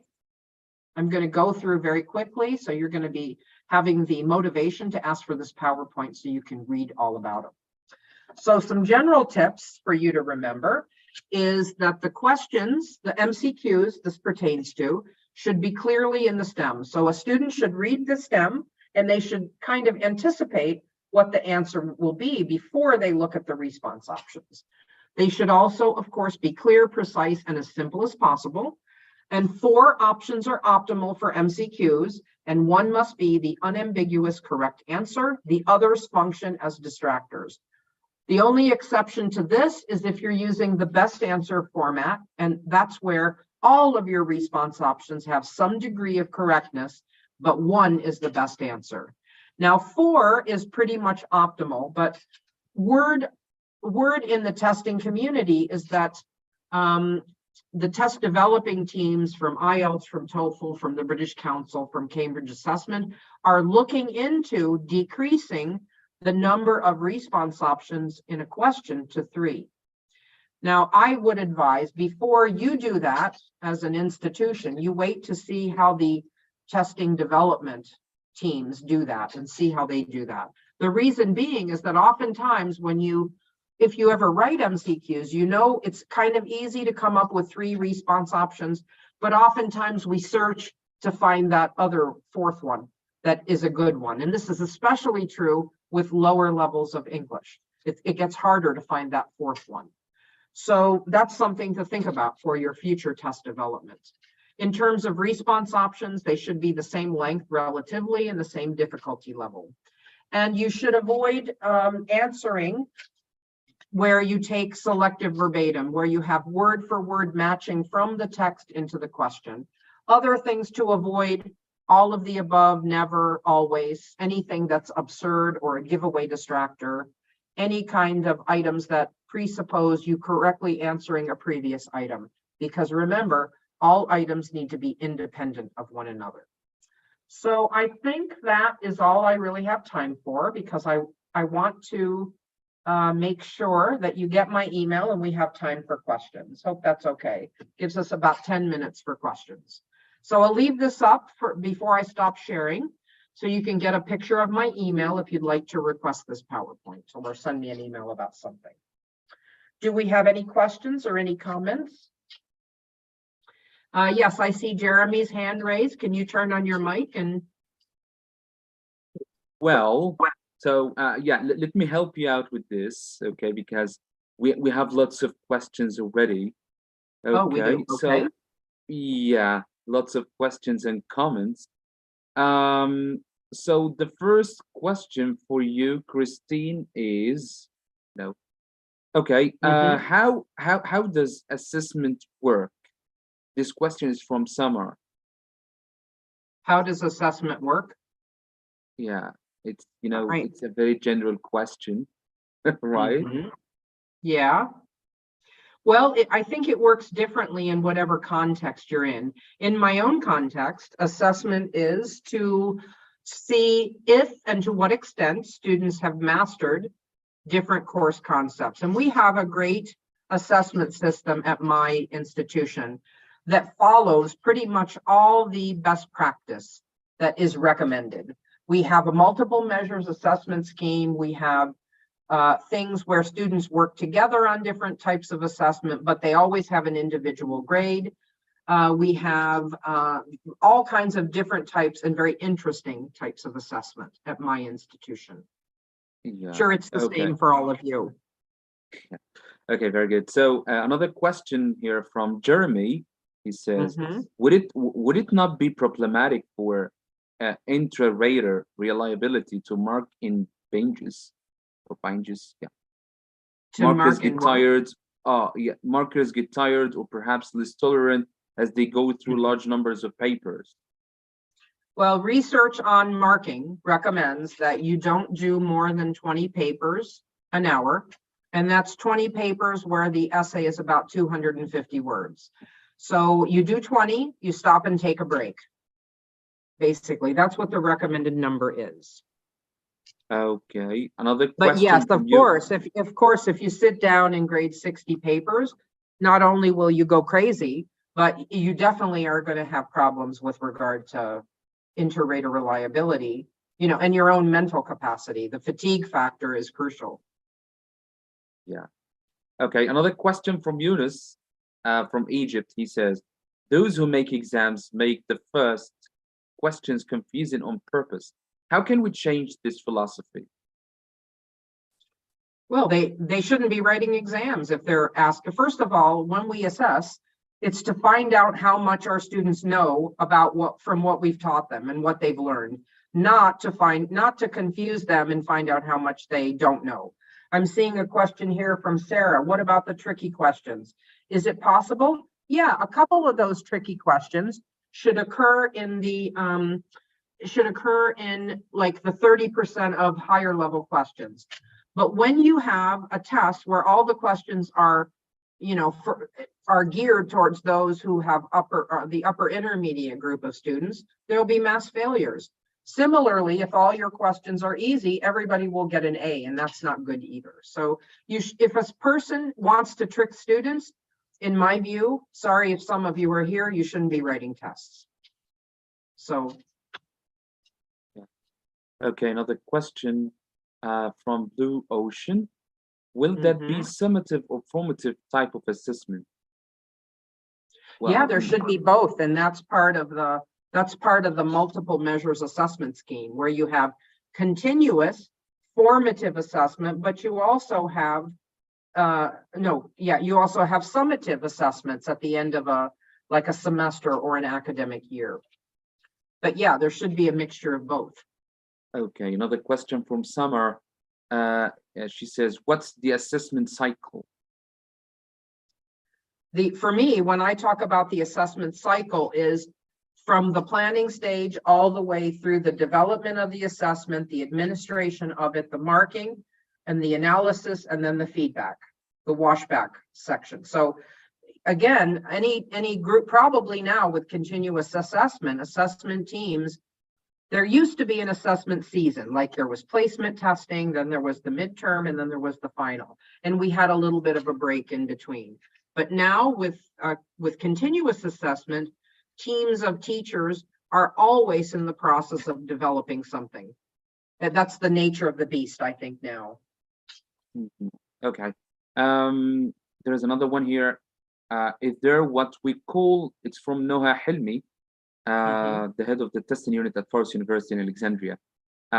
Is there what we call a perfect exam, or it's normal to have debates around the students' answers when correcting their papers?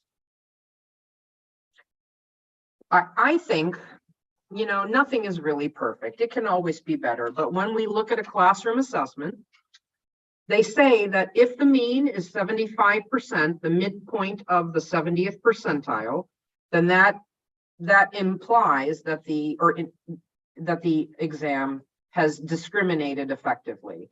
But I think you can always do better. So the people you don't want working on assessments are the ones that have an issue with having their questions changed or their text rewritten a bit. And there are people like that who think whatever they produce is perfect, and they get insulted even by any kind of change. So the best testers are ones and I'm not recommending that we should change something for the sake of changing it. The change should also make whatever the content is better. So that was the first part of the question. What was the second part of the question?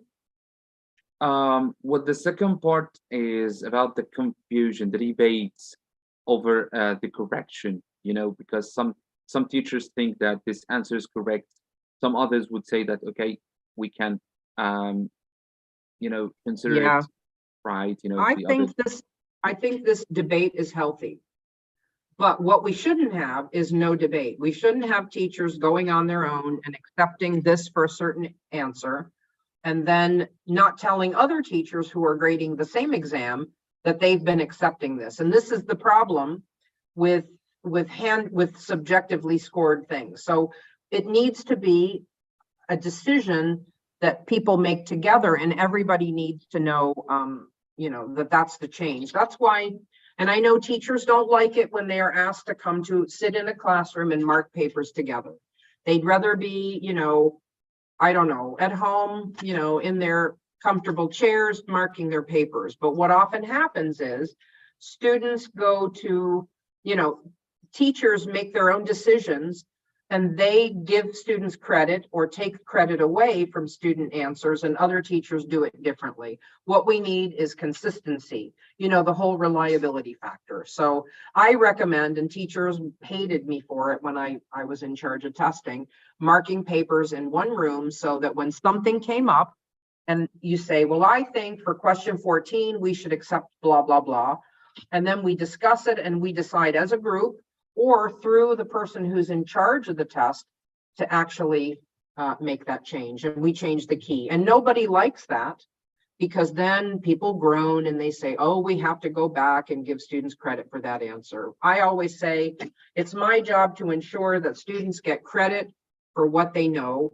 So I'm sorry you have to go back, but that's just the way it will have to be. So that's my take on that situation. I think we have time for one more question. Yeah, one last question is, you know, for Mr. Ahmed. He says, what's the difference between electronic assessment and paper one? Are there any distinguished key elements? Well, oh yes, definitely. We could have another session on that. But I think that, you know, now we're all rethinking the whole idea. My institution, we use a lot of online assessment, but now that's being rethought for a number of different reasons. I think if you look at online assessment, one of the big advantages is that you can randomize the questions for every single, you could have the same bank of questions on the test, they can be randomized, and within each multiple choice question, they can be, the response options can also be randomized. So the security is often better. And you can have, each student can have a different test, basically. Whereas if you do that in a paper pencil test, it would be really problematic to have like 25 different versions of the same test. It would be a lot of added administrative work. And then there's the option of where the computer grades any of the objective sections, so no human error is infused in those. And plus, with an electronic exam, students can still write an essay, and teachers have the option of going in and hand marking that as well. So that's the topic of a whole different presentation, I think. Yeah. Okay, that was really good, Christine. Thanks a lot for coming today. We have so many wonderful comments, and we really appreciate your effort in this presentation. And of course, guys, let me remind you that Christine will share his presentation with us, and then we're gonna share it with all of you here and the other people who registered to attend our conference. Thanks a lot, Christine. Thanks a lot again. And thank you. You're welcome. So guys, we're still waiting for our next speaker, Cesar Antonio. And for those who are going to attend the other stream on the second link, let me share it with you in the chat box, because we have 2 sessions on the same time. Here on my link here, we have Cesar Correa, and on the other link, we have Sumaya in Nagar. Okay, so I'm gonna drop a link in the chat box.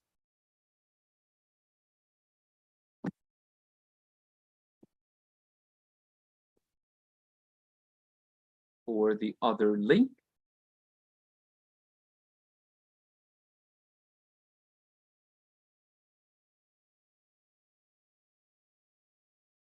Good luck, Christine. Thank you.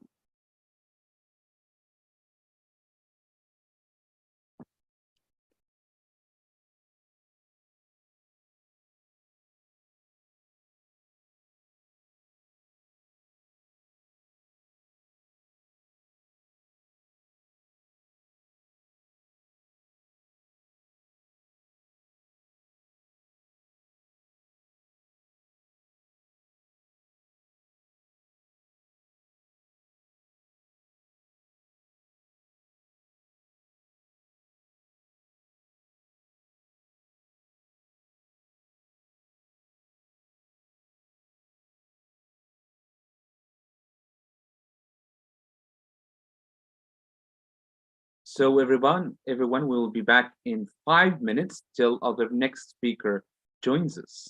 So stay with us.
So again, everyone, let me remind you that we have two important sponsors. They are Delta Bookstore, and actually they're going to offer about 40 free books for 40 lucky ones from those who will fill in the form or the feedback form that we're going to share with all of you here in the chat box.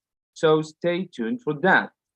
Let me also remind you that we have another sponsor, which is Text Inspector. So I'm going to show you a 2-minute video about it. It's a wonderful tool for teachers and linguists.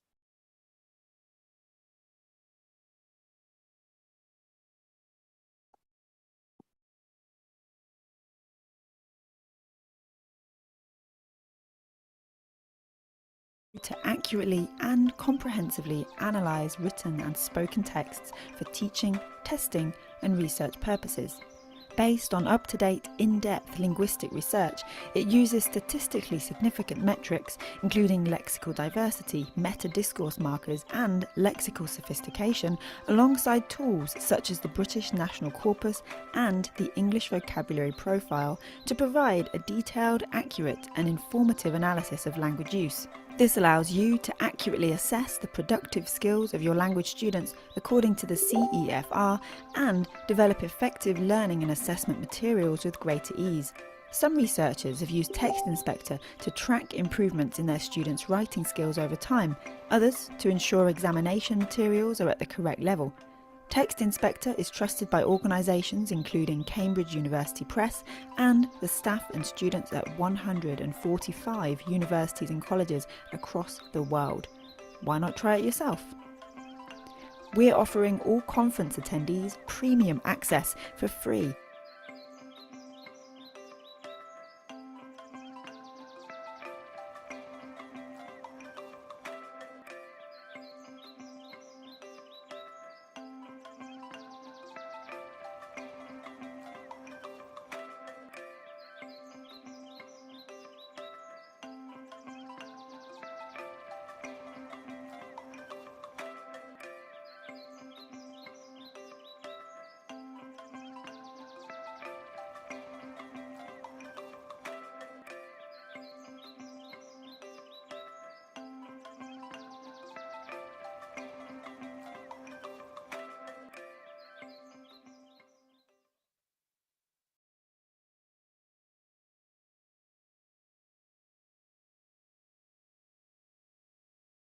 So everyone,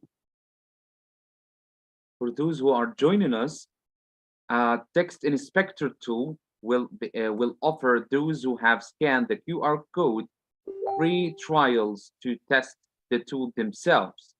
This is a part of the sponsorship of Text Inspector for our conference, Educast International Conference 2023. So we're gonna go through a short break till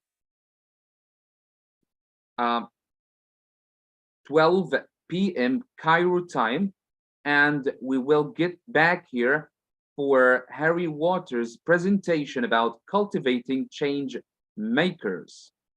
So for those who are interested in attending the other presentation of Sumaya Al-Nagar about online ESL tools in teaching young learners, I've dropped a link in the chat box where you can all use to attend the other session. So till 12 p.m., see you again.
So we're back again, everyone. And here we have Harry Waters. Harry, are you there? Hello, I am here. Don't worry. I was just finding the mute button. I wasn't quite sure where it was. Not like I've been using Zoom at any time at all for the last 2 years. Yeah, it's good to see you again. Nice to see you. How are you? I'm fine, thank you. Is everything all Excellent right? news. I'm good. I'm good. Just a pre-warning for everybody. I have some workmen doing some work in the house at the moment. So they might have to come in and ask me to sign a piece of paper. So that could be a big surprise for everyone. 2 Spanish workmen jumping through the door. So yeah, if I switch to Spanish at any moment, just be aware. Well, I'm speaking to Spanish people. So as you do, when you speak to someone, you speak to them in their language, if you are able to. Yeah. Okay, very good. So how is the weather like today in Spain? I tell you what, it's a nice day. But the thing about Spain, particularly where I live in Spain, it's very much built for, well, when it's really hot, because it gets to 50 degrees in the summer.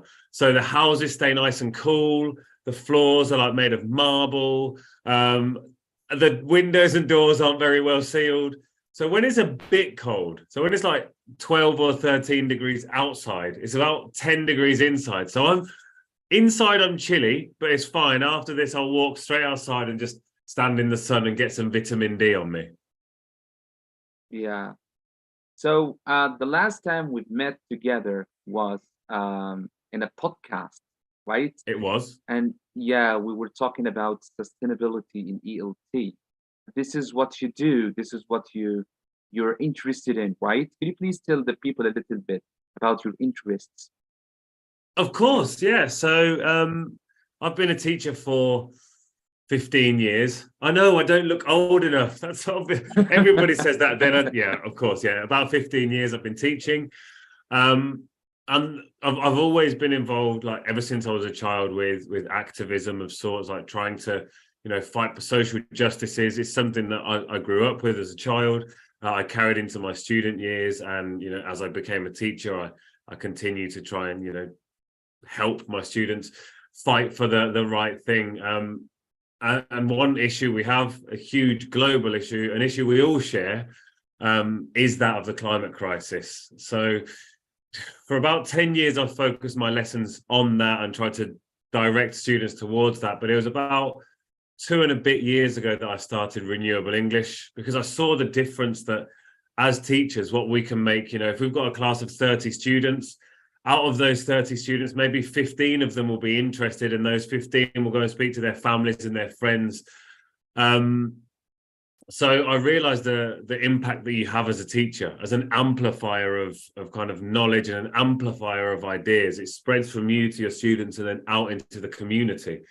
So at the start of 2021, towards the end of 2020, I started Renewable English to try and get this message out to as many people as possible, really. Yeah. Well, so guys, again, Harry Waters has been teaching for over 15 years. And at that time, he has worked on award-winning environmental projects. So as you can see, he's really interested in environmental issues and integrating all of that in education. So his passion for education and his love for the planet led him to create Renewable English. So could you please tell us a little bit about Renewable English before we kick off the presentation?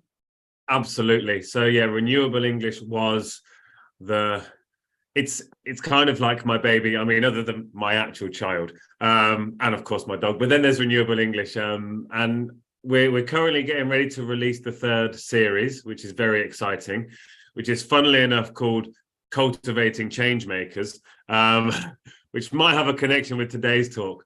But the first series, and the reason I made the first series was, I looked in course books, and there were so many course books that, would go through all of these different units. Every course book had it. They'd have the food unit, the sport unit, the family unit, the home unit. Every book had that. And I realized that there'd be one unit that was about the environment. And that one unit would be, oh no, the ice caps are melting, the polar bears are dying. And that would be it. And there was no connection for our students for that. So they'd get to that page and be like, oh, more environment.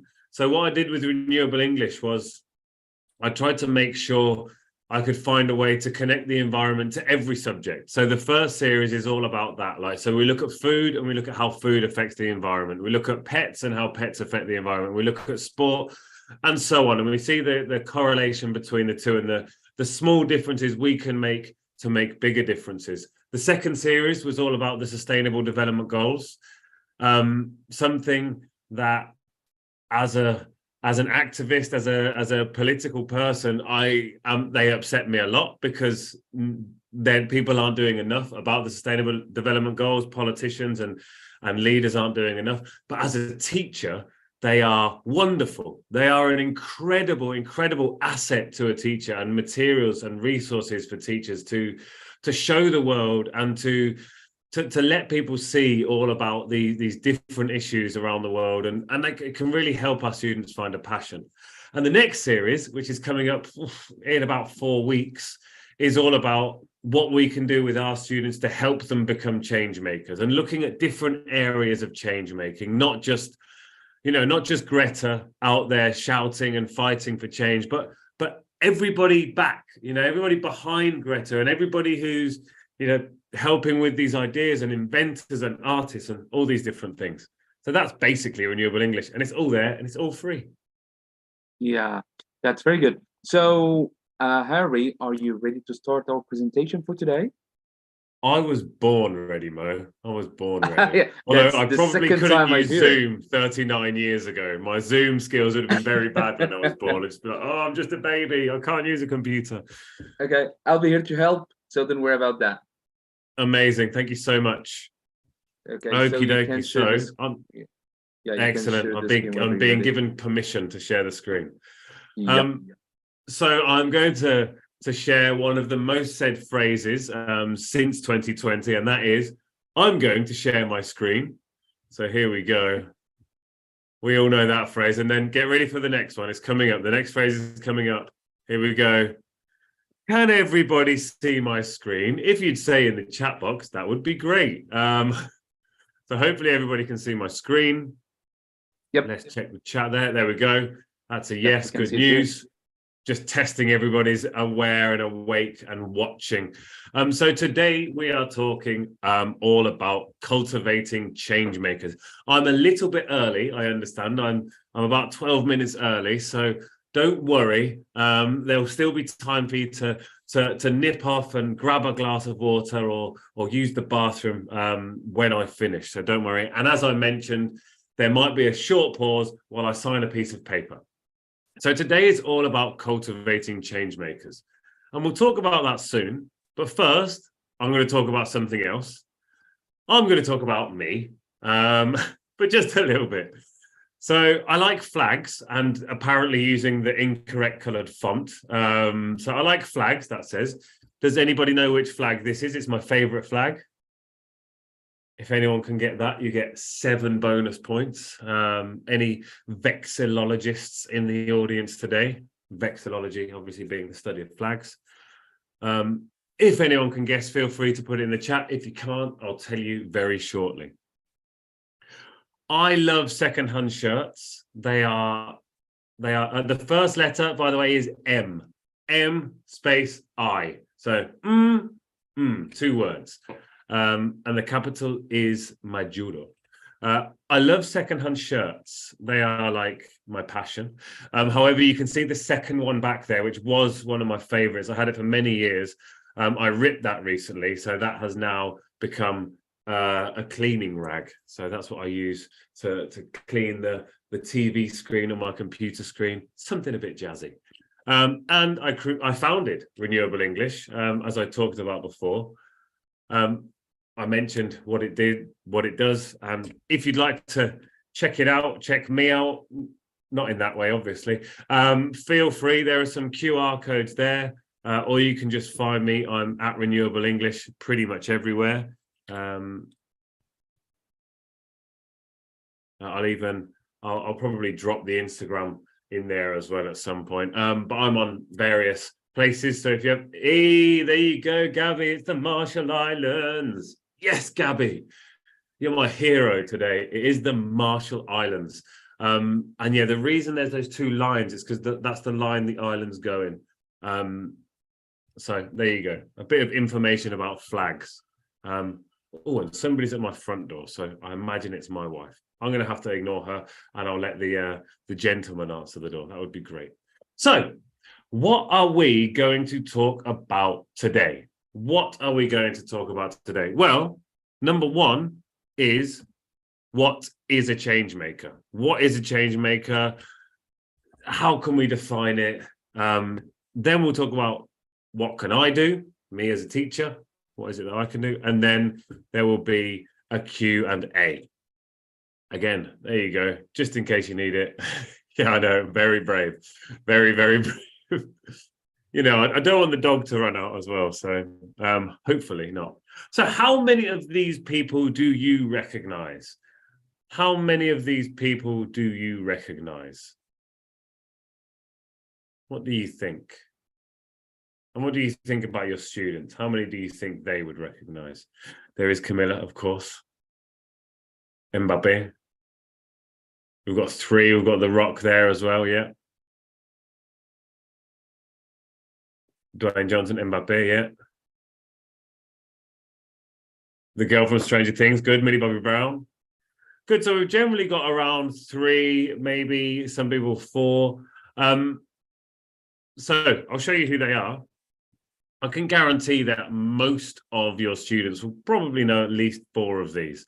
So we do have The Rock, Millie Bobby Brown, Mr. Beast, who has the most subscribers on YouTube, Camila Cabello, and Kylian Mbappe. Next question. How many of these people can you name?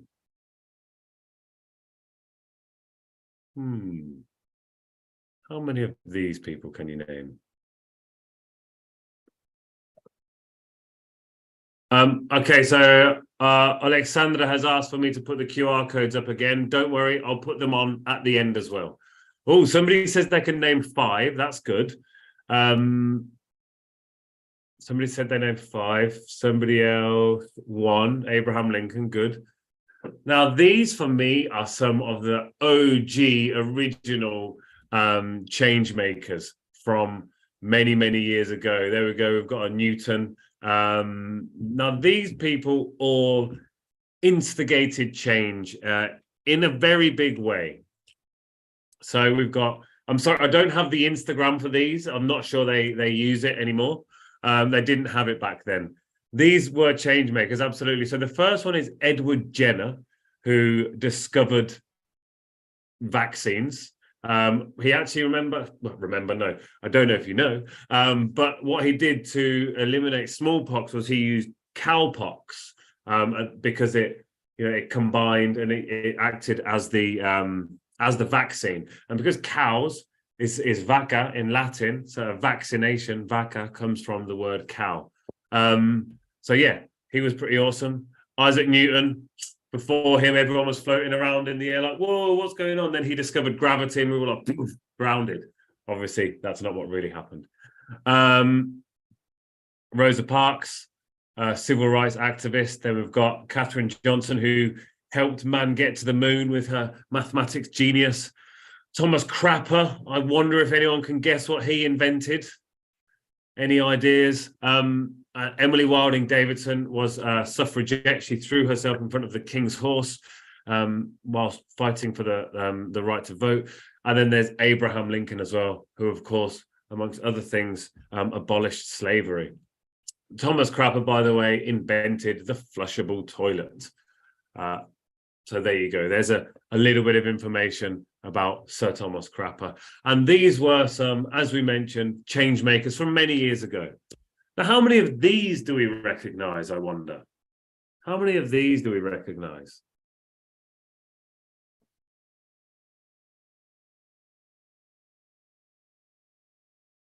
We've got one. We've got Malala there, yeah. None, okay. None of them. It's tricky. So here we've got Clover Hogan, who is a huge advocate for mental well-being and eco-anxiety. She's doing huge things with that. She's advising businesses, she's advising schools. We've got Fion Ferreira, who is an inventor. He's invented a way of removing microplastics from water using magnetism and oil and genius. And he's 22 years old. He's now studying for his master's. We've got Sammy from Sammy's Buddy Bench. She collects bottle tops and then makes these benches where a buddy bench is where you sit down if you're feeling lonely and somebody else can come and join you. Then, of course, we've got Jane Goodall and David Attenborough, very big, very famous people there. We've got Kids Against Plastic, who have been campaigning for about 10 years now. Well, no, 8 years, sorry. And, of course, the world famous Malala. And then Ryan's Recycling, who is, a young lad who goes around and does a lot of recycling. Basically, this is a way of showing your students what they can achieve if they become change makers. Look at the differences you can make. Excellent. I love beach cleaning organizations. I'm a member of one as well. I absolutely love cleaning. It's litter picking. I know I shouldn't love it. I should hate it, but it's a great way of getting communities to work together. And we'll talk about that very soon. So who or what is a change maker? What do you think a change maker is? Feel free to drop it in the chat.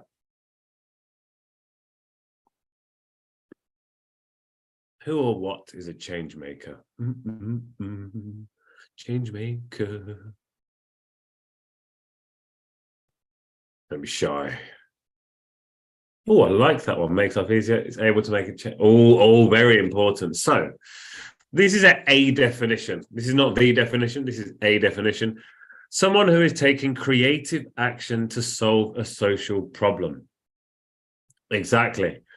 So tenacious about a greater good, deeply connected, and team players. Now, there's often something we forget is the team players. We see one person and we think that person is doing all of that, but you need to think about everybody behind them. And a word people also get really caught up on in this is creative. People will say, I'm not creative. I'm naturally not creative. I can't paint. I can't sing. I can't write music. I can't draw. I can't dance. I can't take photos. I'm not creative. Being creative isn't just arts. Being creative is finding a way to solve a problem.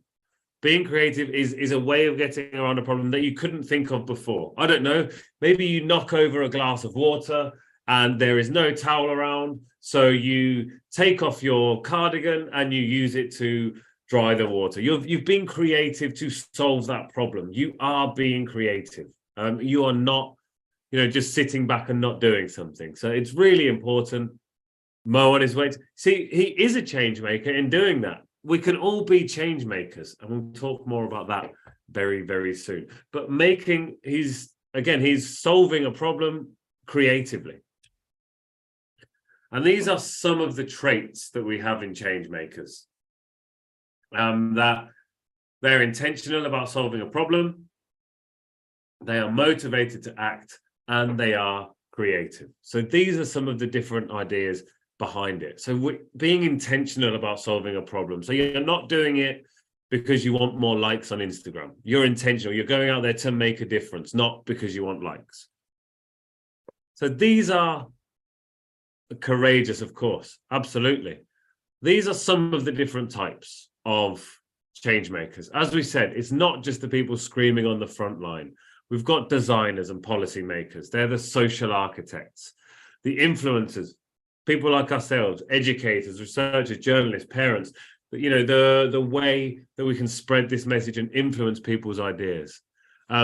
Investors, where are people putting their money? Where are you putting your money? Where are you teaching your students to put their money? Think about which bank that they're opening their account with, and all of these different things that can, you know, a way to get around all of this is to help them to learn where they should be investing their money from a young age. Then, you know, maybe we have some future lawyers, some future accountants, some future programmers. If they're learning about this, they can learn about doing it in a green way. Again, with our engineers and our scientists, work with our students, you know, make a board game made out of plastic waste. You're doing engineering in that, or make a robot or a car or something using plastic waste. You're using their engineering side. Do experiments with your students to see where a plant grows best in a classroom, you know, to see which plant thrives the most, the one with good soil or the one with soil full of acid. Obviously, you're going to see these different things, and you're going to see which of your students could perhaps grow into that. And then we have the community organizers. So maybe you have a school eco club or something like that. Focusing on that is super important. So that's what a change maker is. That's what a change maker does, I guess. So let's have a look at the most important question. What can I do? There is so much that you can do as an educator, as a teacher trainer, as whatever you may be. There's so much that you can do to help your students become change makers.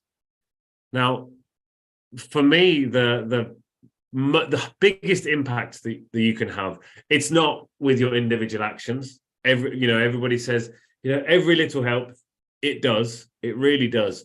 But you walking to school that's not going to save the world. It's not going to save the world, just you walking to school. However, getting your whole community to walk to school will reduce the impact there. So we're going to look at what we can do to help our students take that next step beyond simply turning off the tap when they brush their teeth, beyond doing the recycling, just that step further to make it a more community-wide approach. Now, we're not talking about the world yet.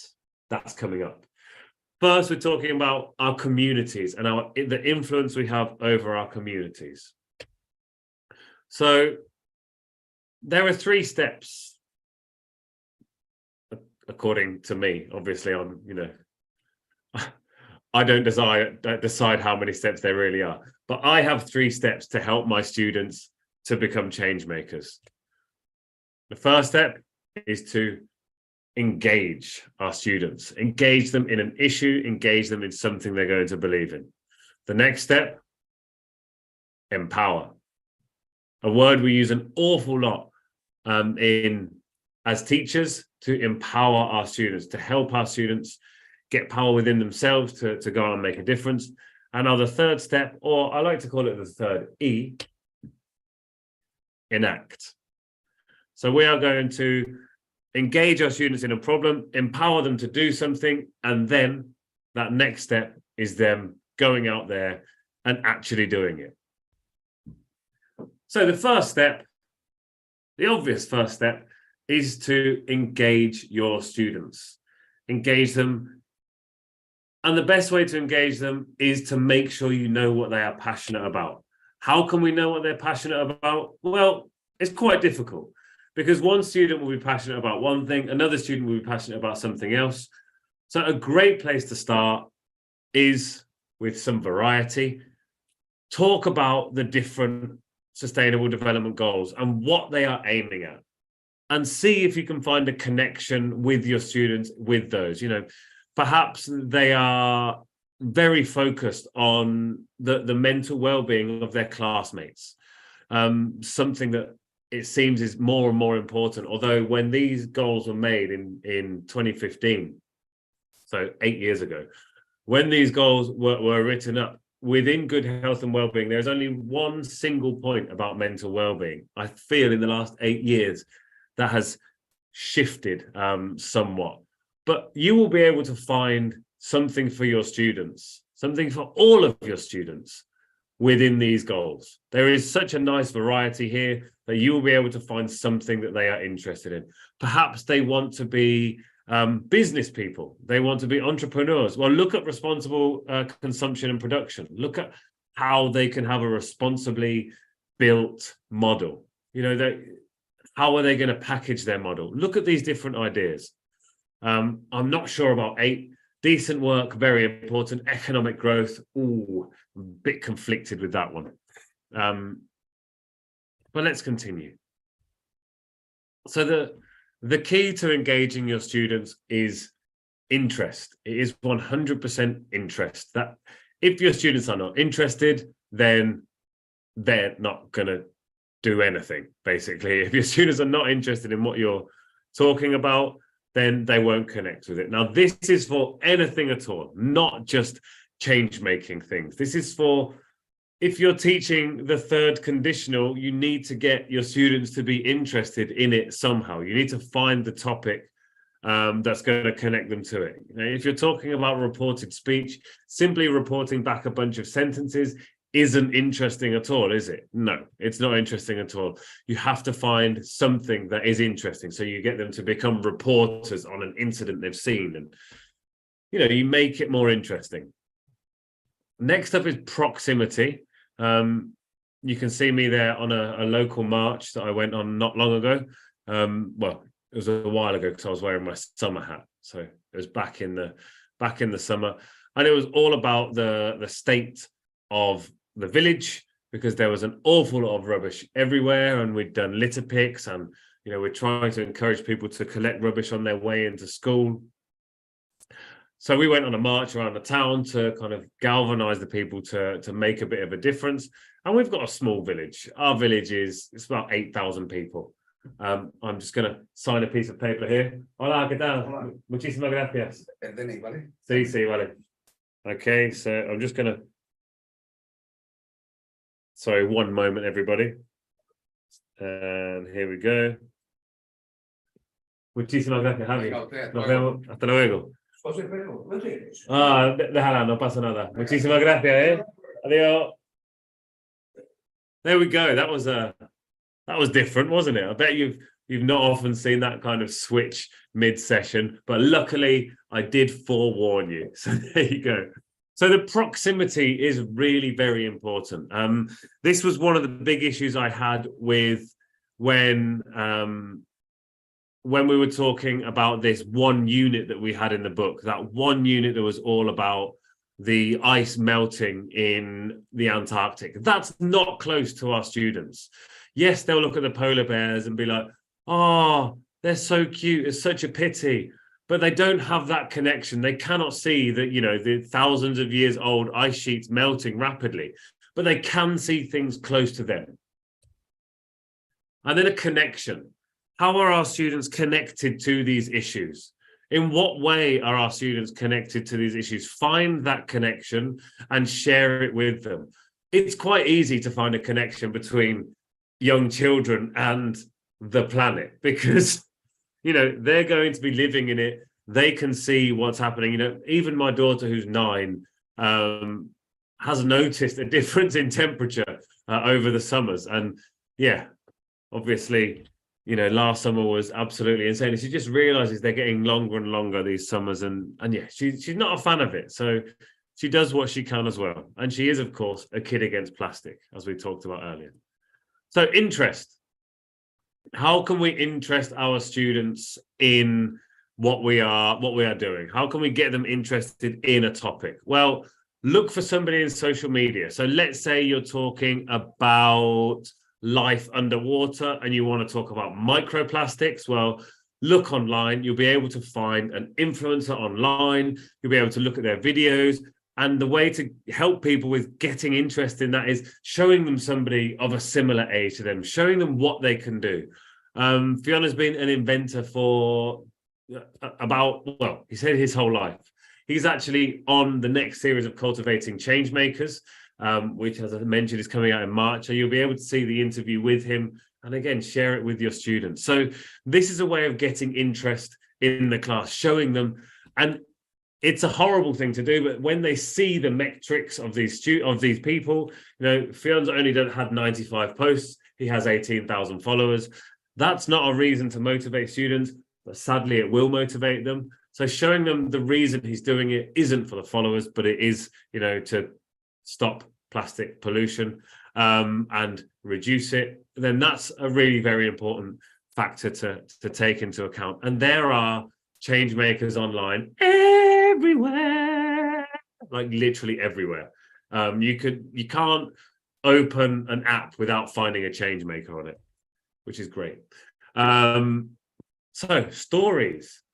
If you're talking to younger learners, then story books are great, but using real stories, getting stories involved. Here are some of the stories I like to use with my younger students. So the Lorax from Dr. Seuss is, again, it's all about, you know, saving the last tree, and Greta and the Giants is all about somebody who stood up and protested about a forest being destroyed. And here we are, it's all about the planet Earth. Now, there are hundreds and hundreds and hundreds and hundreds of books about it. The Lorax is also a nice movie. So again, there's a nice connection for your students. If after they've read the book, they can then go and check it out. So storytelling for me is a great way of getting our students connected and interested and seeing these problems in a kind of a more colorful view, and it not just being endless doom. So getting their interest is very important. Proximity. Do something close to your students. Do something nearby. You can see in that lovely picture there. Can you see that cute young lad in the corner? Can you see him there? There you go. There's me trying to save a library at the age of 4. Although you can read the first line there, it says angry protesters. I was not particularly angry at that stage. That is me. We're not shouting for no library, by the way. It's actually no library cuts. Yeah, they were trying to put like charges as well on that. So, you know, from a very young age, it was something, but it was local. It was the library down the road from me. Oh, thank you very much, Helen. Hopefully that's the case. A bit like being a teacher, I guess. So a way of doing this is getting photos from your neighborhood. Look for issues in your local area. Issues at school. Maybe you have a space where you can grow a garden. We did this at my daughter's school. So they have, they grow food there. They eat the food. It's what we do. You know, we go into the school and we do that. So look for issues at school. Maybe one of the big issues at school is single-use plastics. Do a plastic audit in your school and check it out. Look for the issues there. Local issues, littering, foul waterways, any kind of issues. I'm talking climate issues at the moment. There could be all sorts of other issues as well. So please go beyond just the climate issues. There are many, many other issues that happen. And we need to make sure we are fighting for everybody. And if it's in our proximity, it's a lot easier to do so. And then a connection. So the connection is super, super, super important to this last stage of engaging our students. You can find something close to your students. You can find something nearby, but if they don't feel connected to it, then they won't try and make a difference. So we need to try and include absolutely everybody. So maybe one of the issues is with inclusion in your area. Perhaps there are problems, there are issues, then try and get everybody involved. Inclusion of all aspects, you know, so maybe the local supermarket doesn't have wheelchair access. that's something that everybody can get involved in. And it is obviously important because maybe there's a child at your school who the students know and they've seen in a wheelchair. So it's something that everyone can get behind. So trying to include everyone connects interest, and then the importance to an individual and the importance to a society. So that is how we engage, in my opinion. There are obviously many other ways we can engage as well. I'm going to move on to empower. This is a word we hear an awful lot. This is something we hear all the time. I'm just going to take a sip from my Teachers Talk radio mug,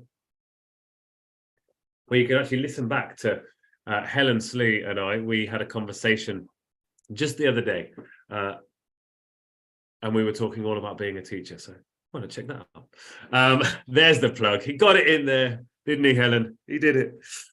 So empowering our students. It's a word we use a lot of the time, but let's look at how we can do it. We need to make sure that classes and ideas are student-led, that it's not just us spoon-feeding our students and telling our students. The previous slide was the pride flag. It was indeed. So it's probably better if, we refer to it as the pride flag, by the way. So anyway, back to student-led actions. So we need to make sure these interests come from our students, and we aren't just implanting ideas into our students' heads saying, okay, we are going to clean up the streets because that's what I want to do. It's not going to help. It's not going to work if it doesn't come from your students. However, that said, we're not saying, hey, students, you go change the world. What do you want to do? Tell me. And sitting back. Students are going to need guidance. Now, we're going to need to show them to the correct way to be. We're going to need to show our students the right way to go. Exactly, a student-centered classroom, but they do need our help. They need us to show them certain ideas, give them that push, because even though a lot of teenagers think they know everything, they don't just yet. But particularly with young learners as well, a lot of guidance along the way, and more importantly, support. So if your class decide they want to have a meat-free Monday, and they don't want the schools to serve meat anymore, and that's what they want to do. So the guidance there, you're going to talk who they can show these ideas to. So what could they do? Maybe they could write some letters to the catering company. Maybe they could write some letters to the head teacher. Maybe they could write letters to parents. Writing letters is very important. It's a great way to practice English. A guide on the side, but not a sage on the stage. Absolutely. And then support. So if your students are taking their change making to the next level, they will need your support. So maybe they'll need you to help arrange an interview or help arrange a meeting, or maybe somebody isn't actually listening to their ideas and they need you to support them and come in and say, this is what we're going to do. The ideas absolutely come from them, and we just some people are kind of in love with I'm going to put this in very much in inverted commas. You say normal life there, Mariam. I think you mean the life that they've become accustomed to. Absolutely. How could we motivate them? Well, I've got some ideas for you. It's like I'd placed that question in there. So projects are a great way to get people involved. One of these projects I like to do is something that happens at the start of classes, is good news stories. Ask our students to bring in their good news stories. It doesn't all have to be doom and gloom. Bring in the good things that are happening. Check out some ideas that they've come across. Share them with the class. Talk to the class about it. This is a super simple idea. I know. What would I do? I'd probably just waffle on about something. So bring in these good news stories and share these ideas with the class. Maybe take those ideas to another level. Now, this is my favorite teaching hack, okay? Don't tell anybody, or actually tell everybody, because teaching hacks are brilliant to share. So, social media sharing.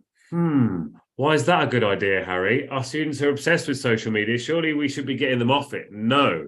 What we should be doing is setting our students homework to find an environmental influencer that, I don't know, makes vegan recipes. Let's say we want to talk about a meat-free Monday. We'll go back to that. We ask our students, you need to go and find 5 different videos with vegan recipes that you would like to try and share them with each one with a different member of the class. So they have to go and look for these 5 different things and share them with 5 different people. All of your students have to do that. So they all have to share the different videos with each other. It has to be in English, of course. So they're all sharing these ideas. They've all had, 5, 10, 15, 20 videos about vegan recipes. They look cool, they look delicious, they see them, they try them, amazing. But then, lo and behold, the next day they go into their Reels or their TikTok, and there's another video because the algorithm knows that they love vegan recipes. You can also do it about other change-making ideas. So set homework to go and look for TikTok videos about whatever you're teaching in the classroom, about fashion and the environment. If you're talking about fashion, get them to look for the environment as well. Share the videos with each other, bring them in, show them to the class. That way, as they continue to do this on a fortnightly basis, so every 2 weeks, we get them to do this. We get them to share their videos and share and share and share. After a while, that will be what comes up on their feed. That will be what they're looking at. So it's a great little trick. And then an eco club. This is the ultimate learner-centeredness, as I see there. It's like everyone's just throwing tips out for me. Taking an eco club and getting our students to lead with their ideas. It's a great way for them to think about different ideas, come up with new ideas, share them with their classmates. And then, from there, they can take it on to the next level. But they have a sense of self. They have a sense of worth because they are in there doing something and they're spreading it to the wider community. And there is nothing better than a child coming out there and making a change and doing something that they really believe in. And it's really easy to get students to be passionate and believe in stuff. I've done it with flags before. I used to always talk about flags, and I had passionate vexillologists in my classrooms. Thanks entirely to flags. Love flags. They're just the best. After the planet, obviously. Planet first, flags next. Although it's strange because I don't really like what they stand for, national borders and so on and so forth. I'm not a huge fan of the nationalism and patriotism behind them. I just think they look really cool. So that's where I got the pictures from. And finally, our students are engaged. They are empowered. Like stamps, exactly. They're engaged and they're empowered. So we've given them all these wonderful ideas. We've filled them with this sense of self, this sense of worth, and they're brimming. All this potential is bubbling up, bursting out through probably plentiful hair, something I don't have. It's bursting out and they're just like, oh, I need to use this energy. What do? We help them enact by showcasing what they have learned, showcasing what they are doing. Not all of our students are the same, though. Did you know that? They're not all the same. You can now see in this image here that No Planet B sign was used by the same child in another protest. They are reusing their signs. How can we get our students to enact? How can we showcase what our students are doing? Because not all students want to be, as I mentioned, Greta 2.0. So not all students want to do a presentation. How often do we force our students into doing a presentation? Because that's what it is at the end of the project. The end of this project is a presentation. So all of you have to come up here and talk for 5 minutes. And one person in the group's there with their arms around, and the next person's there, standing there, reading from a book, terrified, not knowing what to say, reading the words that somebody else has written down for them and shaking, because not all students like to do the same things. So we need to find a way to help our students do what they can and showcase that. So there are many other ways to share ideas. It can be a video. It can be a podcast. Podcasts are brilliant. There are so many wonderful podcasts out there. Check out Teachers Talk Radio. Exactly. Give them options on what they want to do. Maybe you have an artist in the class. and they want to paint something. Maybe you have an engineer in the class and they want to create something out of single-use plastics. You can have a gallery session where you make art out of single-use plastic, you upcycle. There you go. Learner autonomy is super, super important.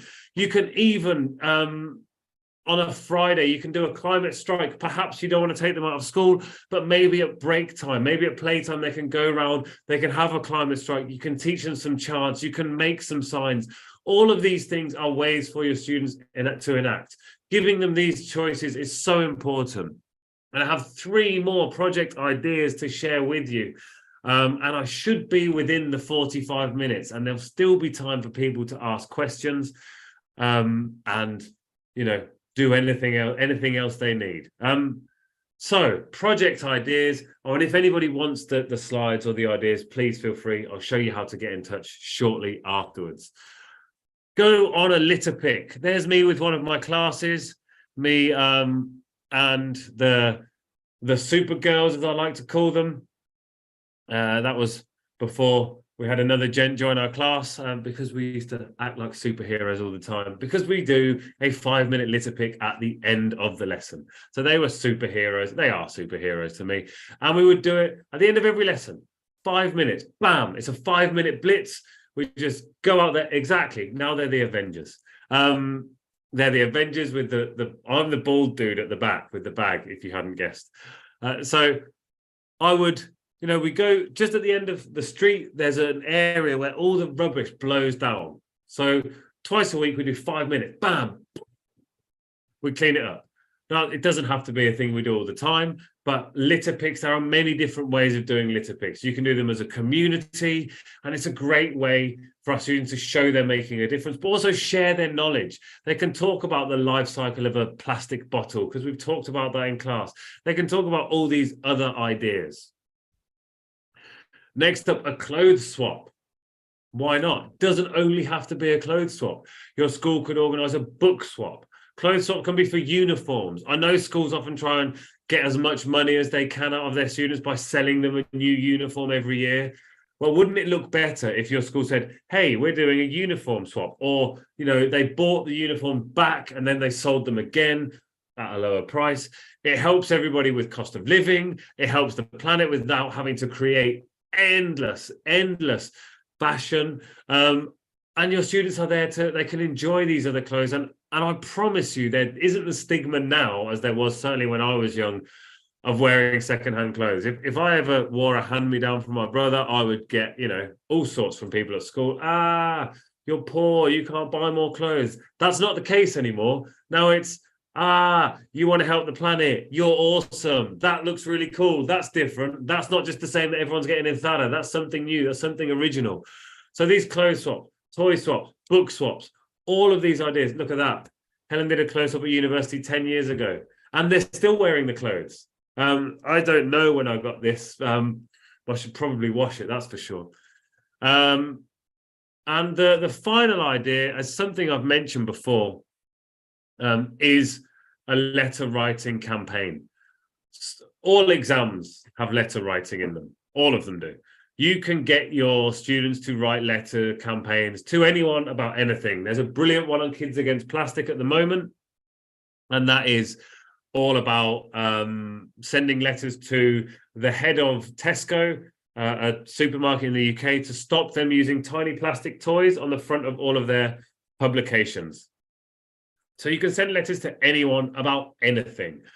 Campaigning. It's a great way to practice writing as well. And I'll tell you what, when you go into your classes preparing for exams and you say to the students, hey there, you're going to write a letter to your English speaking friend who has just visited on holiday and has returned home. Ask them about their journey. Ask them about this. Tell them you can't wait till the next time you see those horrible formulaic, nasty things. Yeah, a letter writing campaign would definitely help that. Post offices don't sell bread, that's for sure. Although it would be good if they did. You could get bread at the same time as... Anyway, So yeah, getting your students to write these letters is something they care about as well. When you're teaching a student to write a letter, so often we do it by, okay, everybody here, look at the example, now copy the example. But change it for your own words. I know that I would always encourage my first certificate students, I would always encourage my PET students to go with write a letter because it's easier and it's an easier way to get the marks and to pass the exam, because it's very formulaic. But you can practice these formulas, you can practice this creativity right here like this. So, somehow we managed to do it within 45 minutes, but I'm not sure if Mo's going to want me to carry on for a little while, because there are obviously a few minutes still, but I will share this screen with you. And if anyone has any questions, please do feel free. So as I mentioned earlier, they are there to be seen. So there we go. There's that. Any questions from anybody? And thank you very much. In a moment, I'll share a quote with you. But before that, Mo, go ahead. Thank you, Harry, for the wonderful presentation. And, let me tell you about the first comment, because I do have the same comment for you. Okay, so a guy from YouTube called Dad's Books, he's saying, I like his sense of humor. Me too. Thank you. Yeah, okay. So Haya, could you please tell Harry about the other comments from the chat box? Yes, sure. And I think all of us loved your sense of humor, Mr. Harry. Thank you. Okay, so we have many comments about a change maker. So Helen was saying that once a change maker, always a change maker. I hope so, and that's the aim. If we can get our students to become change makers early on, then hopefully it will stick with them. And that's like for me, that's one of the absolute keys. If we can get them hooked early, then they'll be addicted to change making, and they'll want to go out there and make a change in the world. I'm just grabbing the link to my Insta if anybody wants it. I'll chuck it there in the chat box if it's easier than using the QR code. And I'll get back to the presentation there. So you can check out Insta there. We can also, of course, see here. And there is one more tiny thing that I'd like to say. I apologize for interrupting. But that is that everyone has change making in their DNA. It's just a matter of unlocking it. Now, as a teacher, as an educator, we've got the key. We have that key. We are change makers every single day, and we have that key to unlock it in every single one of our students. Now, in this talk, we currently have 85 people, and whoever's watching on YouTube. So, okay, 86 people, and whoever's watching on YouTube. If each of us has one other change maker in our life, then suddenly we've gone up to 172. And if each one of those people makes another change maker, bam, we're on 244. And it keeps growing and growing and growing. So if we can then make 2 each, or 3 each, or 30 students each, look at the impact we can have. Us 88 people, we can have an enormous impact. Yes, totally. So Eunice here is saying also Mo is on his way to be a change maker by this initiative of this free online conference. And he is indeed. Yes. He is making change in a creative way. Thus, he is a change maker. Yeah, indeed. And we have here Julia saying, thank you very much for your enthusiasm, Mr. Harry. Not a problem. I am incredibly enthusiastic when it comes to teacher training and the environment. So, the two kind of go very well together. Yes, indeed. Okay. So does anybody else have any questions? Does anybody need anything? Yes. If you do, please feel free to get in touch. Yeah, exactly. So we have some questions here. The first question is by Mariam Ayad. She says, people are kind of in love with normal life and afraid of change. How can we motivate them? I think it's that idea of the engagement, to motivate someone is finding something that a person is connected to, finding an issue that will strike home to them. So when there's something you're passionate about or something that you care about, you can't just ignore it. You know, so if, for example, I don't know, somebody in your house is, their street is always full of rubbish. You know, somebody that you know comes to your house and the street is always full of rubbish. Then they'll see that and it will affect them. They won't be able to ignore it. They'll have to go out and do it. Or, you know, to like even to a greater extent, if it's often people have health issues like being intolerant to lactose, for example. That's, you know, that's a straight up a fairly simple health issue that people then can't ignore. So then they have to stop drinking milk. It's forced upon them, but often they look deeper into it then and they see the impact that, you know, animal agriculture has on the planet. And it started off with that connection to the lactose intolerance, and it builds from there. So finding something that is connected to a person, be it, you know, a food intolerance or an intolerance to litter, then, you know, it's finding that connection, and then people will want to change. Yeah, so we have another comment from a dear friend in the chat box, Mrs. Iman Abdesalem. She says, I think you followed the 3-stage process yourself: engage, empower, intact. Well done. This was informative and inspiring. I hope it was. I hope it was useful. And yeah, as ever, feel free to if you want any of the lessons that have been made on Renewable English, you can just go to the website. I'll put the link in the chat now. I'll probably spell it wrong because I usually do. But there you go. I'll put the Renewable English. There we go. Feel free, jump on over there. All the materials are completely free. There are video lessons. There are worksheets that go with the video lessons. And as I mentioned, there will be free live lessons starting in March. There will be 10 in the series. So it will be over 11 weeks because I have to take 1 week off, as my daughter, who is a change maker herself, she is going to be speaking at the World Retail Conference about the dangers of fast fashion in Barcelona. So I won't be able to do the lesson that day, obviously. But otherwise, there you go. We're cultivating change makers. So please feel free to come along, check it out. It's open to everybody. Everyone is welcome. Yeah, best of luck for you and your daughter, Harry. And thanks again. It was a wonderful presentation. Thank you. So again, guys, let me remind you that we're still here for you. And Ron Moraine has just arrived again. So hello, Ron. How was everything, you know, regarding the other presentations? Let's tell the people here. Yeah, well, actually, you are on mute.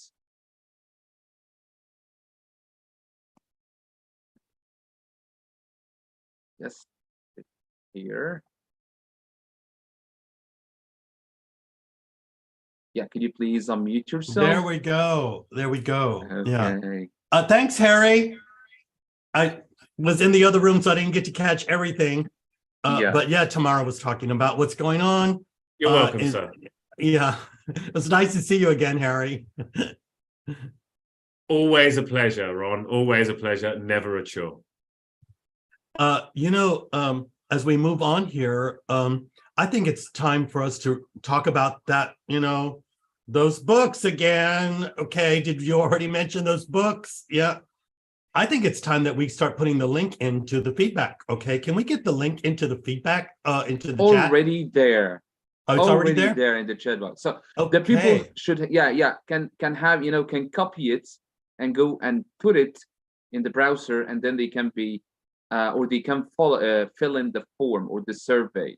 Okay, so for those who are there, please try to fill in the form, because you will have a chance to win free books from Delta Bookstore, one of our sponsors for this conference. Right, Ron?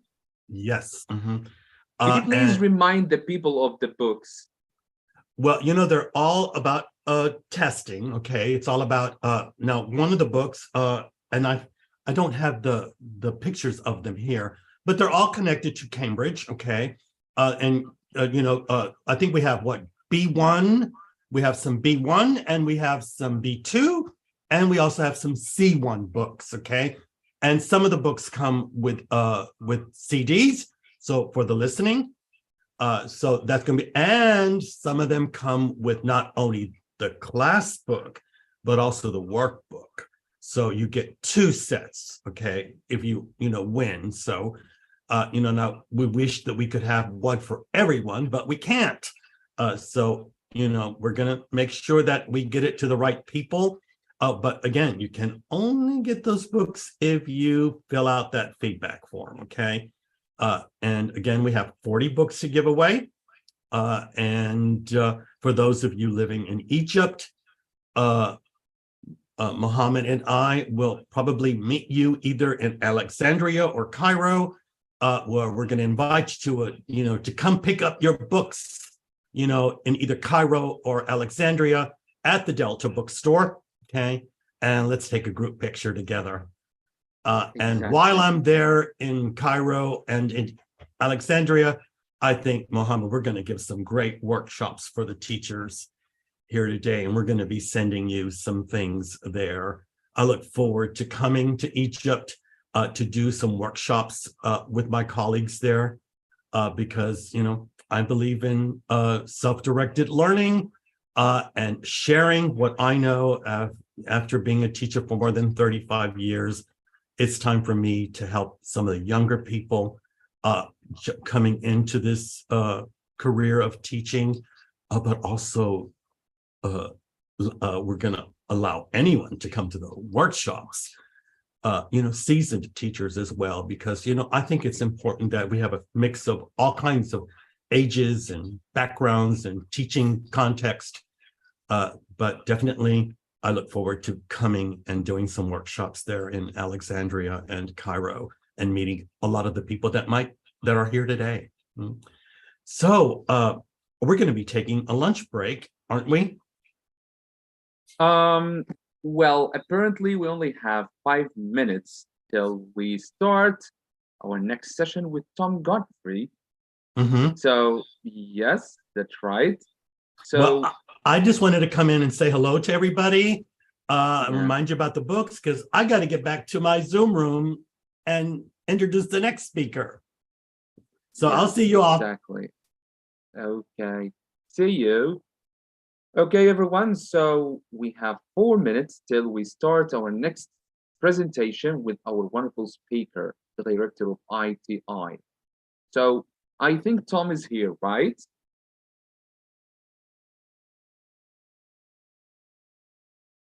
Let me make sure. Yeah. Yes, he is here. Hey, Tom, how are you doing? Thank you. Can you hear me okay? Yeah, of course, I can hear clearly. So it's a wonderful opportunity to be having you here again, because this is not the first time to meet, right? We had a wonderful conversation in our episode for my podcast, Educast Interviews, about drama in teaching. Yeah, and today we're gonna be talking about something else. So let's give the people 2 more minutes before we start this presentation, and then the floor will be yours.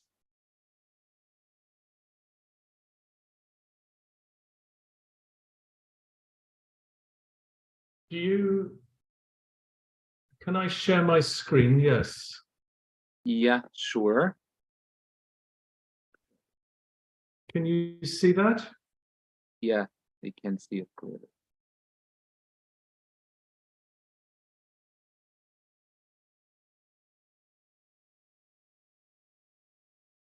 I'm not sure about my internet connection. I'm getting signals saying my connection is unstable. No, it's good. We can hear it clearly. We can see this presentation. It's good.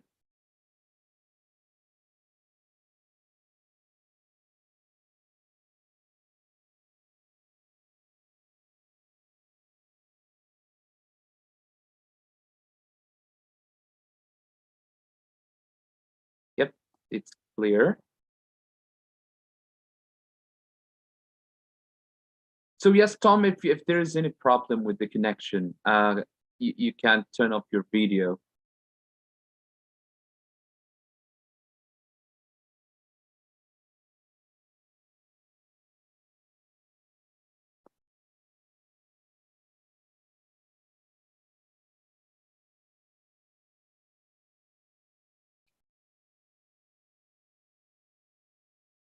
Okay. 2 more minutes to start.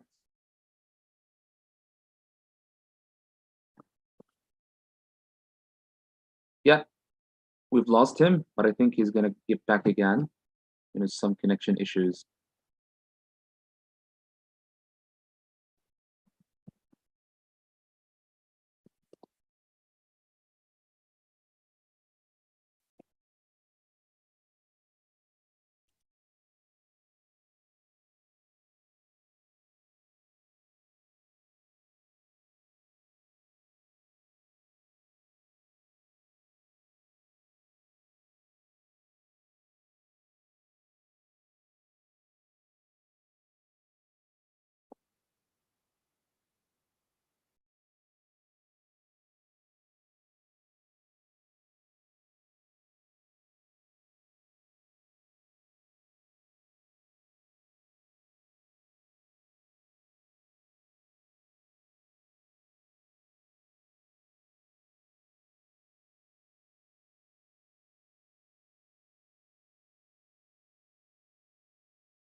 So till Tom joins us again, let me remind you that our sponsors are Delta Bookstore, who are going to give free books, 40 free books for those who will fill in the form of the feedback on the conference, and also Text Inspector, who are going to give the lucky ones here 30 days free trials to try their tool, which is really useful to teachers, teacher trainers, researchers and linguists.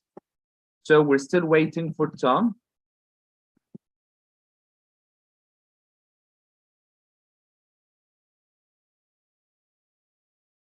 Ron, we can't hear you. Just a second. Yes.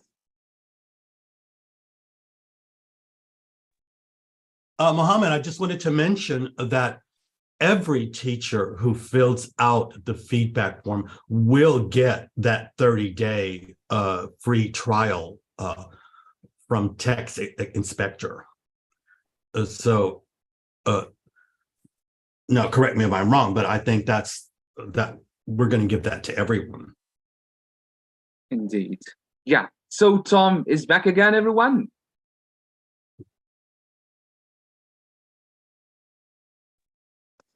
Okay, so Tom, you don't have to turn on your video. Okay, just start sharing the screen. Okay. And that's it. Yeah. Okay, so guys, this presentation is just a second. Yeah. So this presentation is about embodied approaches to professional development by Dr. Thompson Godfrey, the director of ITI Istanbul. Okay, so to tell you a little bit about Dr. Tom Godfrey. Okay, so, and here we are. Yeah, so Dr. Tom runs teacher development courses, developing facilitation and performative skills, as well as training courses leading to teacher qualifications. He's an ELT consultant specializing in applied theater and teacher education. He completed an MA in TEFL at Reading University and an MA in applied theater, and his doctorate of education at Exeter University, UK. He's the founder of Speech Bubbles Theater Group, who perform musicals to raise money for charities that support education and children in Turkey. So Tom Godfrey is here right now to help us and offer practical solutions to, find some solutions to our conference topic, which is, or conference theme, which is global challenges in ELT. So welcome, Tom. Thank you very much. I hope you can hear me okay. Yep. Okay, wonderful. So thank you for inviting me. And thank you for coming to listen as well. My name's Tom. I'm a teacher and a teacher trainer working in Istanbul, ITI Istanbul. And I'm interested in bodies. I've always been interested in the relationship between the mind, the body, and our emotions, our feelings, because I think teaching and learning is a holistic process. But what I'm kind of worried about is that teacher training and teacher education sometimes is missing the point. Because when I talk to teachers or observe teachers, the part of teaching that they find the most complicated or difficult or challenging is very often about the performance, what they do in the classroom. So the behavior of the learners. So how can they get the learners' trust? How can they get the learners to behave creatively, spontaneously, get the learners to work together, listen to each other, speak to each other, interact with each other, get the learners' confidence, help the learners do the tasks, get the learners to solve problems, the atmosphere in the classroom, getting action, activity, and building a learning community. These are the challenges for teachers. These are what teachers need to learn how to do. But very often on teacher training courses, the focus is kind of much more on the knowledge of how to teach. So it's more focused on the competence or what the teachers, a procedure, if you like, for what teachers need to do. So a typical training course would have, how do you plan a lesson? How do you use the resources? How do you set up activities? Give and check instructions, give feedback, analyze. And all of it sounds as if it's kind of a recipe, that there is a formula. But obviously we know that there isn't a formula. Every lesson is different. Every lesson and every learner is different. So I've kind of been worried that teacher training and teacher education is not really focusing on what teachers need. And then something very interesting happened. We had the COVID pandemic and everything went online. And I thought, wow, that's not going to work, because teaching is a physical activity. It's all about bodies. It's how we interact with the learners. It's about the physical presence of the teacher and the physical presence of the learners. So how can this work online? It's impossible. And what was really surprising to me was that, in fact, teaching online became possible. In most of the activities and a lot of the activities in course books, for example, worked quite well online. And some activities worked even better online. And that was a shock to me, because I thought, well, the presence of the teacher and the presence of the learner is important. So what is the difference? I mean, obviously teaching face-to-face and teaching online is different. And I wanted to explore what is the effect of the physical presence of the teacher and the learners. And that's kind of what got me thinking about the embodied presence of the teacher. I mean, there are some things that you can't do online. For example, action songs. And action songs are a traditional way of learning a language. When we're babies or very young children, our parents will sing songs to us, and there will be actions. And these will be remembered throughout our life. I mean, I'm sure you all remember your mother and your father singing songs with actions. And it's something about the words and the actions and the rhythms that make these songs memorable, and you remember them until you have your own children, and then you use the same songs and sing to them. So this is how we're exposed to language initially, and this doesn't work well online. If you try to get everybody singing a song online, it's complete chaos. But most other activities actually work quite well online. So I started thinking about, well, what is teaching and learning? Is teaching primarily about giving knowledge? Or is it more about helping learners to learn? And what is learning? Is learning primarily about knowing something, or is it about doing something? And maybe you'd like to put your response in the chat. What do you think? Is it giving knowledge or helping learners to learn? Is it more about knowing something, or is it about doing something? Obviously, it's a combination, essentially. But I've always thought that it's the actual doing that was important in my teaching. And then I realized that actually there are different kinds of teachers. There are the teachers who believe in A, and there are the teachers who believe in B. And for some reason, my screen is not moving.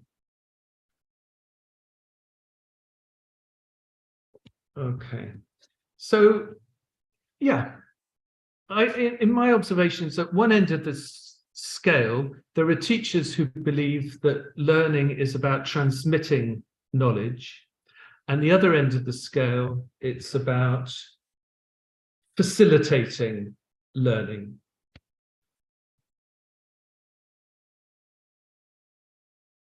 Okay, so the teachers who believe that knowledge is about transmitting information, generally they build their lessons on the materials and the procedure.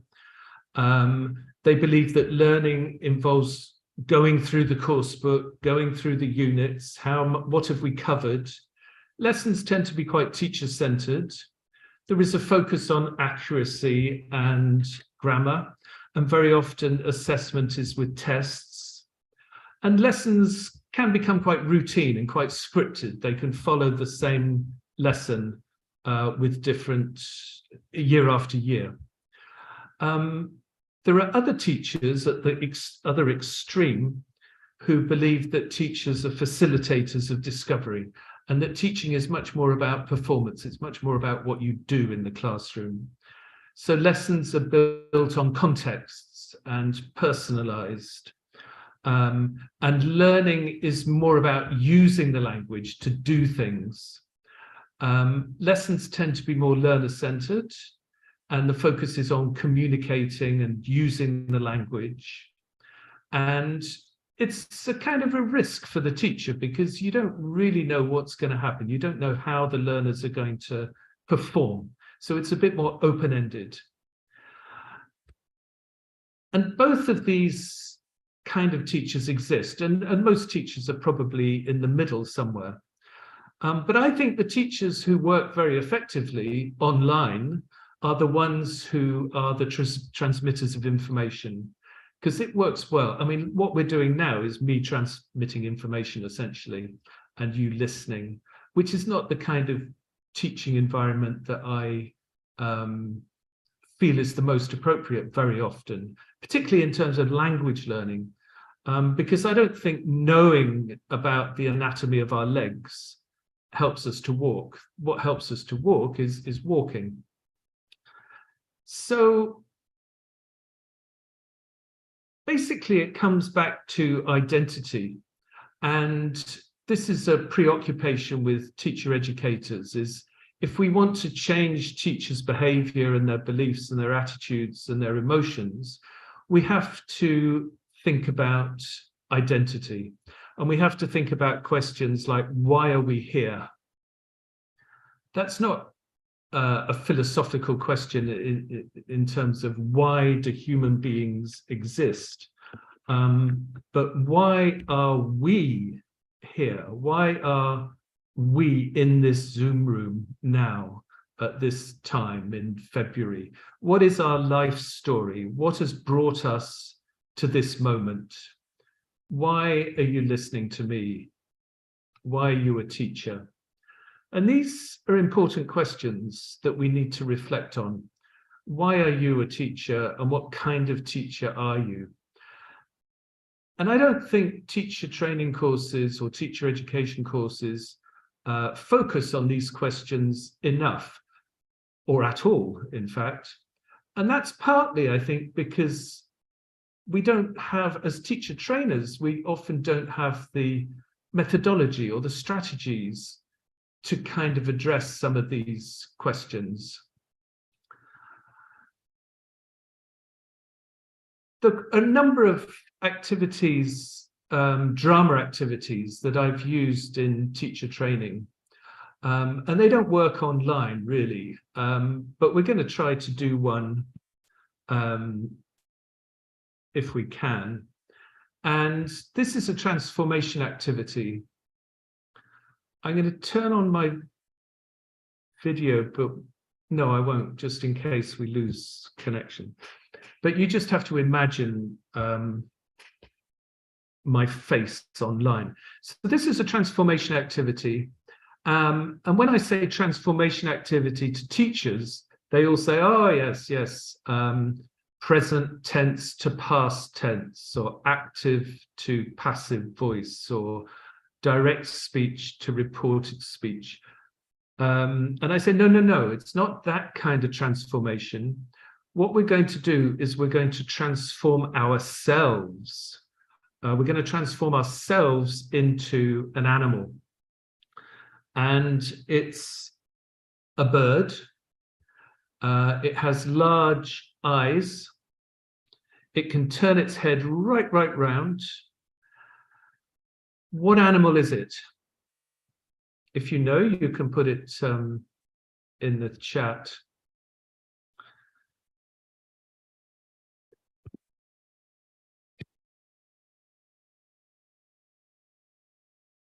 Yes. So it's an owl.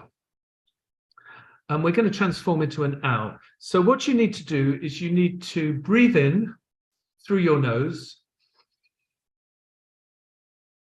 Look to your right, and then as you breathe out, make the hooting sound of an owl.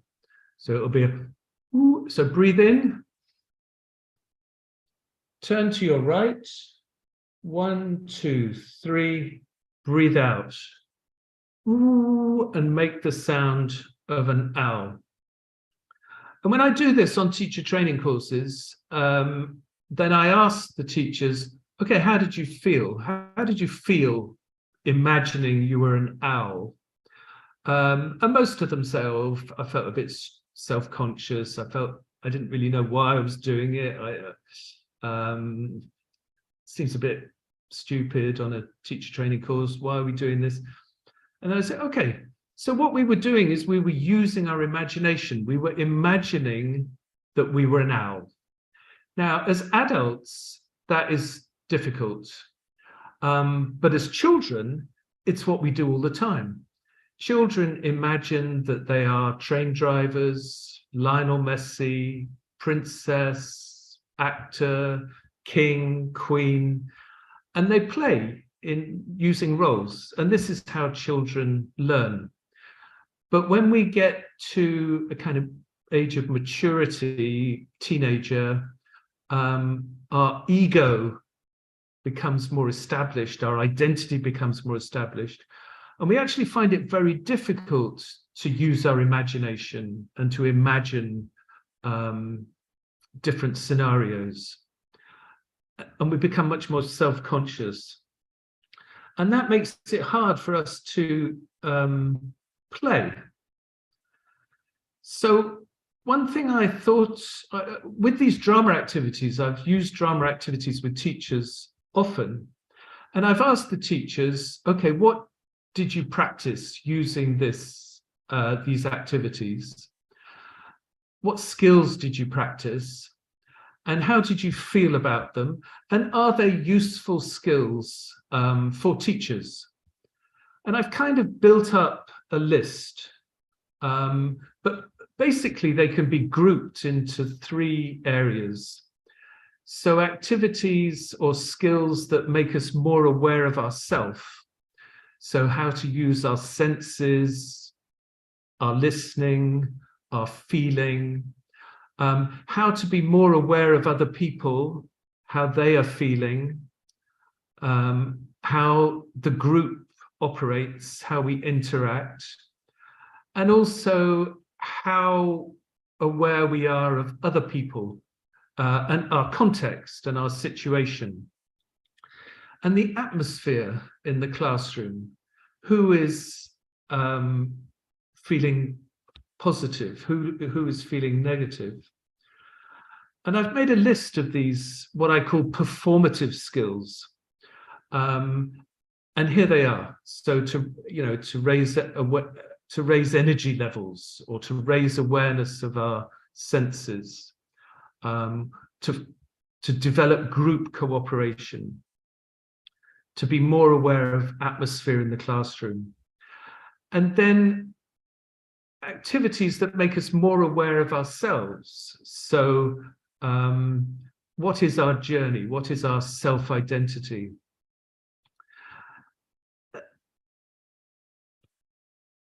But none of these are actually practiced in a teacher education context. So what I did last year is I did an MA in applied theatre. And the reason I did that was to see how applied theatre could inform or influence or help teacher education. Because I think that teaching demands skills that are more pertinent to artists than to scientists. And the reason I think this is because teaching is based on judgments that happen in real time. So when we walk into the classroom, we don't really know what's going to happen or how the learners are going to behave. So we have to improvise. We have to change our behavior depending on what happens in real time. And it's unpredictable. And it's kind of risky for a teacher, but it's also what makes teaching what it is. It makes it exciting. And it's emotional. We have to interact with the learners' emotions and be physically present for them. And what happens in the classroom, the achievements of the classroom, are emergent in the lesson. We don't really know how well the learning is going to go, and then we have to respond to how it happens. And teacher education or teacher training doesn't prepare us for this, really. Very often in training courses, we're given formula that help us plan lessons or give instructions, etc. So what I wanted to see was, did applied theatre have any methodology, any techniques that could help teachers? Because applied theatre is used in many, many contexts for developmental purposes. It's used in hospitals, it's used in prisons for rehabilitation, it's used in community centres, it's used in many training situations. And I was interested in learning the methodology. How do they do it? And what I discovered was 2 people. Paulo Freire, who is actually a Brazilian pedagogue and not unfamiliar to teachers, and Augusto Boal, who was actually a student of Freire, who took his methods and exploited or utilized them in as a dramatist. And their philosophy, which makes a lot of sense, was that in order to learn anything, you have to start with an awareness of yourself and your identity, who you are, and also your context. What are the challenges? What are the difficulties? What is your situation? And then once you've established an awareness of yourself, then you can start to find solutions, think of solutions. And these solutions need to promote change. And Boal in particular developed a methodology which he calls forum theatre. And forum, basically, the principle is very simple. You start with thinking about your challenges, your difficulties. What are some of the challenges that you face? And then you tell these to a group of people, and then the group will reenact the scenarios and then present them to another group, and the groups will find solutions. And this kind of was very appealing to me because it is focused on real issues. It's focused on real problems that teachers face. And also it's solution oriented. It's finding solutions to real problems. And I don't think teacher training finds solutions to real problems. It kind of shows the solutions, but without really addressing the problems. And the other thing about forum theatre was that it provides a space for reflection and discussion. And teacher training is all about, or teacher education is all about reflection and discussion. If you go to any teacher training book or book on teacher education, it says that in order to develop as a teacher, you need to reflect on what you're doing and discuss it and talk about it. The other feature that is useful, I think, is the idea that you take problems, you take issues, but you fictionalize them. So you create a drama to reenact it. And this provides a distance. So instead of kind of saying, okay, I have this real problem in my classroom, and explaining the problem as a teacher, that's kind of quite emotional and it's quite difficult to do. But if you reenact it as a group, in which case it's no longer your problem, but it's the group problem, then it kind of provides a distance and you're able to talk about it much more objectively and without that emotion of, oh, I'm a bad teacher, I've done something wrong, I can't solve my own problems. But the key thing about it is it's participant-centered. So all the materials are generated by the participants, the teachers, and it's finding solutions and it's encouraging dialogue. So I found lots of useful, the methodology and the principles seem to work well for teachers in terms of teacher development. So what I did this with a group of teachers in Istanbul. And the first thing I did is I said, okay, think about the problems that you face. Think about the challenges of your job. What are the main difficulties? If you could solve something in your life, in your teaching profession, what would it be? And maybe if you have a difficulty or a challenge that you think teachers face or that you face in your institution, maybe you could put it into the chat box. When I did this in Istanbul, we came up with a long list of difficulties and challenges that teachers face, as you can imagine. This was the question I asked. What are the main challenges, problems, difficulties you have as a teacher? And this is the results we got. Quite a few of the problems were internal problems. And I can see in your in the chat that you can empathize with these problems. And I think all teachers kind of face these difficulties at some stage in their career, well, perhaps throughout their career. Self-doubt. I'm not good enough. I'm not a native speaker. I don't know enough. I'm not qualified enough.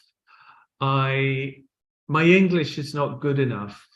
I feel like I am an imposter in the classroom. And these self-doubts are normal.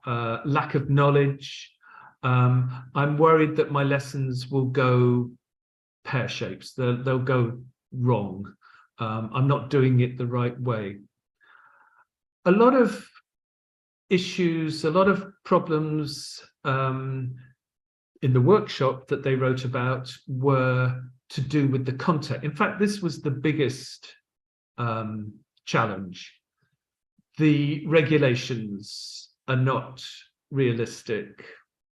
I'm stuck. I can't change anything.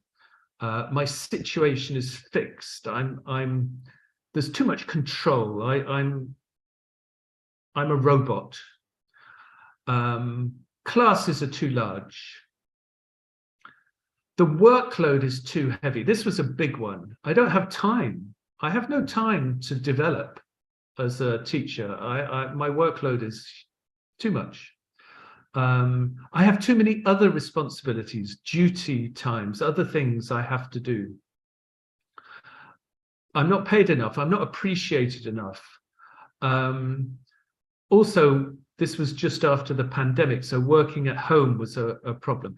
But a lot of the problems faced by teachers seem to be, in their eyes, out of their control. It was to do with the context. The other group was external, other people, basically. So I have problems with colleagues. They are toxic. I have problems with negativity from other people, problems with parents, problems with learners, problems with management, problems with administration. Other people cause me problems. None of these issues, I don't think, are really addressed in a teacher training or teacher education context. But these are real problems that teachers face. So the next stage was, having brainstormed problems that teachers face, is we personalized it. So we said, okay, think of a problem that you face, a current difficulty, either something that you have faced in the past or something that you are currently faced with. Now, obviously, we're not dealing with therapy here, so we don't want people to talk about problems they have with their marriage or their relationships, but professionally, we want to think about problems that you have as a teacher that you are facing. And obviously that's going to affect their private life and their home life as well. But this methodology is a way of addressing that. So we got people to think about a problem, either that they have faced or they're currently facing. And we said, okay, focus on this problem. And when you think about this problem, what emotion do you feel? Try to feel the emotion. So the participants sat there quietly and they thought about their problems, or the particular problems, and they thought about an emotion. And as they were doing this, we said, okay, now can you try to make an image of the emotion? So basically make a picture of how you stand, how you look, a frozen picture, like a photograph, when you feel this emotion. And also think about a sound. So they thought about how this emotion affected their body and what sound it generated. And then we were able to group people according to the kind of emotions that they were expressing. I mean, obviously, some people were angry, some people were sad, some people, I mean, there's a whole range of emotions, exasperated, frustrated. And then in the groups, the idea was that they would share their problems, share their difficulties, share their stories. And then as a group, they would tell the story, but just using pictures, just using still images. And this was effective because the person whose story it was could act as the director and not actually be in the story itself. So somebody else would take their role in the story. And this provided a distance. And then groups showed their stories to each other, and we were able to discuss them and think of solutions. And this is essentially what the methodology consists of. And it's very simple. I mean, it's just 3 stages. First stage is brainstorming problems and issues and thinking about real problems that you face in your profession. The second stage is reenacting these, and there are different techniques for doing it. It's not about acting, it's about telling. So it's telling a story using pictures.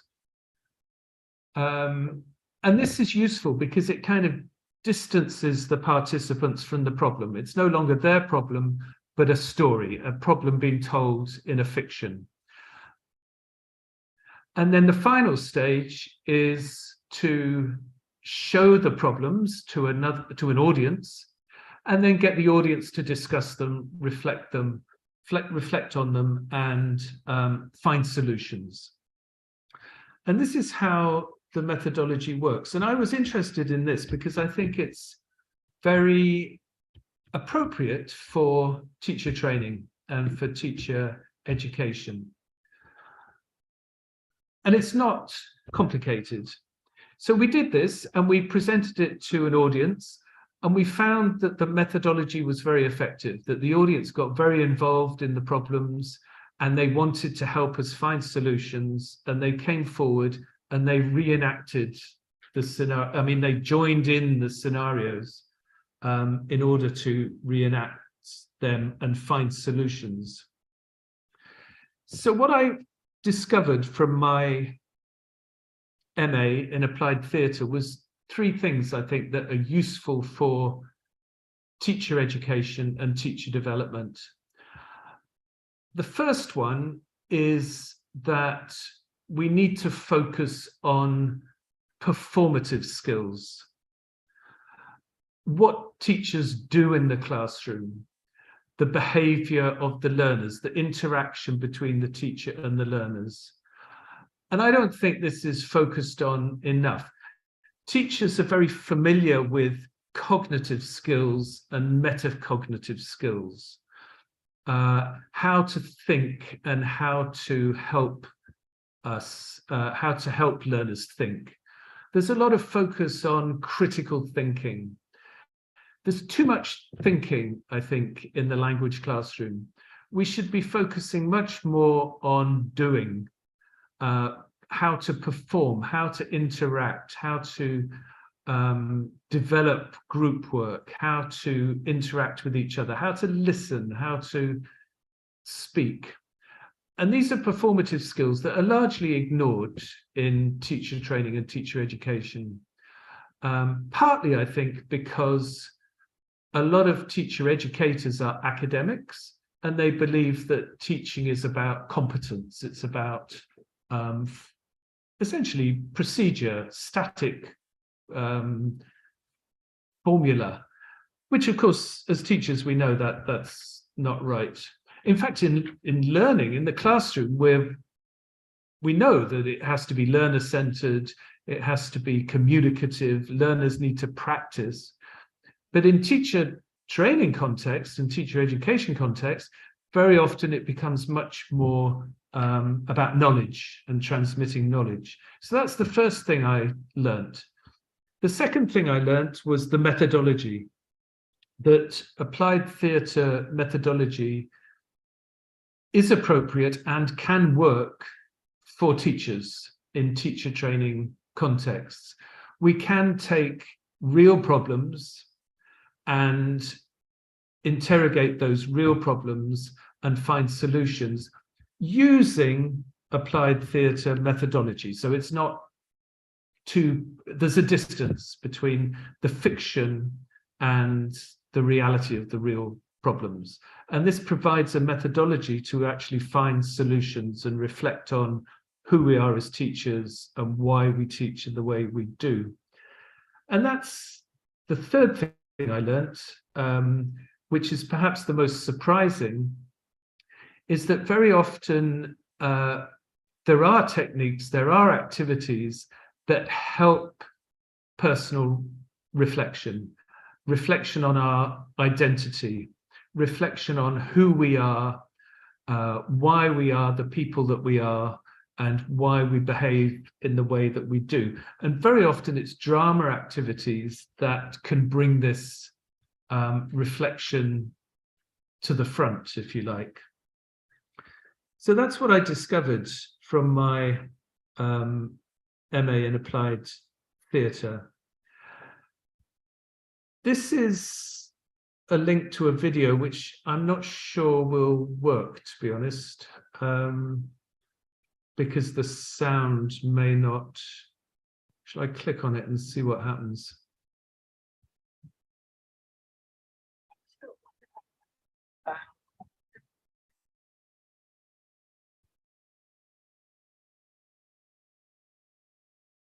Is that, can you hear the video or not? I'm afraid not. No, okay, I'll leave it. You can watch it. Yeah, you can watch. I'll send the link and I'll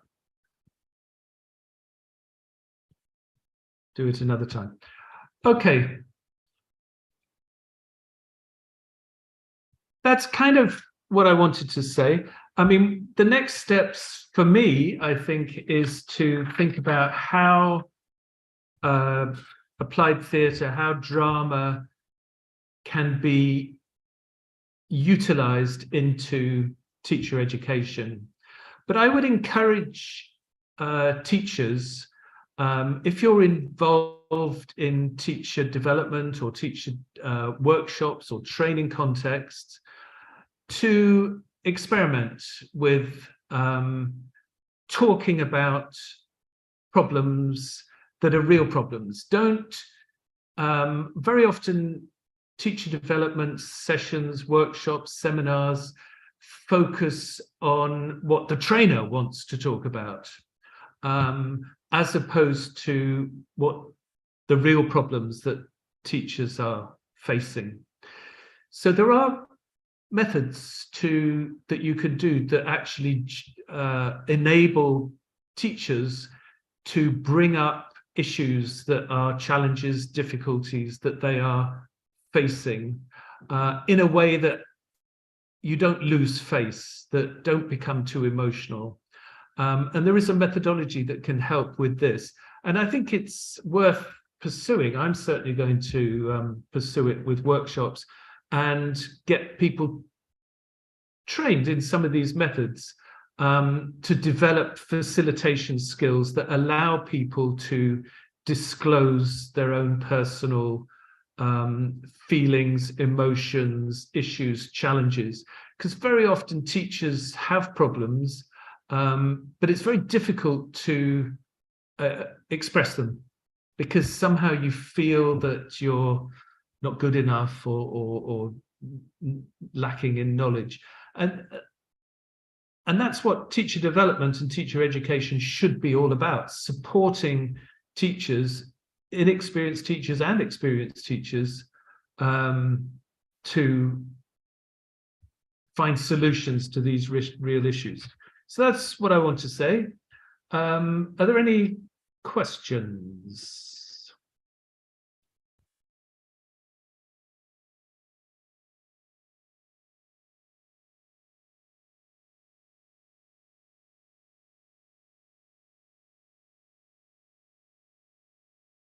Have I lost everybody?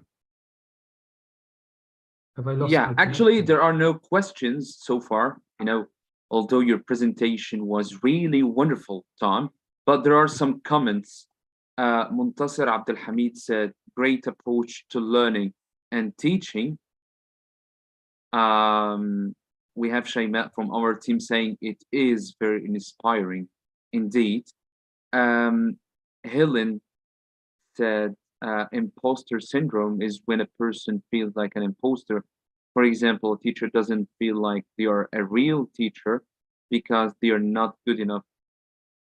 Lots of other wonderful comments.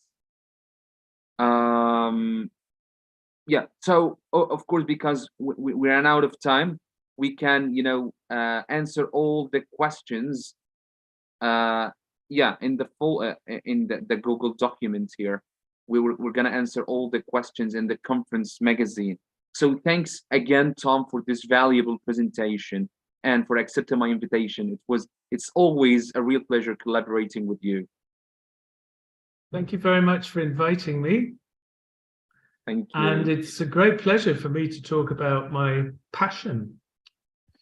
Yes, this is what drives us forward, right? Which is teaching and helping teachers, yeah. Yeah, that's good. So do we. We all here in Educast team, we care about teachers. And guys, let's head and kick off the coming presentation by Dr. Hana Khamis. So Dr. Hana, are you there? Yes, here I am. Yes, it's nice to see you. How are you doing? I'm doing great.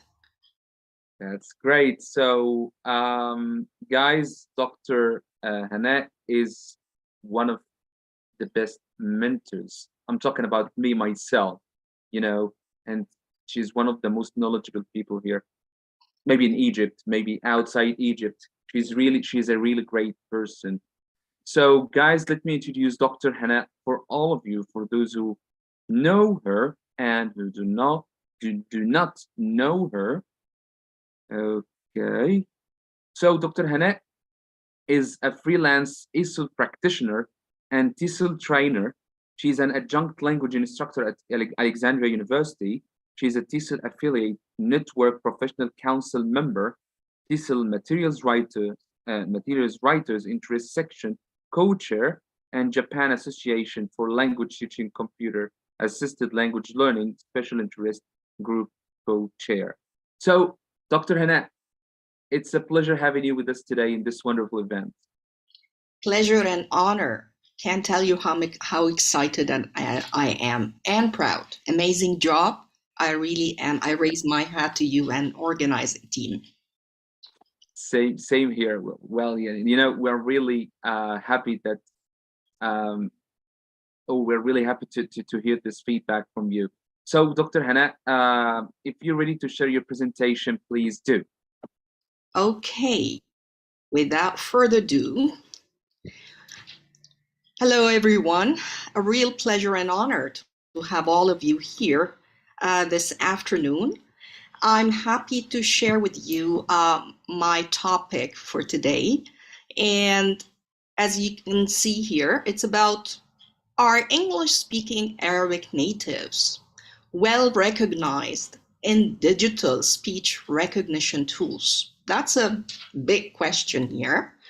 However, this is a question that occurs to all of us as language practitioners, non-native language practitioners. In my case, less recognized languages. So let's explore that together. And for starters, I would like you here to first tell me what you think. You can consider that, okay, question, and let's start by our own perceptions. How far do you feel represented when you deal with tools such as YouTube online and you see captions, similar tools? You feel well represented, yes or no? And you can go to this link. If you have your cell phones, you can scan the QR code. I'll be happy to see your responses. Let's look at that together.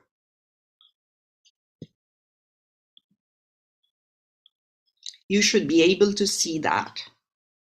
All right, I'm getting responses here. Yes or no?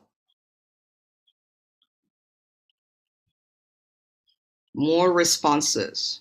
Just a quick impression here before we start. Okay. More? Okay. Yeah, some more. Okay, it's like 1/3 versus like 2/3. All right, sounds interesting, looks really interesting. Let's go or let's explore that together. This is a journey, and to explore that together, please add your questions and comments along the way so I'm able to address them clearly at the end of this presentation. Again, you can add those questions and comments so we share them all in one space. For now, let's look at how I started this journey. This is some background here where this has come from.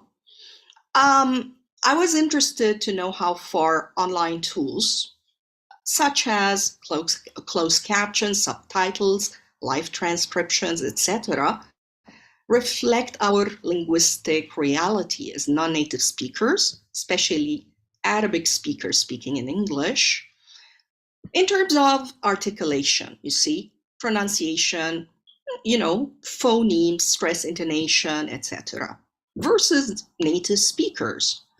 Now, I needed to nail it down to a question, so I started with this. How accurate are speech-to-text tools in recognizing speech of Arabic native speakers in English? Now, I thought of a very simple exploratory study, and I divided it into 2 stages.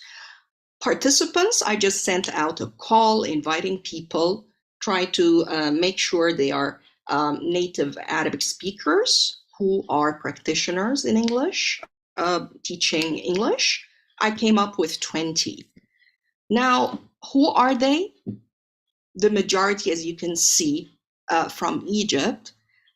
3, participants from other countries. So I thought maybe I need to zoom in on the 17 participants. Now, what is it that I targeted? I wanted some sort of product and outcome to analyze that included audio, closed captions, and live transcripts, all in one place. That video or a screencast capturing the 3. How can I possibly get there? Well, first, I looked at speech-to-text tools. All right, what's most accessible and familiar to me? So to do that, I used an audio recording tool. It's available anywhere, okay? Cell phone, online, offline. So creating an MP3, and I wanted something that could actually represent, whatever in that audio. And interestingly, what's most accessible to me was Zoom. A zillion others are out there, but Zoom is so user-friendly, as you can see. You can activate those features. While we're at it now, we can do that, right? So these 2 together. I wanted to look at another aspect of speech recognition, text-to-speech tools, right? And here it's the automated version, all right? So here is a free one called naturalreaders.com. And again, this is a very simple tool to use where you feed in your text and it reads it out to you, and you can download the audio. Now, first part here, stage one, I needed to create baselines to compare up against, right? How do I start? I needed to have some baseline, human and automated. So first, I needed actually to go through these steps. Read aloud an English text and audio record it to create a baseline for speech to text. Next, use an automated voice generator tool to create a baseline for text-to-speech. Next, use a video conferencing tool to capture text, audio, and video. Next, enable speech-to-text features inside that tool in order to create screencast videos. Finally, look at that, the products, and check closed captions and transcripts for accuracy. Now, in stage one, creating a human voice baseline. I use myself, not so bad for starters, representing non-native speakers of Arabic, you know. So I went through that process. First, I audio recorded myself while reading aloud that English text. Next, I enabled closed captioning and live transcription while playing my audio. Next, I created a screencast with text, audio, and video, as I told you before. And that gave me the time and, that gave me some sort of product to analyze. I compared my production to on-screen closed captioning and live transcripts. The nice thing here, it's very interesting to consider or reflect on playbacks of yourself. You'll be amazed, okay, on what you're going to find out about yourself. Now, in that very same stage, I needed to look at or to create an automated voice generation baseline. Very much the same process, but here, instead of that reading out, it's like feeding in the text into the generator. And again, it's read out and closed captioning, live transcripts, screencast, and finally, me comparing the production of that automated voice up against the transcripts and closed captions. So having done that, let's look together at a sample.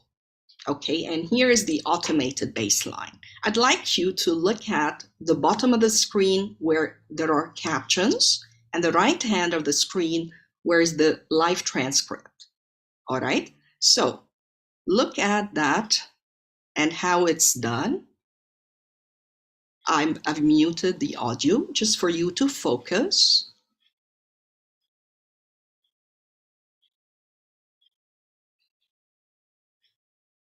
Check how similar, how different.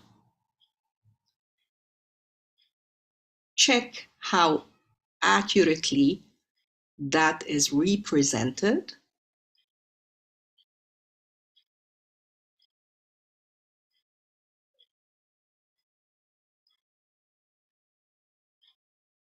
Wonder if you find that well represented or not.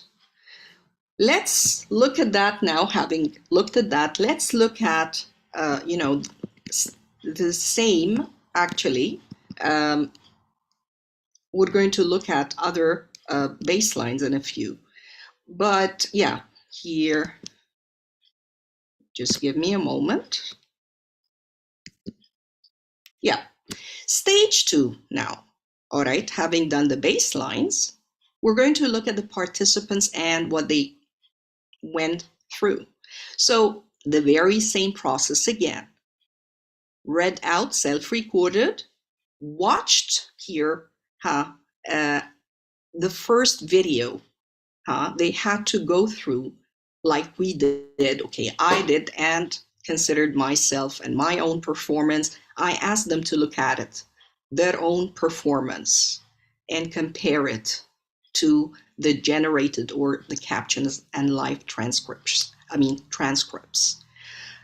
The nice thing here, I asked them to reflect on it and tell me their feedback. Okay, how far do you feel accurately represented by the tool? And receiving their own perceptions and me analyzing both their performance and perceptions. I also asked them to watch the second video, okay, of the automated generator, the automated voice, and see again how accurate or inaccurate it is. Finally, the perceptions part, where I asked them questions and they responded to me. And it was not thoroughly explored. I think at this stage it was just done, so on a very surface level. Needs to go deeper, but remember, this is a pilot, exploratory, nothing too guided yet. Now, here is a sample. And this one here does not represent the higher proficiency level one. Again, I want you to look carefully at the bottom, the captions, versus the live transcripts on the right-hand side.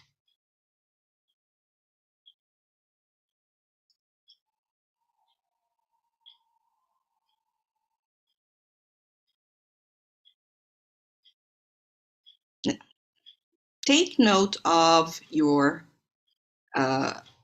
perceptions here, impressions. Does that look like the previous baseline of automated voice? How similar or different? Is that comprehensible or incomprehensible?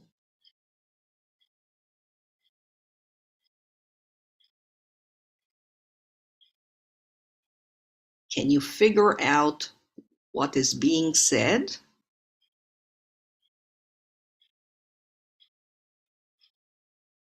Okay, we'll stop here and move on to another sample. This one is on the higher end, okay, mid-high. So let's look at that together, all right? And again, I want you to go through the process. This time you're going to listen to the participant. Sorry.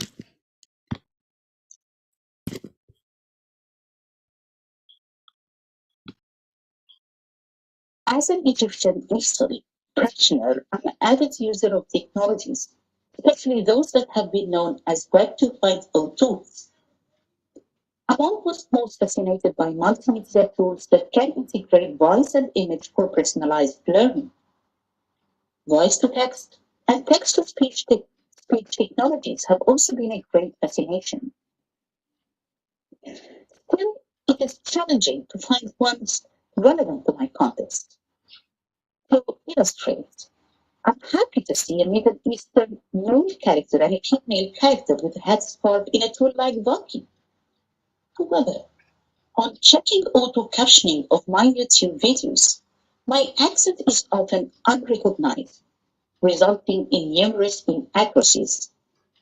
In real life, my accent is perceived as clear, although not native. This is okay.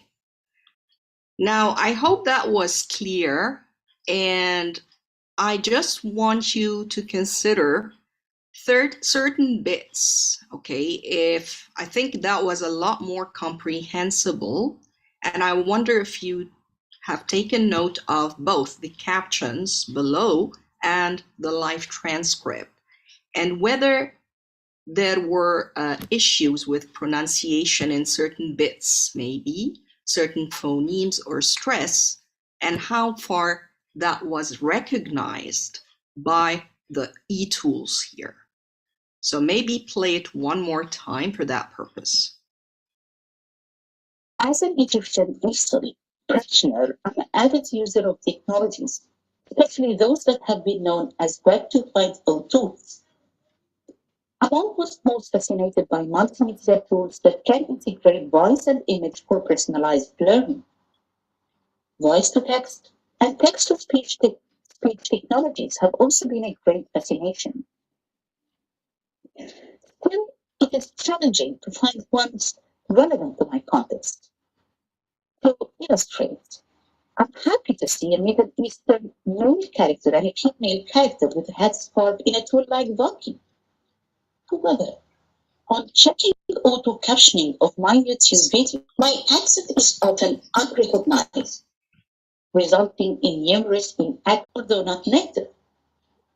This is okay. So keep note of your impressions and perceptions here. And let's move on to stage 2 again, where I asked after, okay, participants went through the process of recording, comparing themselves to the e-scripts and comparing themselves to the automated generated version.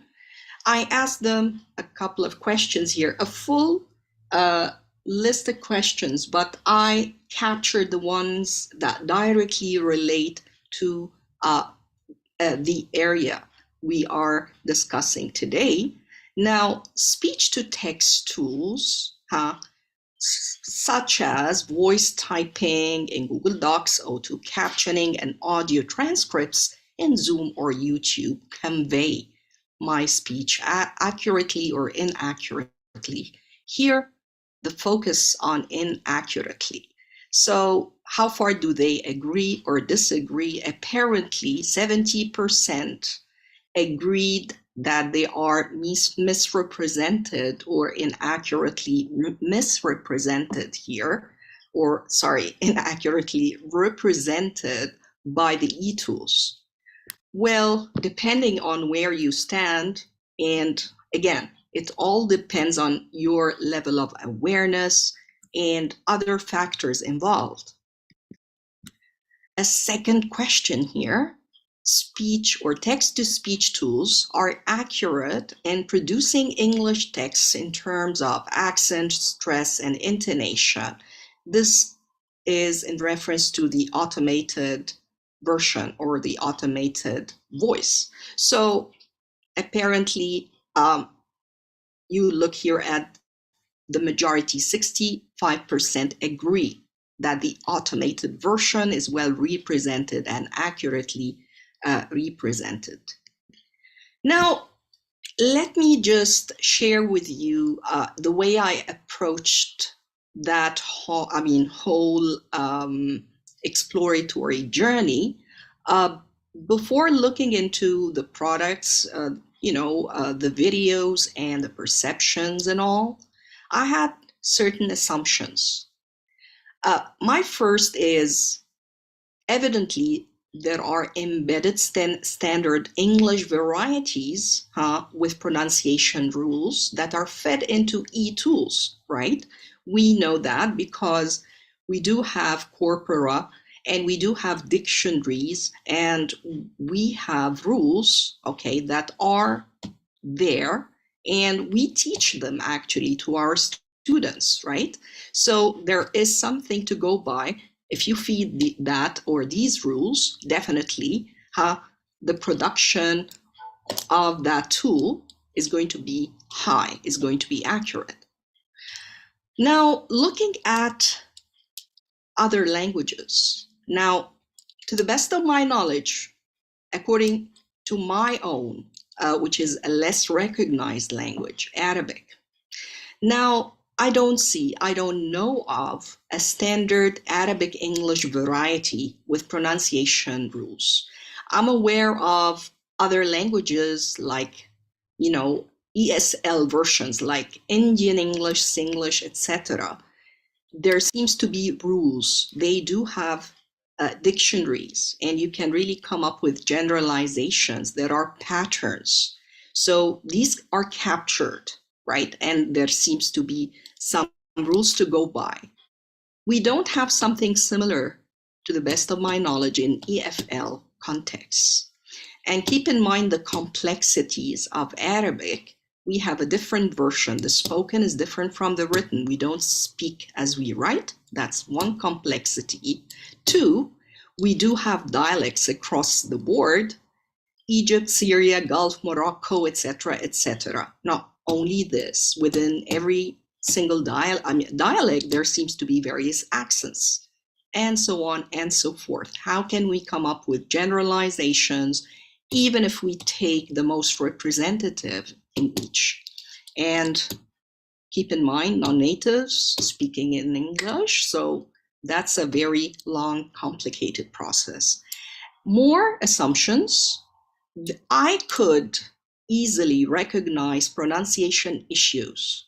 We all have pronunciation issues, highly proficient or not, as non-native speakers. Now, the point is, I could pinpoint some of these issues myself. So this is something I noted down while looking at the different videos and the different data coming out and the different transcripts. Here, something else I assumed has to do with the participants' own performance versus the automated voice baseline. Now, it's a cognitive process. It's either you compare yourself to the transcripts only, or you do something more and you compare yourself against the other automated version, which is a little bit more complicated. It's a deeper level of comparison. So right from the beginning, okay, I had no high expectations here. I knew that some would do that. Some would go and compare, looking at both products, all right, to have better perceptions about how far the e-tools are representative or accurate. And of course, some would simply ignore that automated voice baseline and just look at their own performance up against how it's represented in the captions and transcripts. Overall, I expected inaccurate recognition of non-native speech as a natural product. Now, here are some of my observations. Accuracy. Now, in terms of accuracy of closed captioning and transcripts, now, naturally, the automated voice was quite high, with a few exceptions, mind you. Now, in certain names, for example, Boki was transcribed as Falky. In pronunciation of a noun such as complaint, it was transcribed as complained. All right, so it's not 100% watertight representation here. Participants who were higher up, quite comprehensible, had a high to medium accuracy level in representation versus, of course, when there are incomprehensible occasions here, definitely low accuracy. Add to that some intriguing observations, things I did not really expect. Closed captions and live transcripts were not identical all the time. I wonder if you've noticed in some of the screencasts I shared, especially with participants, you would find something down there and something different on the side. And I'm not really sure why this is happening. All right, so this is something to look at, where this is coming from. I assumed that, well, this is the same as that, especially it's one and the same tool. Zoom has both features. So why is this happening? I'm just curious to know. Something even more interesting, it's about mispronounced words that I could easily recognize. I've come across, for example, captioning instead of captioning, for example. So it was easily recognized, corrected, and recognized and typed by the e-tool. Algorithms are now so sophisticated to track and actually transcribe to the nearest known English word. And that's the beauty of it. Even if it receives input that is erroneous, it represents it to the nearest, accurate word. Automated baseline, of course, was compared by some, ignored by others. Now, I've come up with this big observation and preliminary conclusion that speech recognition tools have a great potential for anyone speaking in English. And let me underline the word English. I'm not really sure about other languages yet. How far speakers of Spanish, for example, feel represented, Chinese, maybe other languages.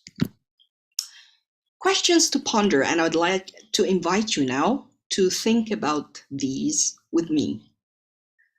Question number 1, can closed captioning and live transcription help non-native speakers better perceive their own mispronunciation?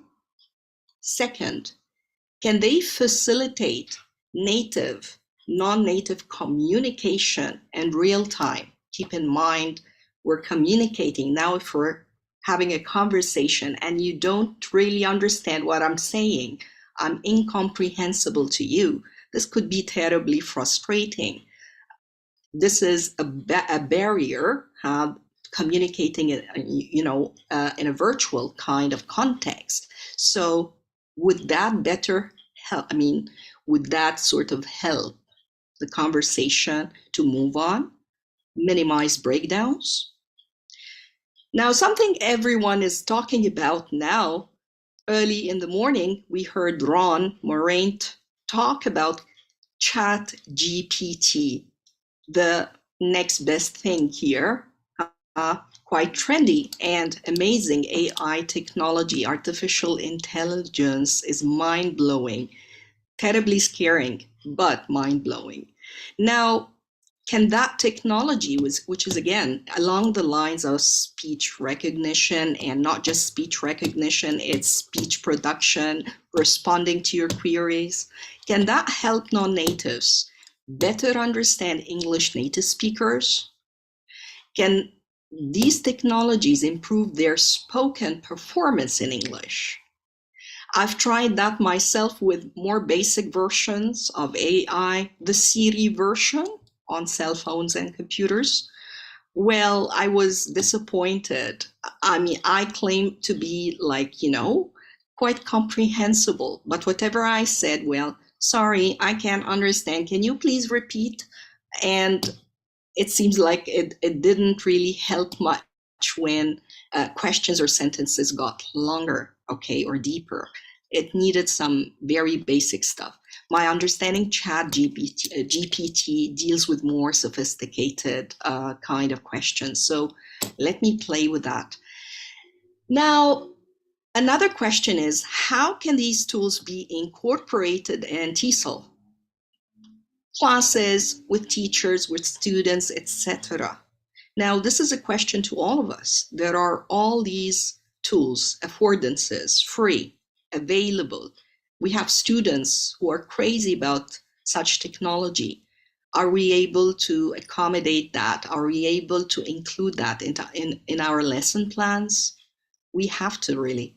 We have to try find ways. The sky is our limit. Let's be creative. Let's share. That's why we're here today. That's why we do professional development. This is a personal kind of question coming up here. A less recognized language, like Arabic, for example. So can speech recognition tools similarly represent us in our own native language, right? I'm not talking English, speaking in English, but speaking in my own native tongue. Have you tried that on YouTube, looking at your own captions on screen when you're speaking in Arabic?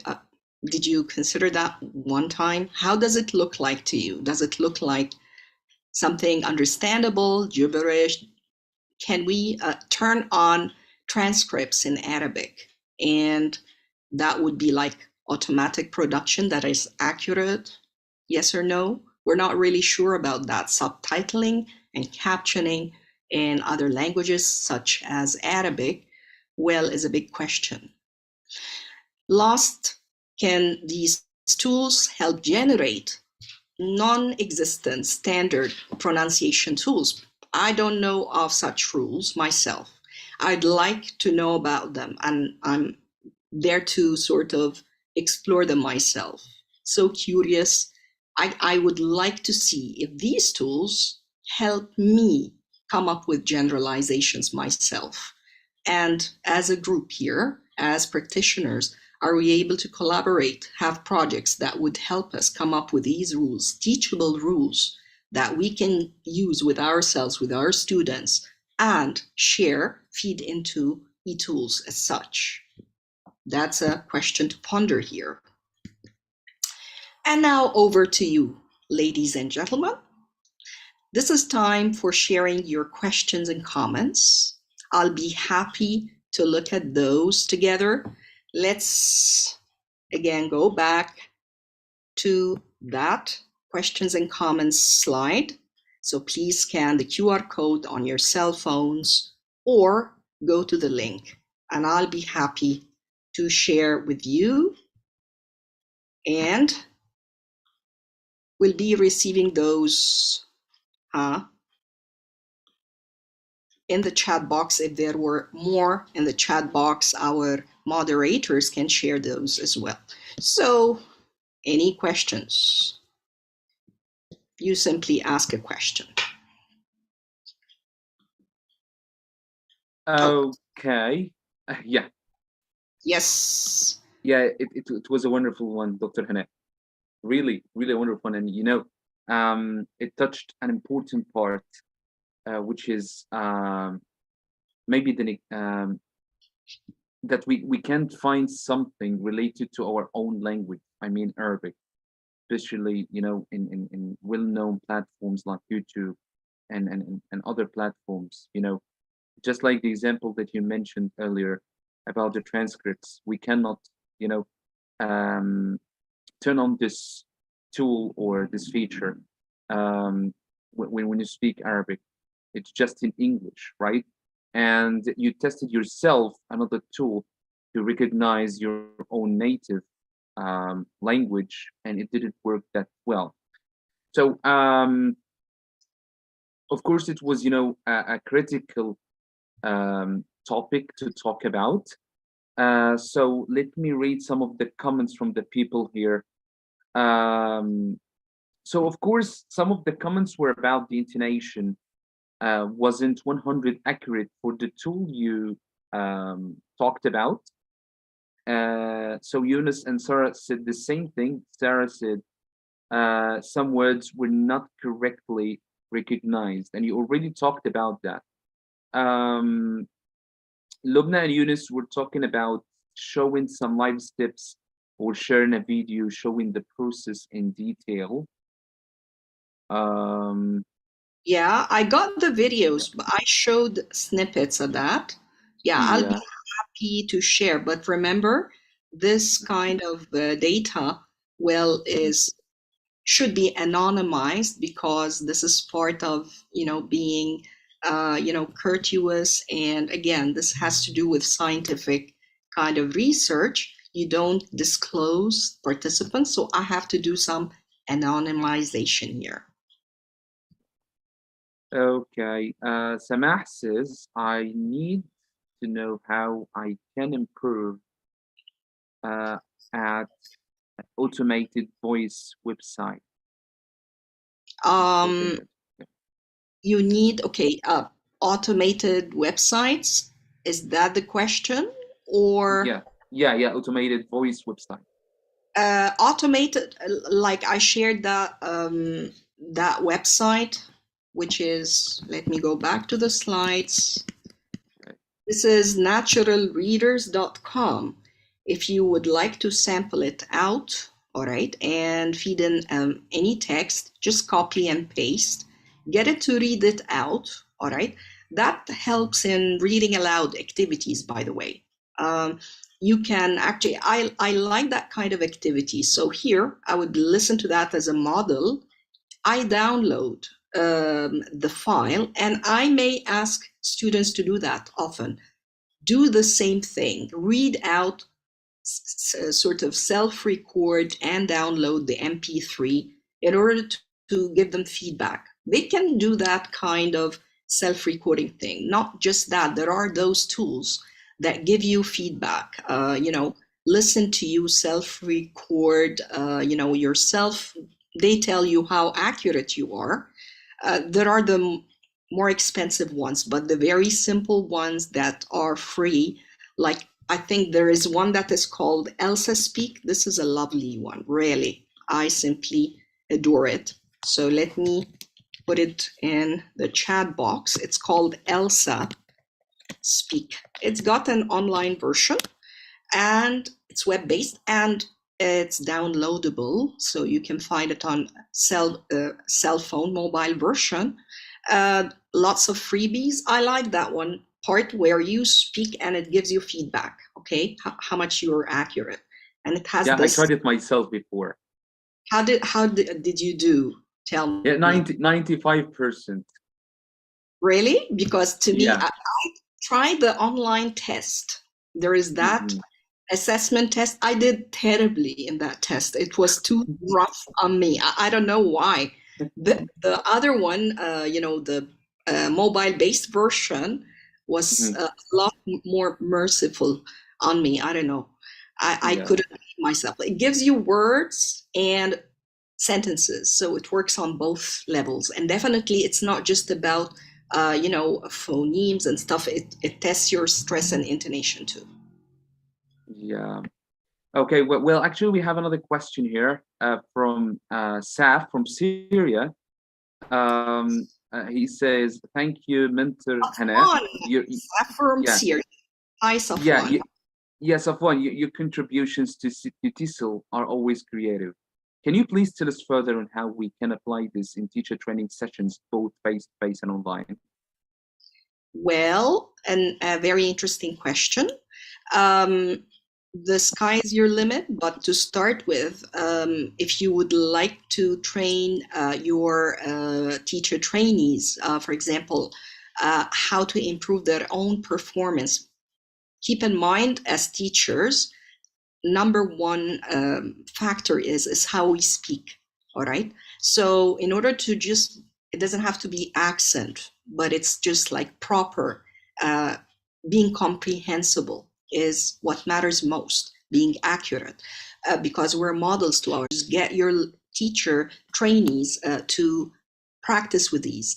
And definitely those teaching pronunciation in classes, there are pronunciation lessons. We used to do that in a very tedious way when we were, undergrads. I remember transcribing in hand, and it was so useless. I didn't really learn much. I mean, doing these there are these charts and, symbols and stuff, APA and stuff. I mean, it was tedious and I learned nothing out of that. The beauty of such tools, you listen to yourself, you listen to the model and repeat, and listen to yourself, self-record, listen back.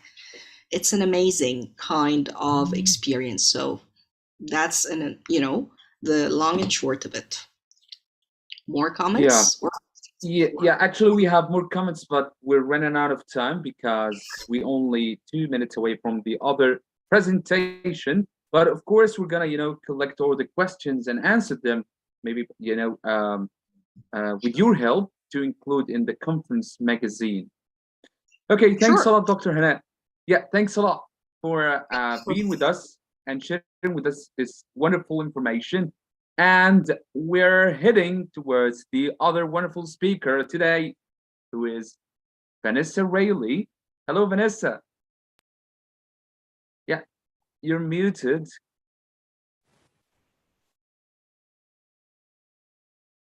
Yes, I can't hear you. No, yeah, no sound.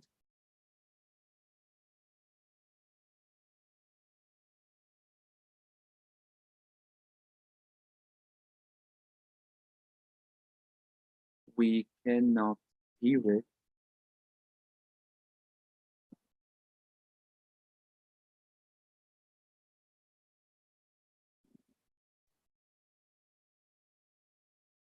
Okay. So guys, Vanessa is one of the most famous ELT authors. She has, many works with Oxford University Press, especially for young learners. She has a teacher training book on teaching very young learners. So Vanessa, we still can't hear you. We're still waiting.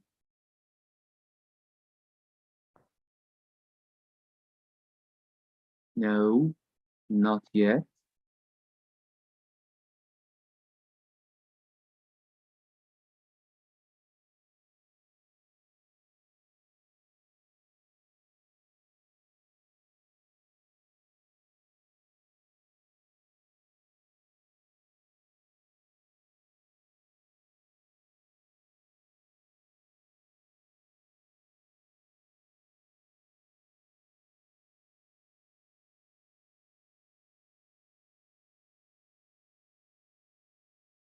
Okay.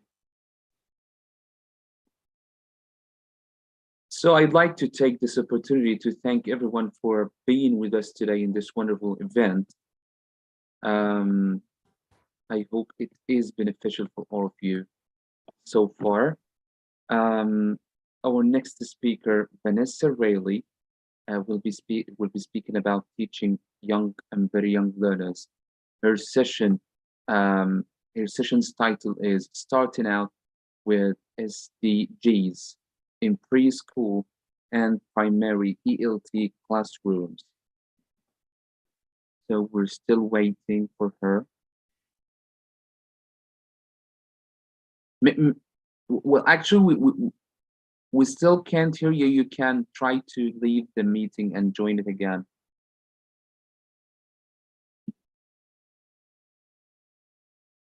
Okay.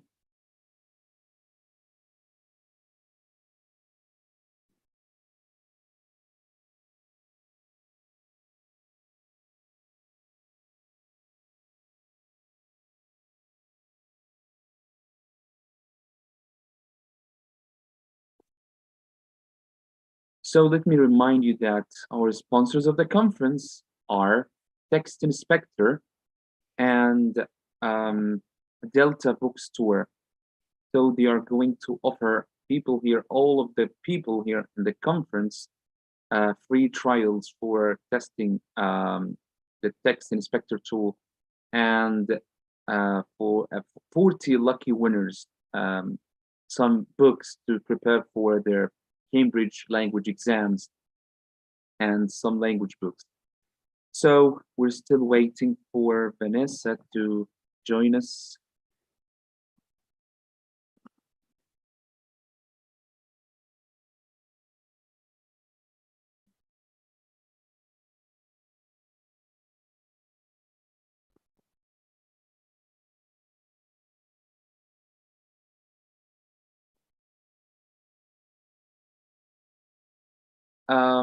So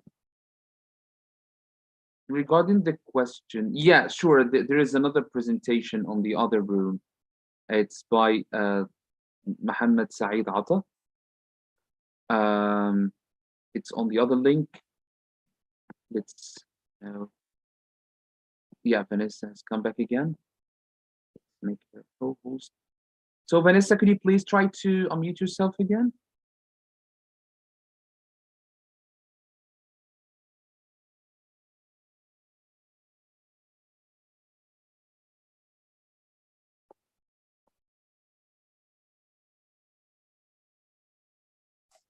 Is that better? Yes, that's right. Finally. Fabulous. I'm on a different camera now. So Yeah. Now all I've got to do is, I'm sorry about that. No. It's I'm okay. on You don't have to be sorry. Yeah, it always happens, and you know that. Yes. So, okay, guys, let me introduce our wonderful guest, Vanessa Rayleigh. Well, Vanessa is a primary teacher who is passionate about helping children to be confident learners. She's a teacher trainer and author of many books for primary teachers. So, Vanessa, once you're ready to share your screen, Sure, I will do. Please Let do me it. just, okay. Right. And can you see that okay? Now what I've just got to do is allow for sound.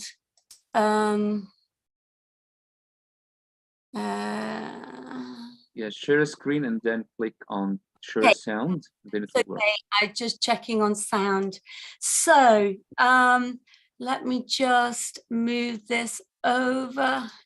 This is something that it's not new to me, but I'm just getting back to, oh dear, wait a minute, 1 second. Take your time. Yeah, I'm sorry about this. It's not, No, it's that's okay. a bit of a mad week for me. So wait a minute, I can't see to just share. Well, The slideshow. yes, I'm just trying to, but I can't actually see what I'm trying to. Yeah. Okay. So look at the 4 icons on the left. The 4 icons. No, above them. There is a save icon. Another one for undo. Right. I just need to. Oh dear. Just a second. I'm gonna help you out. Can you please accept this request? Yeah, if you can just do it. I can't, the bar is where I usually share the full. Okay, no, wrong one. I am sorry. Slideshow. Yeah, Is this slideshow. right? Yes. Okay. Right. It's No, the slideshow. The slideshow here. am I on it? Right. Okay. Or it's yeah. Can you see it? Okay. No. So if you look there, Okay, got it. Yeah, that yeah, from the beginning. Yeah, Okay. exactly. Sorry. Thank God. Okay, it's okay. Here you go. So, yeah, sorry about that, everybody. Okay, as Mohammed said, my name's Vanessa Rayleigh, and I've been in this game for a long time. And I'm delighted that Educast allowed me to talk to you today about sustainable development goals in the primary classroom. I've got to remember to look at the right camera. And just a little bit of housekeeping. Don't worry too much about writing things down because I've done a handout for you, so you don't have to copy any of the quotes or any of the websites. They're in a handout. Okay, so if you want to ask questions, then just ask them in the chat. But I just wanted to start with this, that really the events over the last year, and in fact, the events over the last few days have made us all think about the importance of peace and of kindness. I have studied, let me just put my, I don't want to go over for the next speaker. So I've studied poetry in a number of languages, and I'm not that great at poetry, but there is one poet that I really like. And if you've ever been to a talk of mine, I may have shared some of his work with you. His name is Topher Kirby. And he said, show kindness, spread love, approach situations with empathy and understanding. I think that's how the world changes to be a better place. And I think that's true. Kindness is a really important thing.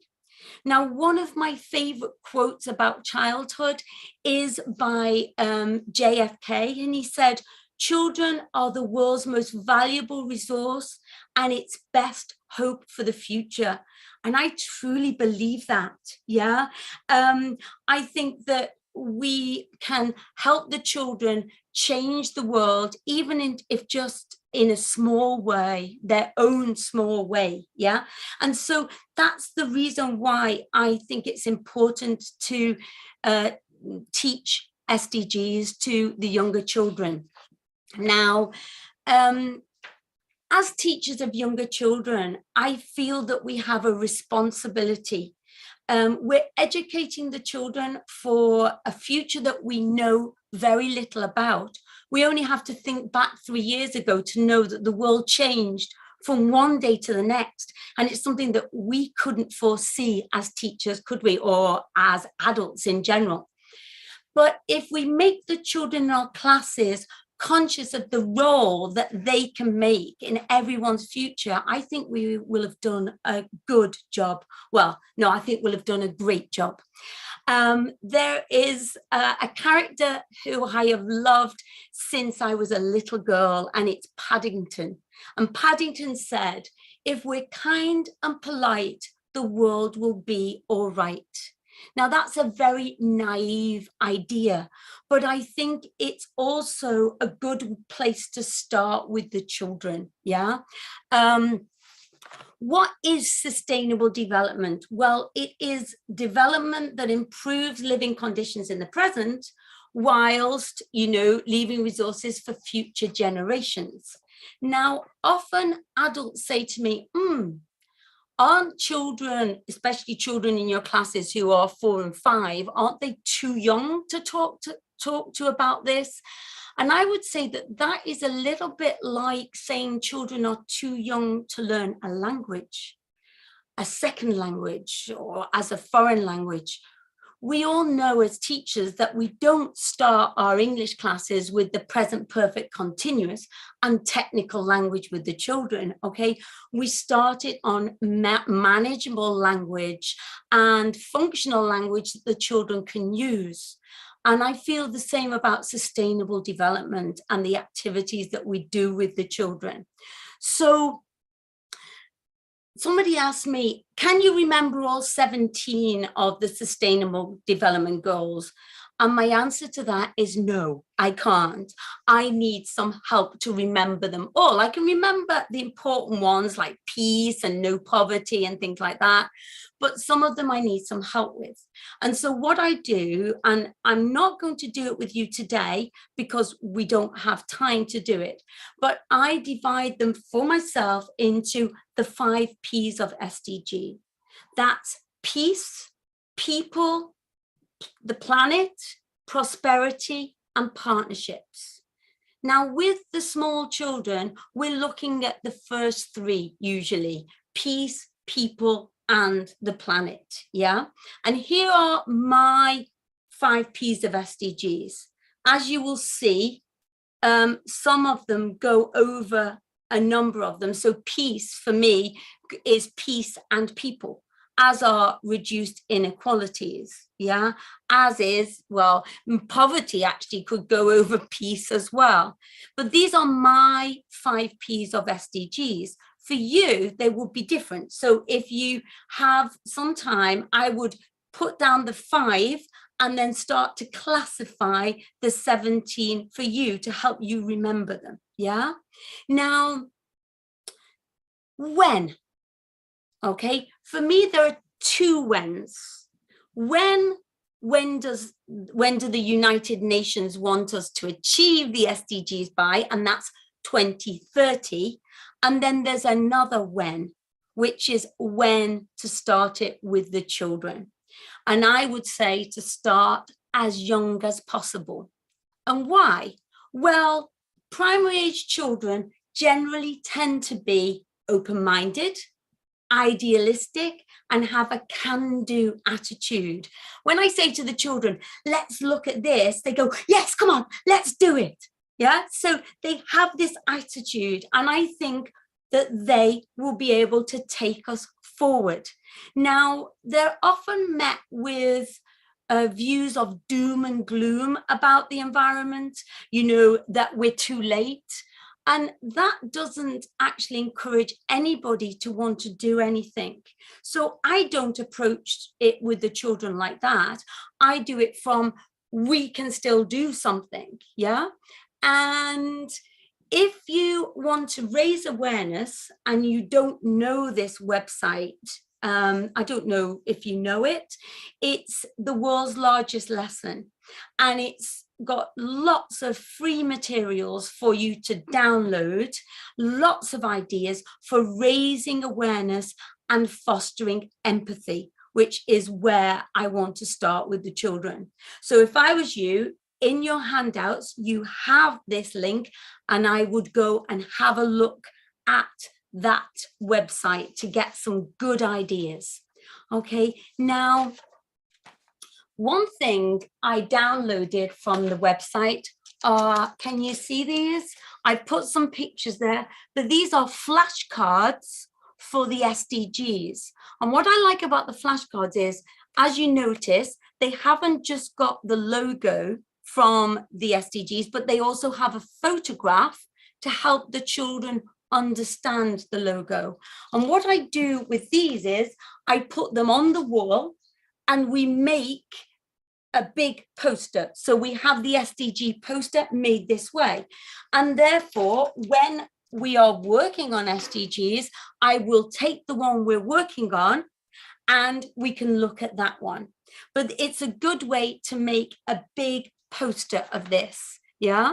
And as you can see in the photos, if you can see them, we have photos and the symbol, which really helps. Okay, now here is one view of the logos. There's 17 of them. Now, what I do with the children is, obviously I have what I said, my flashcards up as the 17 made into a big poster. And maybe in one class, we look at one thing. So I might say to the children, what can you see? What colors can you see? Yeah. Say the number. Come out and show me on the poster. Yeah. So this is the thing, is to familiarize the children with the poster. Now, in a different class, I might say to the children, can you see an animal? Come out and point at the animal. Yeah. What animal is it? Yeah. So there are lots of ways that we can familiarize the children with this poster. What number is the fish? Yeah. What number is the book and the pencil?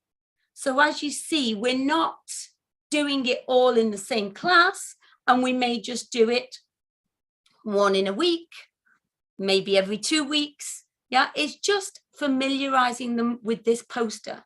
Now, the children are seeing this poster in a lot of places. In school, I even saw it on the side of a bus the other day, and the children said to me, oh, we've seen it on the bus. Yeah, so it's something that they're seeing a lot.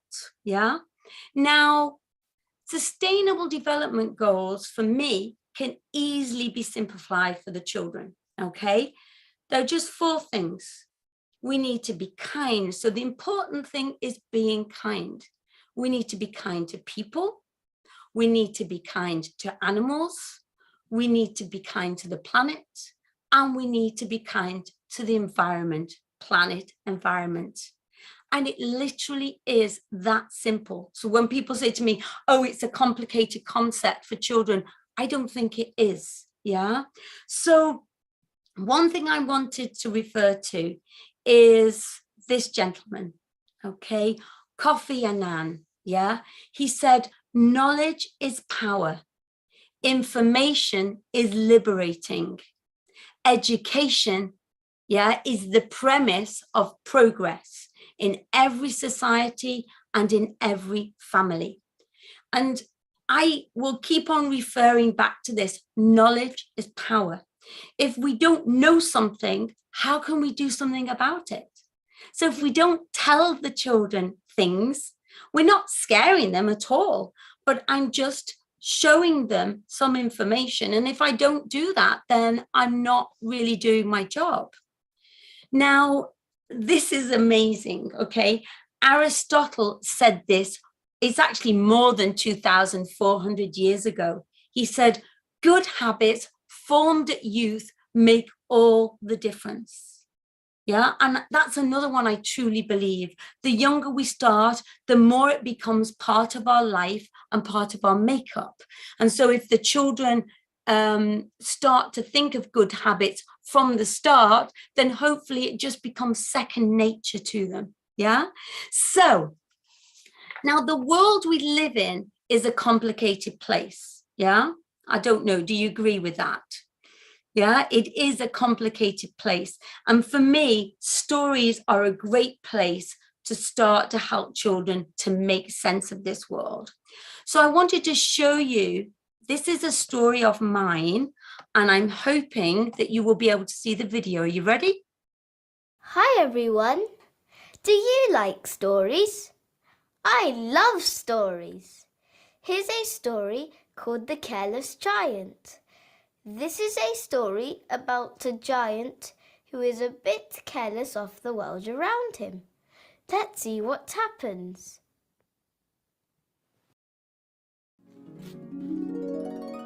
The Careless Giant.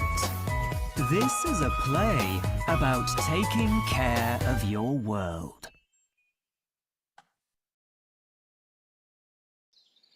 Every day, the careless giant visits the village.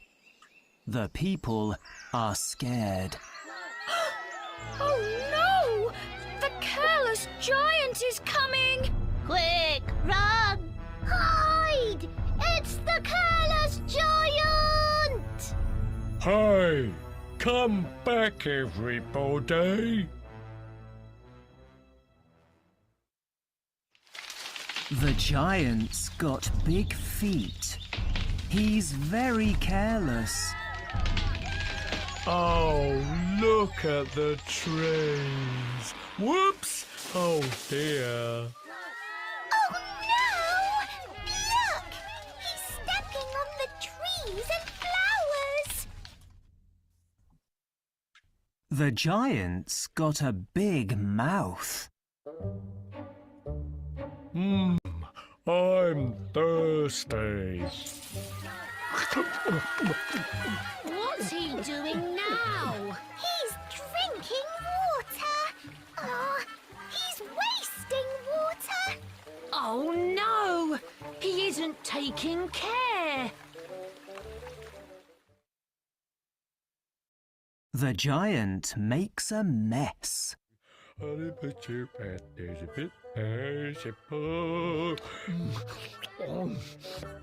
no! Now he's eating. I like food. Oh, he's dropping litter everywhere. Oh, go away, giant! The giant is big and careless, but he isn't bad. He's sad.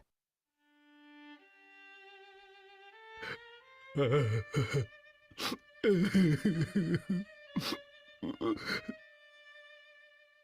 he doing now?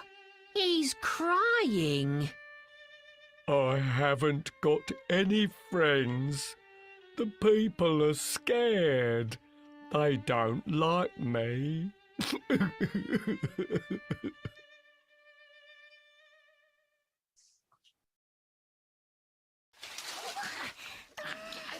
Come on, Susie. Let's talk to him. Hey, giant! Are you listening? Aye? Who's that? Hello? Can we be friends? Yes, but giant, you need to be careful. Oh, okay.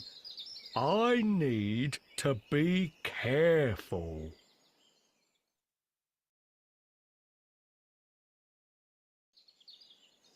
Now the giant isn't careless. Oh no, the giant is coming! Run! Oh, look! He's with Susie and Harry! Let me help. Oh, he's helping! Oh, look! He's picking up litter!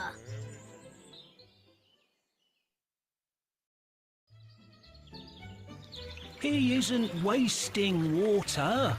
Now he's saving water.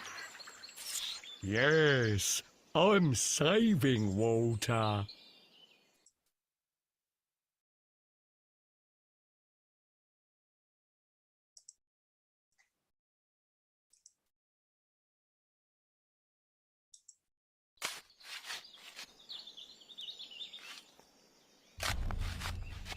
Let me help. What's he doing now? Now he's planting trees and flowers! Hurrah! He's taking care of the village.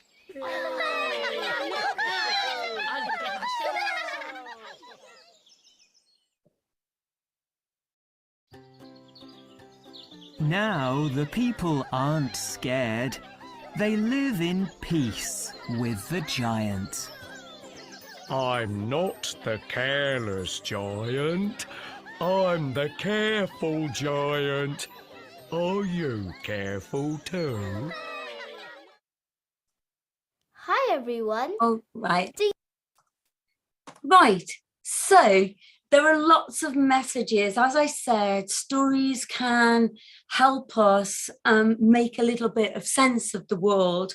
And children can be wasteful with water and they can throw litter. And the thing is just to make them aware of these things, yeah, of taking care of our village, our town, our city, our school. I love this expression, let me help. Yeah, which is a really nice thing to teach the children. And are you careful too? The giant asks. And these are all important things. Now, if you see, we're working on many of the SDGs here. Yeah. Now, there are many things that the children can do themselves to be kind to the planet. There's reducing, reusing, and recycling. And I've put this in your handout, but children are often better than the adults in their lives. Yeah, they're usually quite good at encouraging parents and grandparents to be careful with the world around them. Yeah, I've found. Now, why do we recycle? Okay, this is not for the children, this is for you as the teacher. That well, recycling, it reduces rubbish dumps or landfills, it prevents pollution, it conserves natural resources, it conserves energy, and it creates jobs. Yeah, recycling creates jobs. So we're raising awareness or planting the seed, yeah, with the children. Now, what we're doing is we're hoping that the children, we're giving them information. As I said to you before, information is, knowledge is power, yeah, as Kofi Annan said. So I started to investigate a number of years ago about recycling, about rubbish. Sounds like a strange thing to investigate, but I was working with the children and I wanted to know. And I created these cards. I've got them here. I created these yellow cards with the information that I found. And I say to the children, did you know that homes produce on average about 2 kilos of rubbish per day? Now, what we're not trying to do is we're not trying to, you know, eco-shame. Do you know that expression, eco-shame someone? No, I'm not trying to do that at all. All I'm doing is providing them with the knowledge so that they know. Another thing which is important, and I found out, and it kind of made sense to me in the end, was 75% of rubbish can be recycled. And yet on average, we only recycle about 30%, which is amazing. So I asked the children, what can you do? And they say, try to recycle everything I can. Now, one activity I give the children is to investigate recycling in their district. Now, that sounds strange, but did you know that in each country, recycling is different, and often there are differences between regions, and in that region there are actually differences. Like, I know that where I live is slightly different to another area of my city, and so I give the children a fact-finding mission to go and investigate which recyclables go in which bin in their area. Yeah.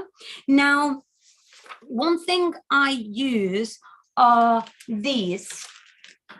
Yeah, I use them from Twinkle, and what we do is we've got little cards, and the children then go, and I've got boxes. So I've got a blue box for paper, a yellow box for plastic. Yeah, and so I have that, and the children go and put them in the correct box. Now, this idea is just a simple sorting activity. Okay, now, you know, sorting, we sort in preschool according to color, according to shape. Yeah, and this is just sorting again, but we're sorting according to material type. So we're actually doing problem solving. Yeah, we're thinking, and we're thinking about which goes in which bin. Yeah, so this is a great activity. You know, it helps with reading and writing, the idea of sorting. Yeah. Okay, we haven't got much time, so I'm kind of trying to move on, but I love this quote. It says, nothing lights up a child's brain, yeah, like play. Yeah, and I just wanted to show you my favorite ever flashcard game. Okay, it's a fishing game. And what I do is I try to make the whole recycling and sorting more fun. So I put, can you see, a paper clip on each of the flashcards, and the children come out and they fish one of the items, and then they go and put it in the correct recycling bin. Now, why is this my favorite flashcard game? Well, because I've used it so many times. I've used it with older learners. I've used it in first certificate. Can you imagine pairing phrasal verbs and their meaning? It makes it a whole lot more exciting. But we can use it for pictures, sounds, words, and pairing words and pictures. Yeah, so it's my favorite game. Yeah, I've got lots of favorite games, but this is definitely one of my favorites. Now, did you know that if you line the plastic bottles thrown away each year, they can circle the planet 4 times? That is just incredible. Okay, I'm not saying that we can get it down to 0, but maybe we can get it down to just 3 times around the world if we start to talk to the children about using refillable bottles. Yeah. Now, the next activity is designing a waste-free school snack. So what I do is I talk to the children, I tell them how all the bottles and how they could go around the world 4 times. And of course, as I said, the children have this can-do attitude, and they're like, we've got to stop this. And I say, well, yes, we can stop it on a personal level. What we can do is we can start to use one of these. And we use a refillable bottle in school, which lots of children already do. And they refill it with water or maybe with juice. And another thing is we have one of these containers. And so the children then decant their biscuits or whatever. Instead of having lots of these little biscuit packets, they get a big box and they just take out the biscuits that they need. Now, the reason I've said, can you foresee any difficulties, is because I always like to foresee difficulties. And so the thing is that some parents might think that we are eco-shaming, but I'm not. I just say to them, listen, we're doing this activity. I'm getting the children to think about being environmentally more conscious. And it's actually a cheaper way, because you don't have to buy these little cartons of juice. you can just get a big 2 litre and pour it into our refillable bottles. And I actually sell it to the parents that way. They actually love it. And the children design that every day they think about their waste-free school snack. Now, next thing, I'm really conscious of time and not taking over someone else's. So I'm trying to be kind. Yeah, this is the thing. So did you know that glass can be recycled many, many times? And so this activity is to make a gift, an upcycled gift. Let me show you. Okay, here is one that we send. Well, this one is a Christmas one, but you could use it for anything. Obviously, this is Halloween, yeah, and it's got the candle inside. And this one is for, this one, it could be for Valentine's Day soon, or it could be for Mother's Day, Father's Day, and it's to put their pens in. And so I ask the parents to send in clean jars at the start of the school year. And just before we're going to do it, I check we've got enough. Now, I just wanted to give you a little bit of advice. I would say that the children have to put the glue onto the jar and then stick on, yeah, and put it in the wrong place. And then they stick it on. The reason for that is this activity you can do even with very small children. But what you don't want them to do is to put it on the paper on their fingers. Otherwise, you have 25 children coming towards you covered in tissue paper. Yeah. Now, the good idea about this activity is we're recycling glass and we're also recycling bits of tissue paper left over from other activities. Yeah. And actually, the children keep these. I've been doing this for years, and I actually bumped into a group of children from secondary who said to me, you know, I've still got my Christmas lantern. And so, you know, these are older kids who are remembering activities they did with me. Yeah. So it's a good thing. It lasts a long time. Okay. Now, one thing I wanted to share with you. Okay. This gentleman's name is a pure coincidence. Yeah. His name is Joe Riley, and it's the same spelling as me. But I've never met him. Obviously, I've chatted with him because I wanted to check if it was okay to use his song in the talk. Now, you can get his song from Spotify, and I'm going to teach you the actions that I do with the children, because he has videos on YouTube with the actions with his children who are learning English as a first language. And of course, I'm doing it with children who are learning English as a second language. Okay, so I'll do the actions with you and you can join in. It doesn't matter, no one's looking at you. Are you ready? So it's use your mind to be kind. So kind is like this. Be smart, again. Use your heart. Intend is to clasp your hands across your chest. To be a friend, we do a fist bump, yeah? And then do it all over again. You ready? So I'm going to play the music and I want you to join in. Are you ready? It's a fabulous song and the children just love it.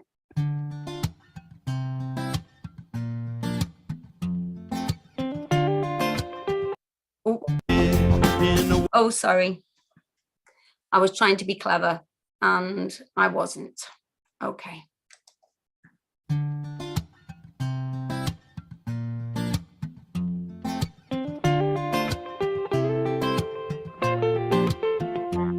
Use your mind to be kind, be smart, use your heart, intend to be a friend, then do it all over again. Use your mind to be kind, be smart, use your heart, intend to be a friend, kindness never ends. Even if someone asks me to meet, kindness is my guide on how to be. I can use words that are encouraging and pick someone up who is in need. Use your mind to be kind, be smart, use your heart, intend to be a friend, then do it all over again. Use your mind.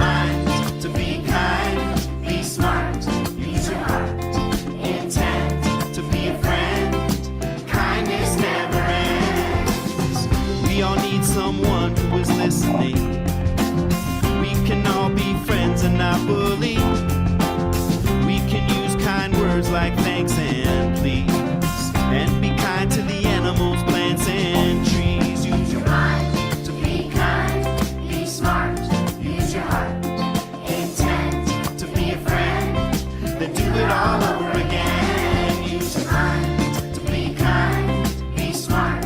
Use your heart, intent to be a friend. Kindness never ends.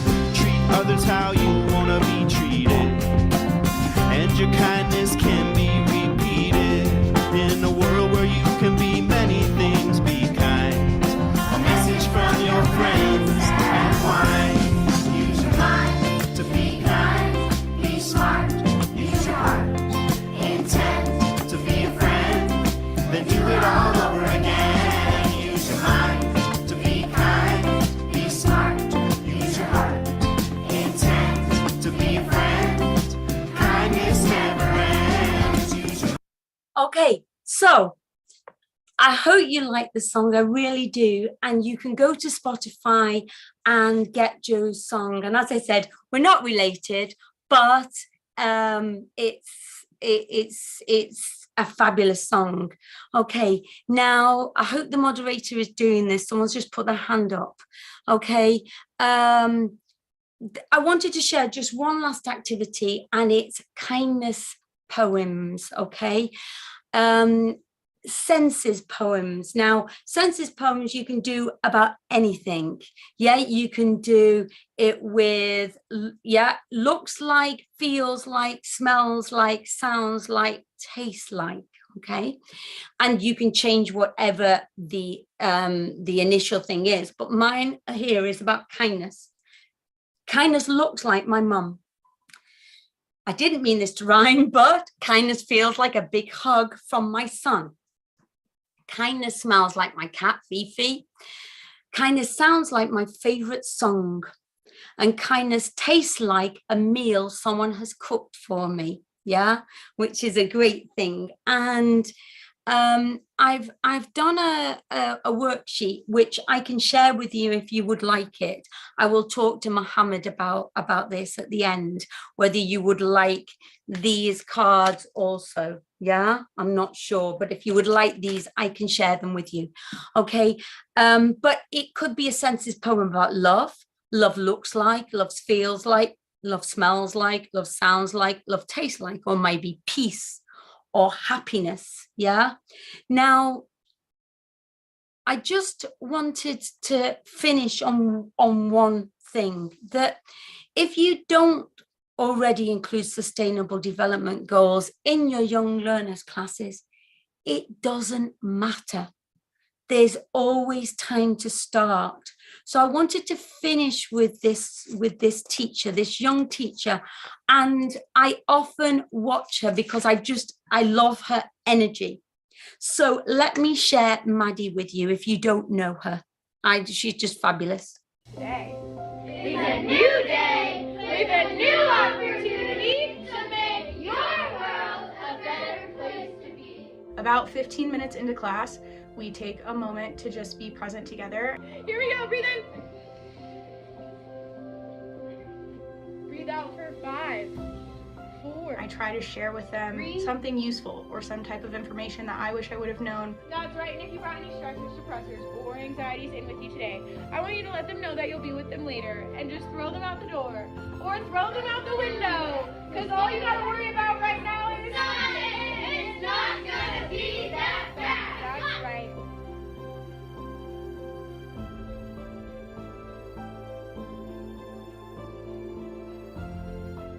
We have a quote that we all say together, which is, It's a new day with a new opportunity to make your world a better place to be. one of my biggest things that I try to remind myself of is that I'm teaching future humans. I'm not teaching test takers. If I knew one thing when I was younger, here's what I wish I would have known. Emotions are a lot like the weather. And if you wait a little bit of time, it's probably going to change. Kids aren't computers and they can't be all analytics and all data all the time. And their emotional needs don't stop the moment they leave their parents' car. So let's take a deep breath. You ready? Breathe in. Breathe out. The storm will pass and things will change, So it's up to you to give time some time. They continue to have those needs and learning experiences throughout the school day. And so it's not only important that they learn science in my class, but also it's important that they learn how to regulate themselves and how to be a good human. If you were mean to someone yesterday, or made bad decisions the day before that, I forgive you because today, with a new opportunity to make your world a better place to be.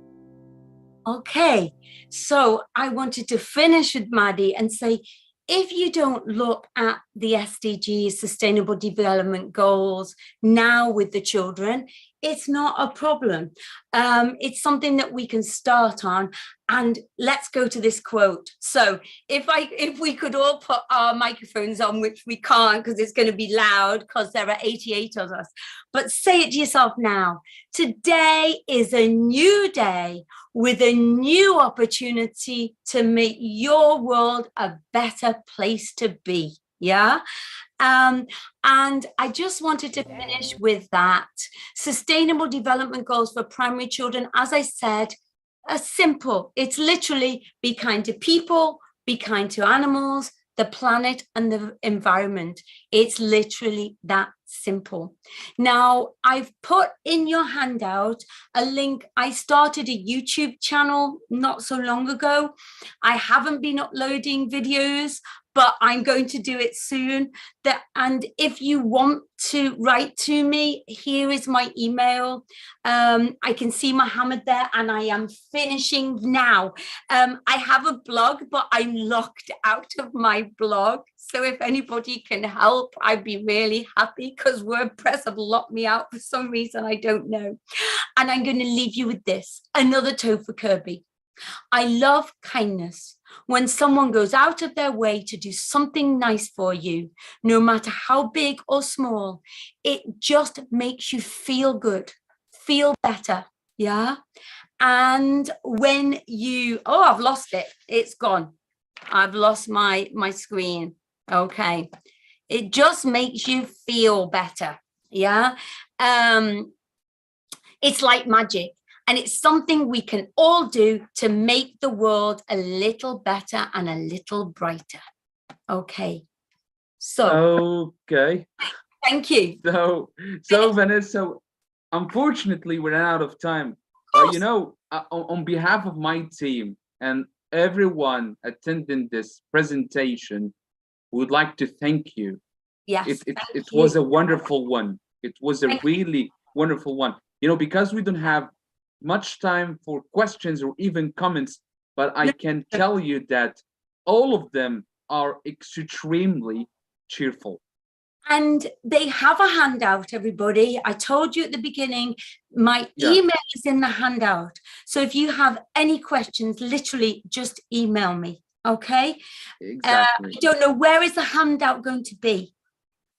Well, okay, you can send it to me and I'll upload everything and send it to everyone. Okay, that's great. Okay. Okay, great. So thanks, Vanessa. Yeah, thank you. Okay, so everyone. Bye, everyone. Yeah, bye, Vanessa. So our second.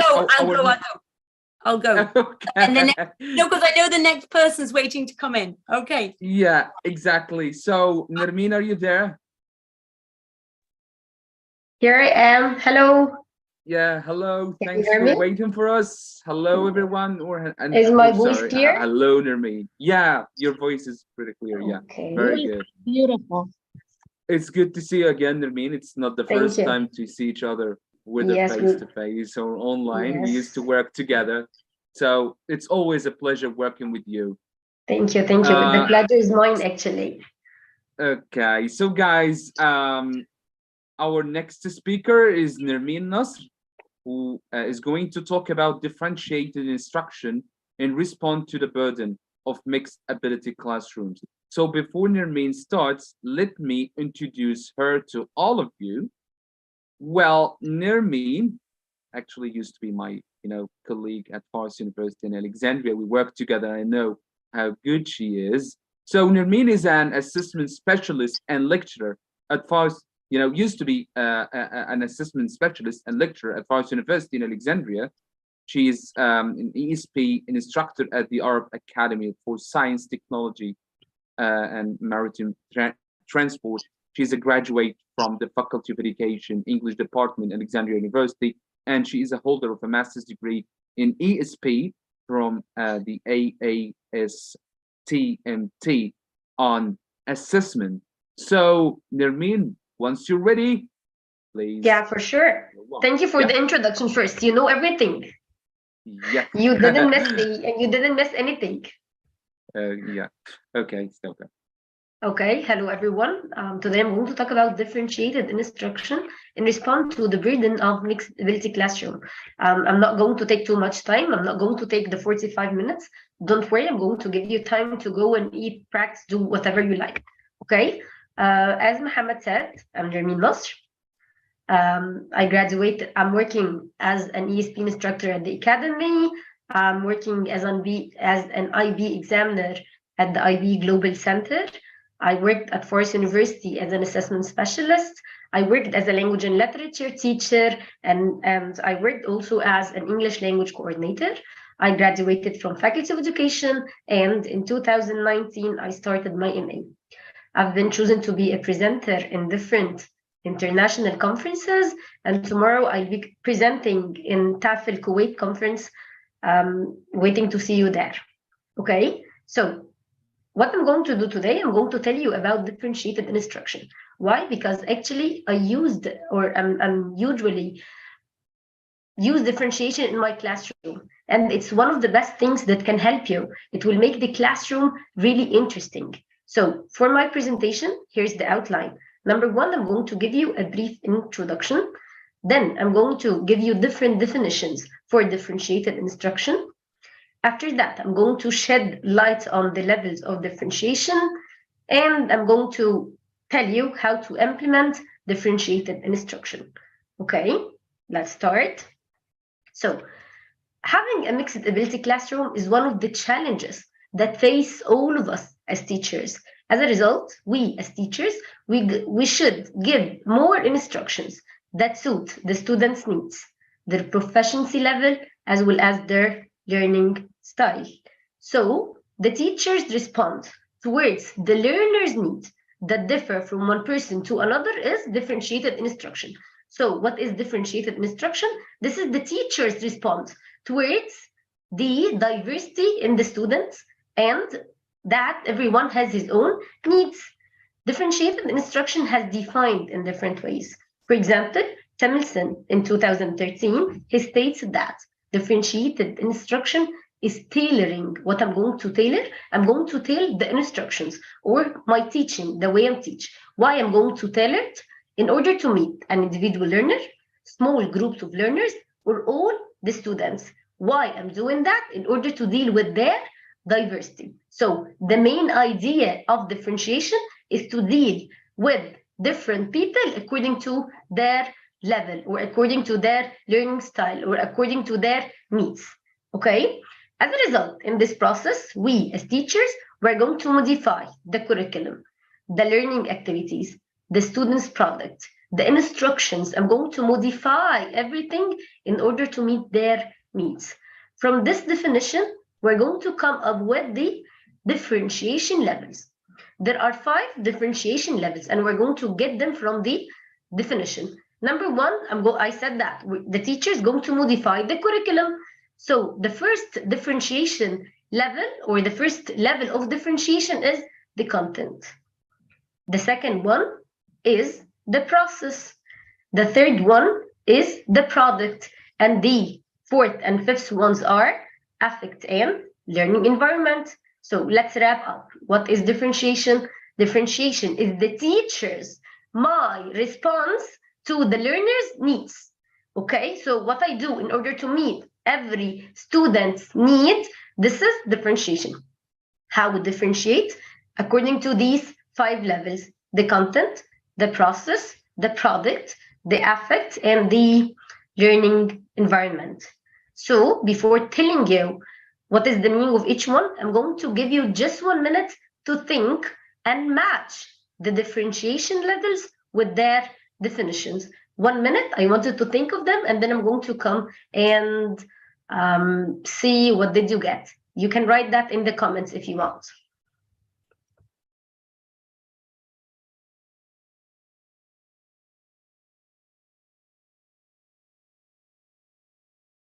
One minute.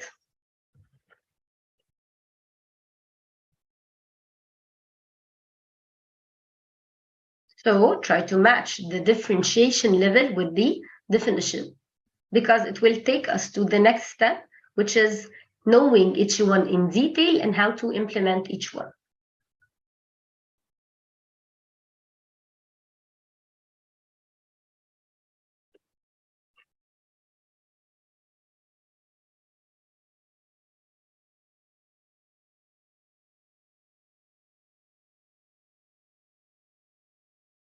Okay, I think we are ready to start.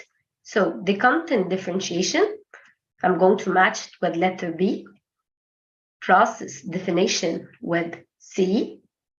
Product, learning environment A, and product with D. So let's take one by one in them in details to talk about them. Number one, the content differentiation. What do we mean by the content differentiation? It means that the students in the same level go through the same skill or the same content, but the teacher should adjust the complexity degree by using different content or different procedures. What does it mean? It means that whenever I'm talking about content differentiation, I'm talking about what I am learning, and I'm going to think of the students' level. Okay, so the content, what I'm teaching, and I'm going to think of the idea of their level. But how to do that? Number one, if I'm teaching reading, I'm going to use different reading material at different levels. So let's see that practically. So if this is a part of the book where the students need to learn how to speed read, or they have to learn a new skill in reading, which is speed reading, all they have to do is to read the text and take notes. So if I'm going to differentiate in the content, what I'm going to teach, I'm going to use different material according to the student's level, because this is content differentiation. As a result, I'm going to give this text from the book to the average students. So what about the high achievers? As for the high achievers, I'm going to give them a text that's a little bit harder. Like, for example, a summary of a book called 5 Top Regrets of the Dying. This is the same idea as regret. As for the low achievers, I'm going to support them with another text that is easier than the high achievers and easier than the average students. So here I taught the same skill, which is speed reading, throughout 3 different materials. I give different content, okay? The other ways, how can I use differentiation in the content in other skills? For example, if I'm teaching speaking, here I'm going to introduce different topics to the students, and I'm going to introduce also different speaking activities. As for grammar, if you are teaching grammar, you can use different marker sentences according to the level. If you have high achievers, you're going to give them advanced sentences or advanced marker sentences, and so on. But I can also use differentiated instruction throughout meeting small groups to reteach an idea or skill for the low achievers. As for the advanced learners, I can meet them to extend a skill or thinking. Okay, so what is differentiation in the content? Again, I'm going to give the same content or the same skill, but throughout different levels. I'm going to give it to 3 different levels. Okay, the second one, or the second differentiation, the second level of differentiation is process. And when we talk about the process, we're going to talk about the activities. All the activities that I, as a teacher, am going to use to help the students to gain the concept of the content. So here I'm talking about how I'm teaching, not what I'm teaching, because what I'm teaching is the content. How I teach that is the process. And here mainly in the process differentiation, I'm going to look at the learning styles.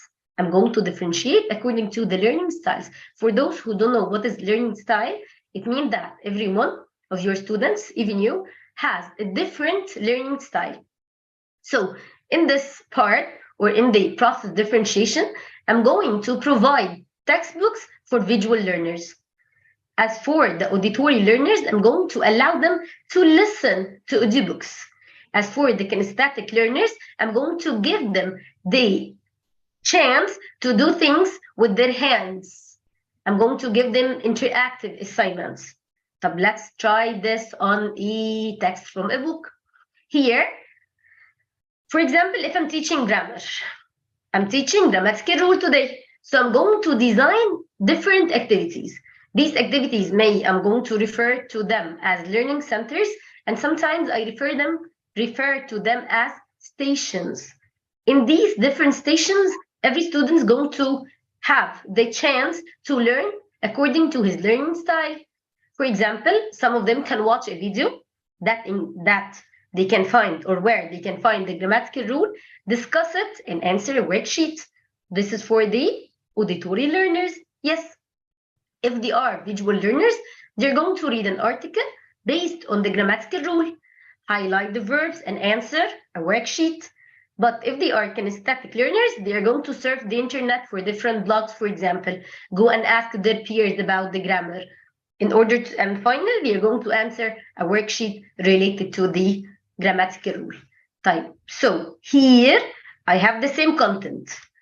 I have the same product, but the process is different, and that's what we mean by process differentiation. So here is a part taken from a book where the students need to differentiate between the past perfect and the past perfect progressive type. Here, I want to differentiate, or I want to apply differentiation in the process. What I'm going to do for the visual learners, I'm going to ask them to do this task, to read the biography in order to come up with the rule. So they are going to read this biography and answer the part where they have to analyze the grammatical rule. This is for the visual learners.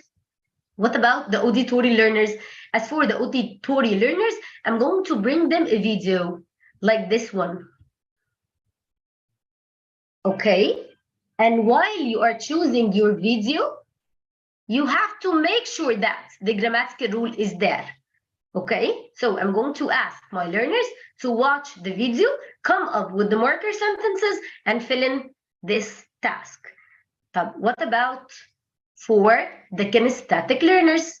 Again, I'm teaching the same thing, which is the grammatical rule to differentiate between the past perfect and the past perfect continuous. For the kinesthetic learners, I'm going to divide them into groups, and I'm going to tell them to go out with their smartphones, for example. Why?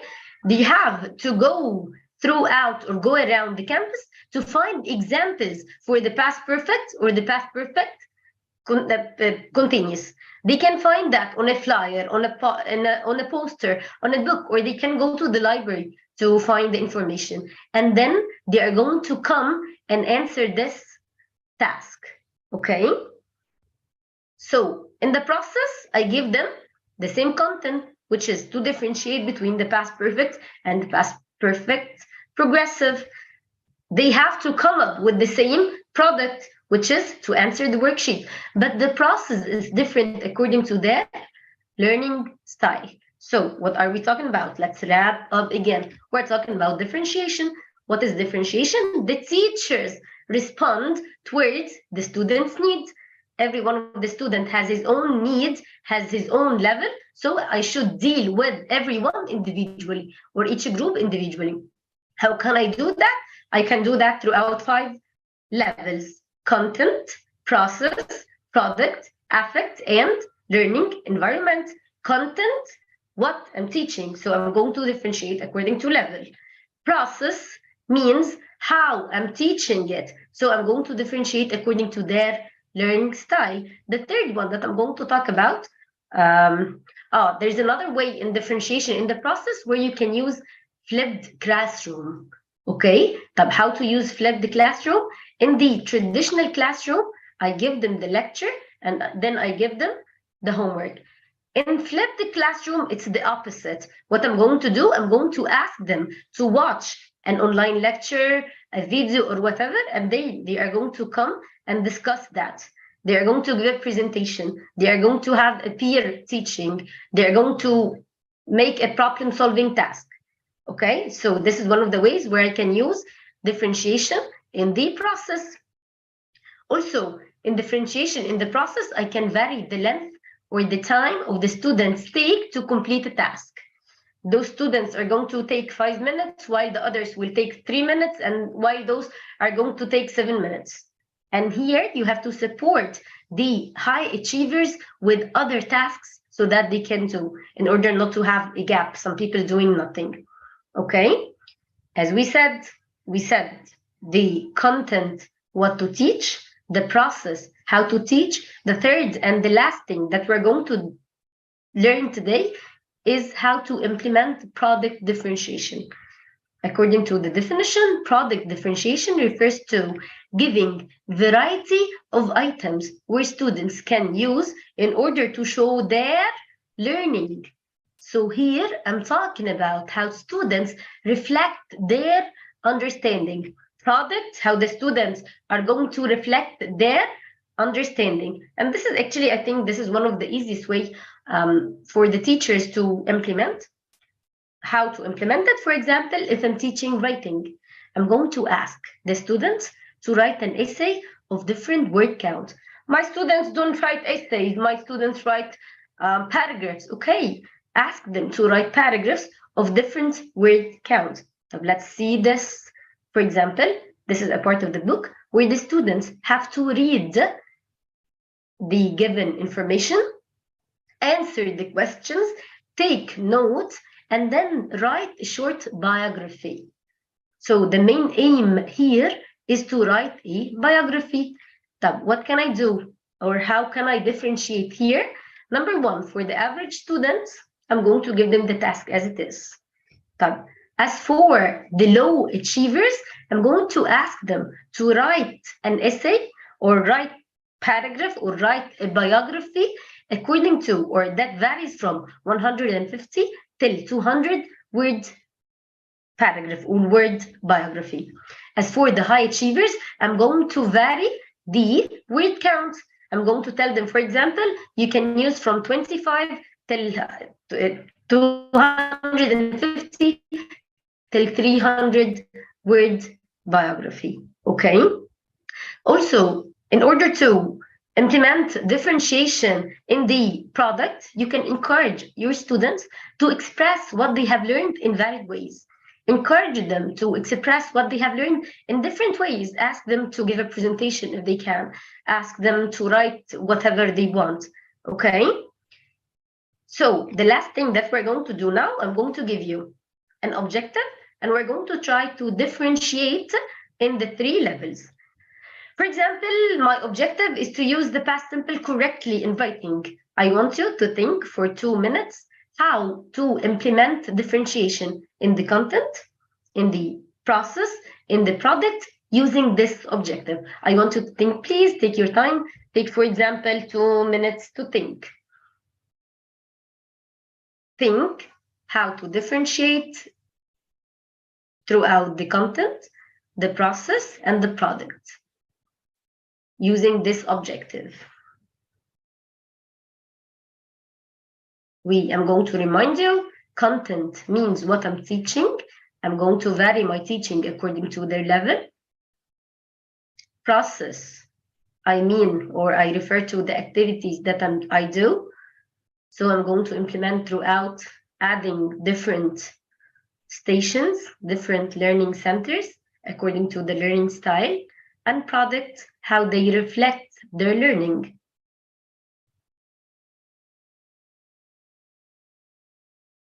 Okay, you still have time to think, another minute.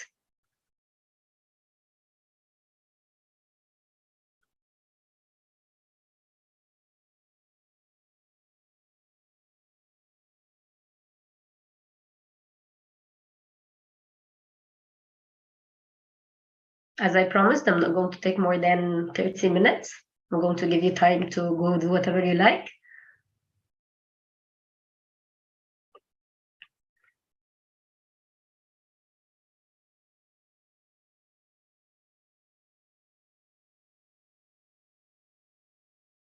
I'm unable to see your comments. That's why I don't know whether you are, what are you writing actually?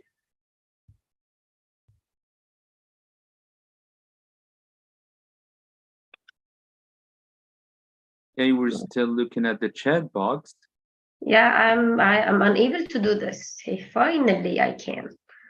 Yes.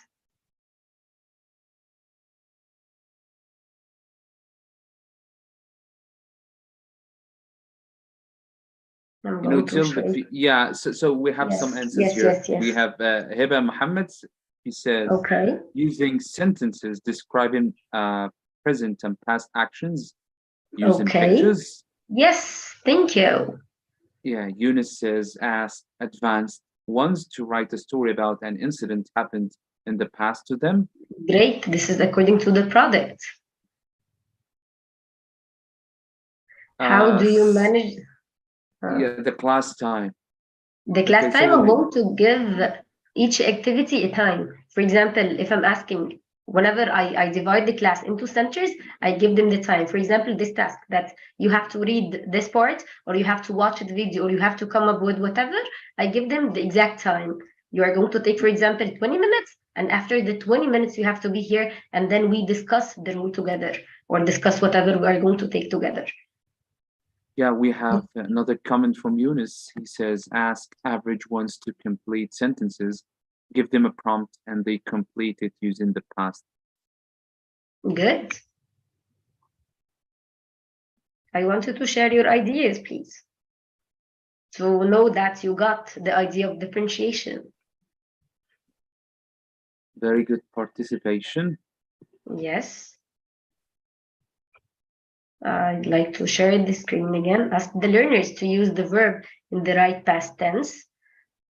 Low achievers. Good. So we have some other comments here. Riham says, write 2 sentences about what they did yesterday. Write a short story about the last trip or a happy situation that happened to them. Nirmeen Abeid says, involve the students in a task where they have to correct mistakes in the differentiated texts according to the levels. Eunice has another comment. Ask low-level learners to use the verb in the right past tense. Another comment from, a combination of letters. I ask students to write a paragraph about their last vacation. So, yeah, Sarah Hussein says low achievers can complete sentences with the correct form of the verbs. Yes. Yeah, ideas keep coming up in the chat box, which is really wonderful. Yes, actually. Yeah, very good. Samah says, when I analyze an article or novel and write a comment on it, in which tense should I use? That's a question. But I think it's not related to our session. Yeah. Yes. Okay. Let me give you the answer here. If I want to plan for a lesson using differentiated instruction, we said that our main objective is to use the past simple correctly in writing. So if I'm going to differentiate in the content, how I'm teaching, what I'm teaching the past simple. So I'm going to use different marker sentences, and they are going to answer the same worksheet, or they are going to write the same topic. Okay, so they are going to use the present simple. I'm going to teach them the present simple, but I'm going to use different marker sentences, every group according to their level. But I'm going to ask them all to write the same product, which is the same essay or whatever. According to the process, I'm going to differentiate according to the learning style. Some people are going to watch a video about the grammatical rule. Other people are going to read an article, watch a video or read an article. And the third group are going to do an activity. If I'm going to differentiate according to the product, I'm going to ask them to write different essays or different paragraphs or different whatever according to different word count. Finally, never feel afraid to explore your options, to help your students to take them to another level. Most of the comments that I got, but I don't have time for this, it won't work. Guys, try it. Try to use differentiation, and even if it didn't work, you try it. Maybe it will work, and you're going to get the best result. I'm usually using differentiation, and actually students, when they find themselves learning something that's related to their needs, related to their learning style, or related to their level, it makes them happier and it makes them learn better. So I'm encouraging you to learn more, to read more, and to implement such things with your students. And actually, if you would like to read more about differentiation and how to implement differentiation, differentiated instruction, I got you a list of references. You're going to find these articles on Google Scholar. You can find them and you can read them. They are going to help you a lot. And before we miss this comment from YouTube, the YouTube channel, we have Okay. Maria from Argentina. She says the students can watch segments of a situation and then write in groups. Finally, they socialize, and groups and co-assess. Yes. Yeah. Yes, this is right. Thank you, Maureen. Yeah, wonderful idea. Okay. Yes. You can read these articles. They're going to help you a lot. And whenever you have any question related to anything regarding differentiation, you can contact me throughout the LinkedIn or throughout my mail. I'm always here to help. Okay, we have, thank you, Nermeen, for this valuable presentation. Thank you so much. I can see some. As I promised, I'm going to finish a little bit earlier to give them time to move because they have other sessions, but I'm here if there are any questions. Okay, so I'm looking at the chat box at the moment. Okay. There are lots of different ideas and positive comments. There is only one comment saying that it's better to have task-based activities addressing group of students. Addressing group of students. Yeah, this is what he says, Arturo. Yeah, it's better to have task-based activities addressing group of students because this way it would, decrease the burden of the teacher. You know what I mean? It won't make it difficult for the teacher and would make it much easier for the students. This is what he's trying to address here. I'm going to tell you something. Maybe differentiation instruction seems difficult in preparing because you're going to find different resources, you're going to search for different things. But actually, during the process of teaching itself, you're going to find yourself as a teacher doing nothing except for monitoring your students. Yeah. Okay. We have a question from Yunus here. He says, how can we handle differentiation in large classes? Thank you for this question. It's a really good one. Actually, Yunus, differentiation is here for the large group of students. Why? Because by doing that, you're going to be able to concentrate with all of them. Once you divide them into 3 groups, for example, according to their learning style or according to their level or according to whatever, you will be able to see each group individually. You're going to be able to focus with them to see what do they need, which skills did they learn, which things do I need to work more on. But I think that differentiated instruction is here just for the group of the big group of students.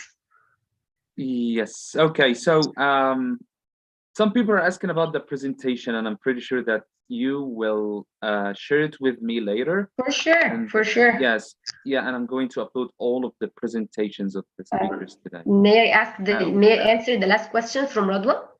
Yeah, sure. How can we apply the differences, the differentiation in a traditional versus online class? In a traditional way, I give you different ideas in online classes. We can do this throughout Zoom. In Zoom, you are going to find rooms You can do the same work, but you're going to give, or you're going to divide your students into rooms. You can, before that, design rooms for the student and put their names so that every group is going to work together. Zoom has the ability of making separate rooms for all the students, so you can do this. Yeah. Okay. Let's take a look here. Annie, one of the speakers, actually our next speaker is saying, one of the keys to successful differentiation without adding to the teachers' already heavy workload is planning and taking baby steps. That's right.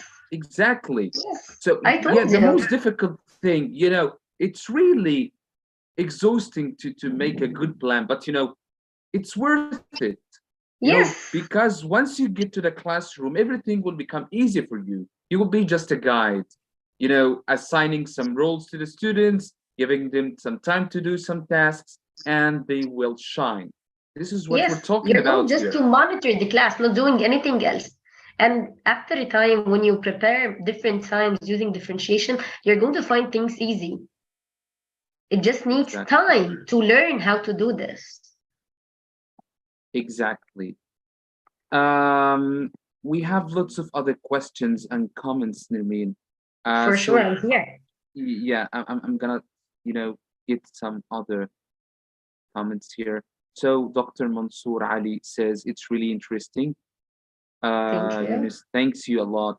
Dr. Radwa Hussein, thanks you. Many thanks for this Thank you informative so session. much. Ali Abdul Wahab says it's real and organized and beneficial session. Thank you. Yunus says it's easier by far online and breakout rooms. Yes, I completely agree with you. Yes, yes. Yeah, so lots of different questions. Oh yeah, we have another question here. Okay. Yeah, he said, someone says, how can we use differentiation in inclusive classes, or is it possible? Where I can see the question. Yeah. How can we use differentiation is in? Yeah, differentiation in inclusive What does he mean by classes. inclusive classes? Yeah, you know, I think students with special needs, you know, yeah, This is, you know, yeah, sure. Students with special needs, I'm going to differentiate according to their level. For example, if I'm teaching them vocabulary words, I'm going to give a group of them just 3 words. Yeah. So actually, inclusive classrooms are general education classrooms where students, you know, with and without learning differences learn together. Because, you know, you already know that we always have different learning styles, different learning interests. Students are from different levels, different abilities, you know. So inclusive classrooms support the diverse academic, social, emotional, and communication needs of all students. So this is when we're talking about inclusive classes. So how can we apply differentiated instruction there, or differentiated? According to according to the learning style, if I want to differentiate according to the learning style, according to the level, according to the things that we mentioned, just try it, guys. Give it a try. Try it once. Try to prepare a lesson throughout differentiation and see how things work, how things will work. Even if it didn't work with you, you're not going to lose anything. But you tried this, and I'm pretty sure that you're going to love it and your students will love it. Having the classroom is divided into stations and every group is doing something that according to their interest, it makes them give hard work. It makes them give everything that they can. But try it, and you're going to feel proud of them.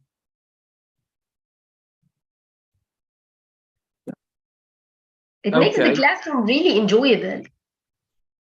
Yes, indeed. So thanks again. Thanks a lot, Nermeen, for your valuable Thank you time. so much. Thank you. Presentation. Yeah, so guys, our next speaker will be Annie Altamirano. She will be talking about another, you know, wonderful topic. But, you know, at 3:45, So we have about 5 minutes break till we start, because I know we're all here. We have been here, you know, since 8 o'clock in the morning. Such a long time. Yeah, lots of information, lots of talks, you know. So let's take a 5-minute break, and then we can go to Aniel Tamburano and another wonderful presentation. Yes. Okay.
Okay, we're back again. So welcome everyone. Let me welcome all of you again to our Educast International Conference 2023. Thanks everyone for attending with us and being patient. Hello, Annie. Are you there? Hello, can you see me? Yeah, sure, we can see you. Yeah. Also, How are you doing? Fine. Is the sound all right? Yeah, it's pretty clear. Good. Yeah, Good. everything is good. So Thank guys, you so much for putting this together. It's a massive event. No, it's fantastic, and the sessions are great. well, I'm really glad to be hearing this from you, because you know your feedback is really important to me. And of course, it's a real pleasure to have you here with us in this wonderful massive event, gathering people from all around the world to talk about global issues in ELT and trying to find practical solutions to overcome these issues and challenges in the ELT classroom. Okay, so everyone, we have another wonderful presenter who is Annie Altamirano from South America. Right, Annie? Yes, I'm originally from Argentina, although I have been living here in Spain for the last 20 years. Yeah, that's good. So everyone, Annie Altamirano is and has MA in ELT and Applied Linguistics, and she is an experienced teacher trainer, and author. She has given workshops and talks in Latin America, Europe, and Asia. So welcome, Annie Altamirano. And Annie, I think you will be talking about assessment, right? That's right. Which is, yeah, assessment for learning, the road to success. Yeah. Yeah, so Annie, yeah. So whenever you're ready to share your screen, please do it. Okay, can you see it? Yeah, sure. Yeah, I can see it now. Good. Good. All right. So again, thank you very much. Thank you all who are attending this talk today. Dr. Mansour, lovely to see you among the audience. We are Facebook friends. And we always connect. I think that this topic fits in nicely with the previous talk about differentiated instruction, because both things go hand in hand. So, okay, let's start. So I'm sure that you are all familiar with this situation, right? A group of students are listening to the teacher, she's explaining the lesson, and then the teacher starts thinking, okay, I'm teaching this lesson, but are my students learning? And I think this is a big question for us. Is our teaching leading to learning? And we obviously have a tool to help us answer this question. And that tool is assessment. Now, there are two ways in which we can assess. That is, every time we assess our students, we either assess in a formative or in a summative way. So, assessment of learning is summative in nature because it usually happens at the end of a period of teaching. For example, at the end of a unit, a term, a year, a unit of work, with an eye towards determining who has mastered the content and who hasn't. Now, assessment for learning or formative assessment is different. It is formative because the purpose is not to determine who succeeded and who did not, but to provide guidance to the student through specific formative feedback. Assessment for learning emphasizes learning rather than grading. Students don't receive a grade, they receive feedback that helps them to improve. Therefore, what makes an assessment formative, it's not a name, it's not a question of labels. It is what the teacher does with the information the assessment generates. When you use formative assessment, you identify the present status of a student in terms of the learning standard. You diagnose what to do to assist them, you provide feedback, you allow the students to make changes, and then we can celebrate success. Now, a key resource created by the Assessment for Learning Reform Group is the 10 principles of assessment for learning. Assessment for learning or formative assessment should, first of all, be part of our planning.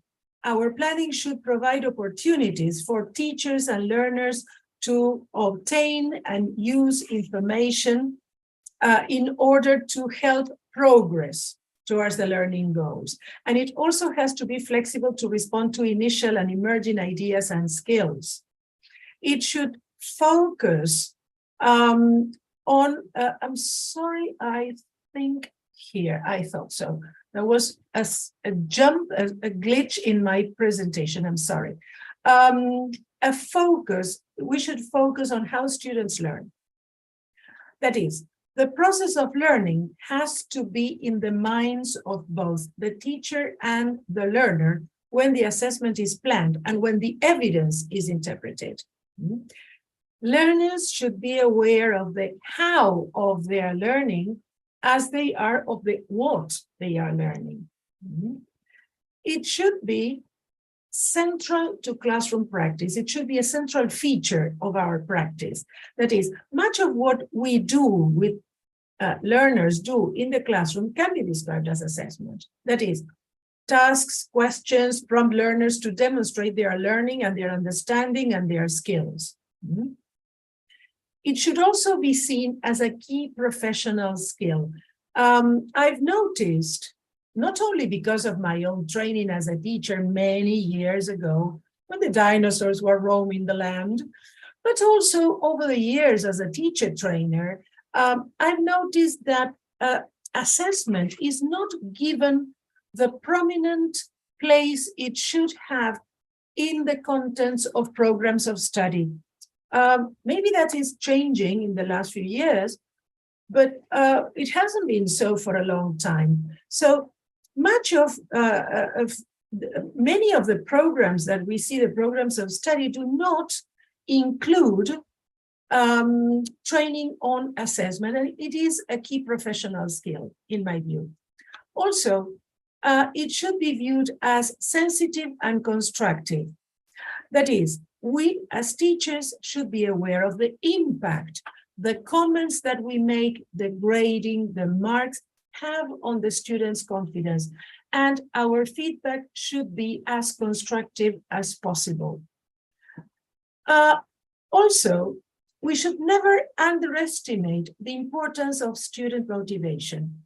Assessment that encourages learning fosters motivation by emphasizing progress and achievement rather than failure. Also, it should promote understanding of goals and criteria. That is, for effective learning to take place, learners need to understand what it is that they are trying to achieve. And of course, they need to want to achieve it. So communicating assessment criteria involves discussing these criteria with the students using student-friendly language, and also providing examples of how these criteria can be met in practice. Also, we need to ensure that our students receive constructive guidance on how to improve their learning.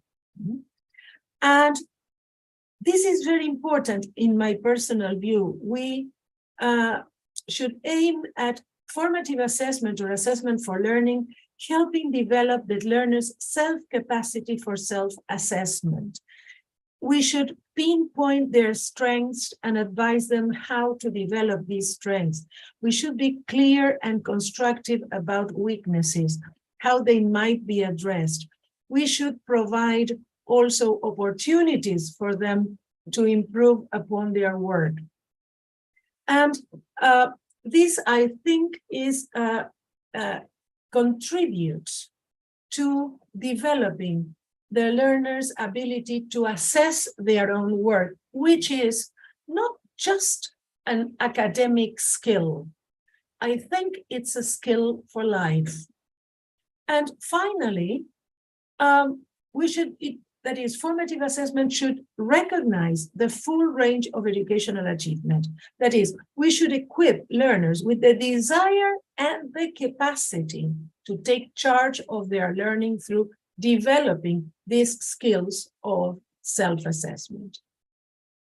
Now, let's see how self-assessment fits into the classroom. Why do we think it's so important and useful? It focuses on both learners and students, and it focuses on all of us, teachers and students, understanding three key things. Where the learner is going, that is, sharing the aims of a lesson and the success criteria helps the learner see what they are aiming for and what they need to do in order to achieve those aims.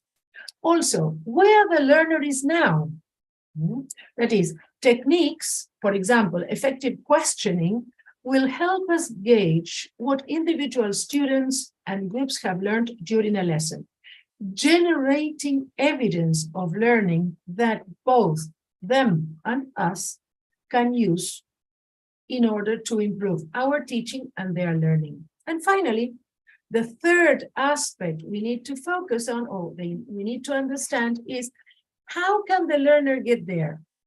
That is, we should use the evidence of learning in order to inform the choices about what they will do next in the class, what we can do with individual students, with groups of students, and also learners can use this evidence to make decisions about their own learning.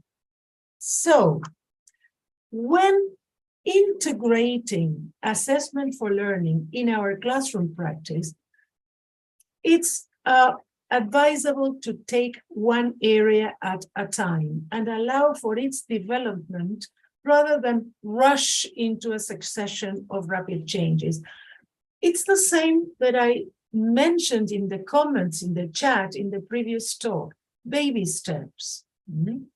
Also, do not underestimate the time and the effort and the planning required to effect real improvements. Engaging with the strategies we are going to have a look at a superficial level is not enough.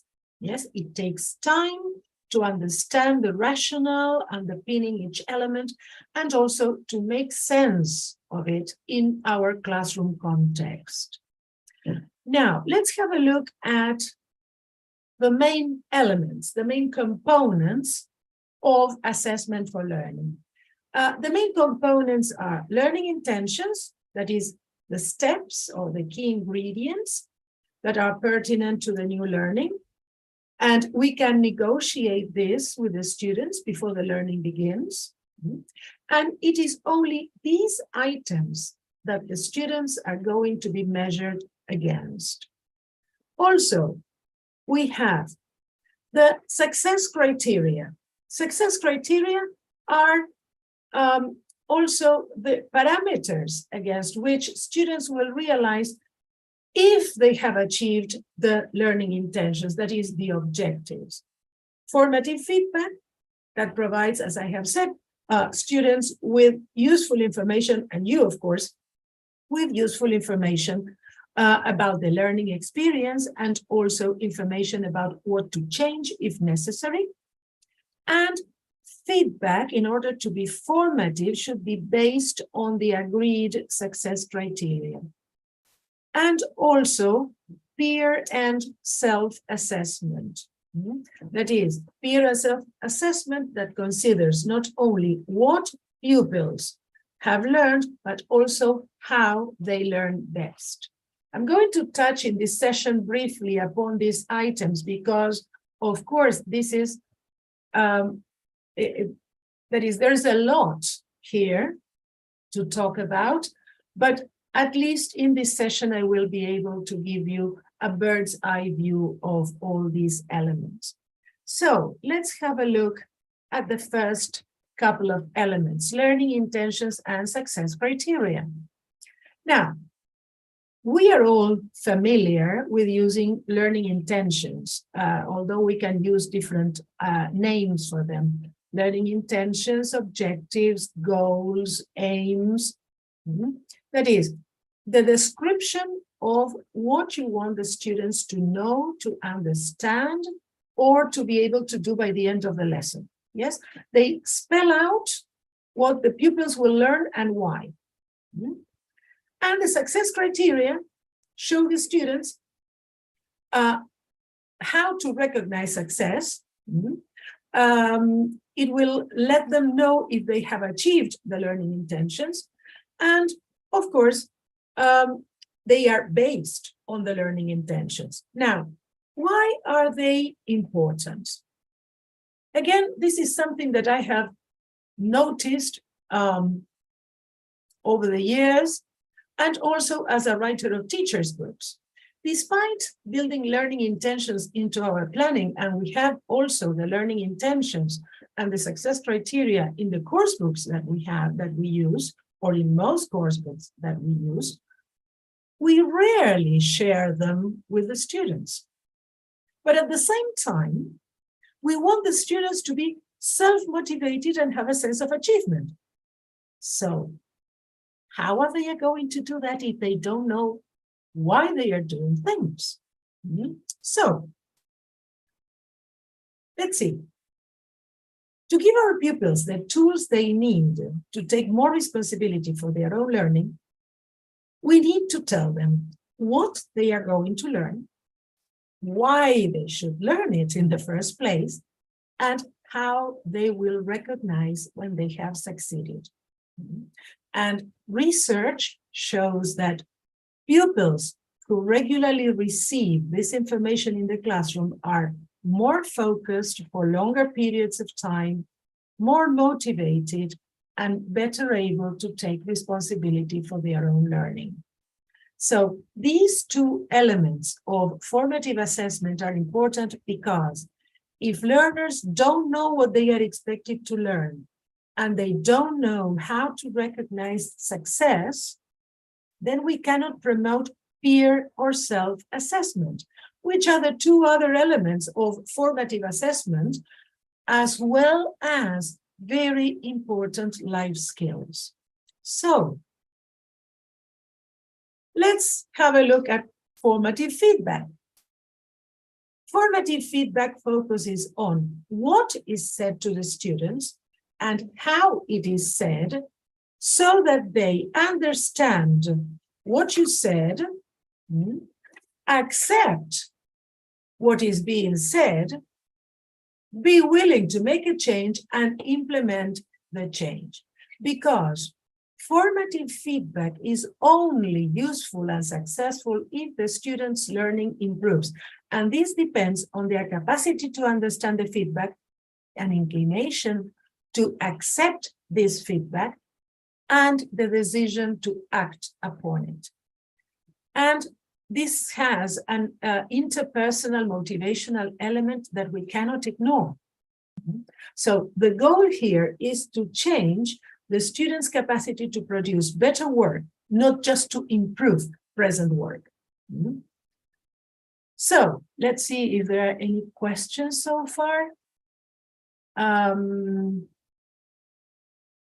Well, I hope, Arturo, that I have more or less answered your question.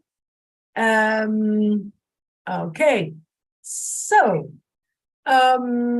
yeah, the difference between formative and summative assessment, I think I've explained that. So let's see, let's have a look at the characteristics of formative feedback. Now, formative feedback can be given by the teacher or by peers. But in both cases, it has the same characteristics. So we should, first of all, base the feedback on the learning goal and avoid comparing students. Also, it should focus on only 2 or 3 critical feedback points at a time. That is, students, when students receive more than 3 pieces of criticism, they suffer from what I call the hippo syndrome. I don't know if you know, but hippos, when they go underwater, they have these membranes that allow them to close their ears and their nostrils so that the water doesn't go into their head, into the ears and into the nostrils. Well, students do the same. They do exactly the same thing, the hippo thing. Whenever we exceed 3 pieces of criticism, they sort of shut down and they totally, let's say, plug off. So focus on 2 or 3 critical pieces of criticism, feedback at a time. Also, provide concrete suggestions for improvement. Avoid vague feedback, like, for example, work harder.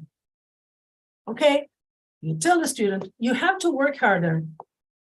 Is that useful? Are you telling the student how, what to do? The student may say, teacher, I work hard, but still. So we need to provide concrete suggestions for improvement. We have to directly communicate the strength or the gap to the student. That is, okay, now you know the vocabulary for food, but you can improve by learning to ask questions related to food. For example, how to order food in a restaurant. So we are communicating there the strength. You have mastered the vocabulary of food, and there's a small gap. Okay, you need to practice these questions. Also, suggest small, manageable change rather than large, complex change. Again, baby steps, not just for us planning the formative assessment, but also baby steps for the students. Give immediate or timely feedback. This is very important. Feedback that is not given immediately after a piece of work has been done or submitted is of no use, because students will take a sheet of paper, will, for example, in a piece of written work, will look at the mark. Okay, let's see what I got. All right, and put it away, and they won't look at it again. I mean, the purpose of the feedback is gone, is lost. Give it constant feedback. That is, make it part of your class routines, not something that we do once in a while. Also, allow for students' own feedback. That is, this is something that we normally do. We ask the students to sit together, for example, exchange their writing and give each other feedback. Okay, how? We need to teach them. And also, we need to allow them to communicate their own perception of their own weaknesses and strengths, and ask for their commitment to change. That is, it's not enough that we give feedback, but they have to act upon it. And we have to require proof of this change. Now, let's see. Peer and self-assessment. This is something that assessment and feedback given by peers is something that we routinely do in class. But as I mentioned before, sometimes we don't give the students the necessary elements.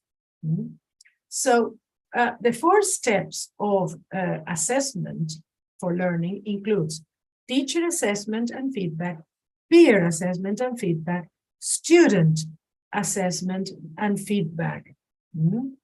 And that leads to an autonomous, self-reflective, analytical learner. Now, when we are using assessment for learning in the classroom, peer and self-assessment are effective approaches to enhancing the learning of the students. Explicitly teaching students how to assess their own work and their work of their peers has many benefits, because it promotes students' understanding of their own learning and also provides a critical analysis of their own efforts. For example, if they have to reflect critically upon the learning of their peers, it also gives them, increases their own understanding of how to go about doing a particular task. Because as they have to analyze what the others have done, they may suddenly say, aha, you know those aha moments? Aha, look at this.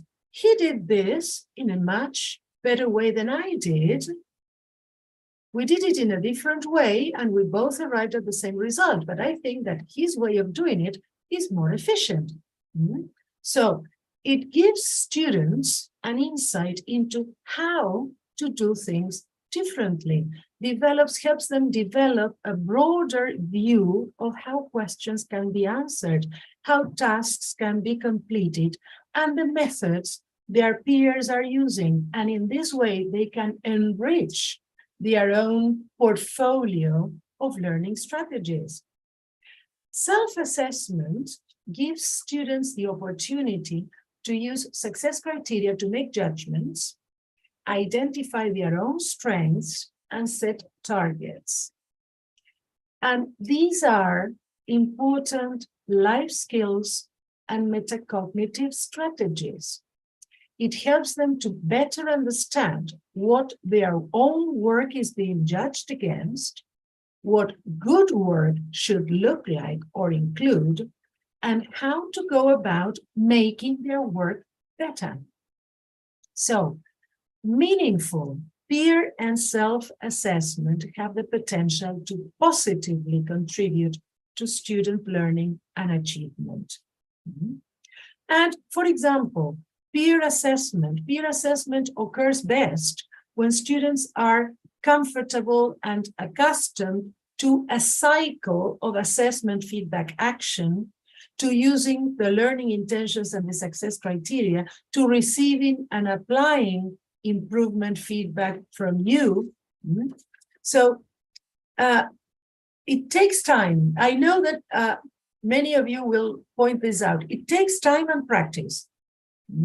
That is, as I said before, you cannot possibly tell students, okay, let's assess, sit with your partner and assess their work. Okay, how do you go about it? It needs time and practice. So we need to explicitly teach and model how to provide feedback before handing the responsibility to the students. As to student self-assessment, when we explicitly teach students to become effective self-assessors, they become empowered to take responsibility or to take charge of their own learning.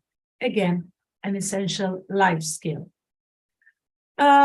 So, some practical ideas. How can we introduce peer and self-assessment? To begin with, let's identify assignments or activities for which students might benefit from peer and self-assessment.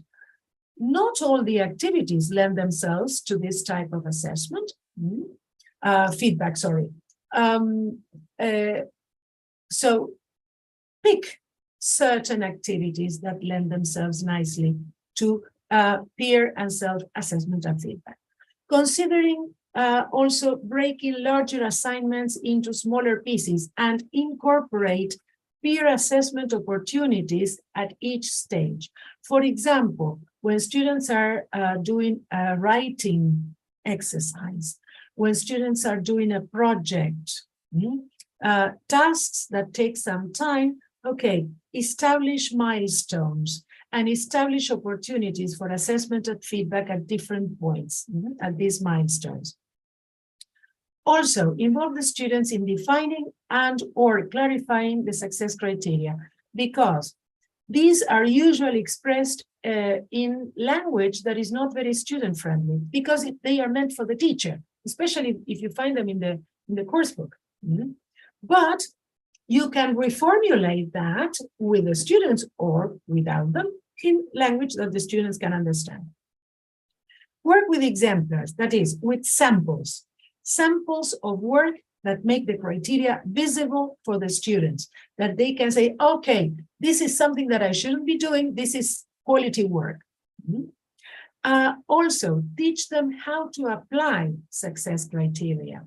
That is explicit instruction and modeling using samples, so they can understand what constitutes quality work.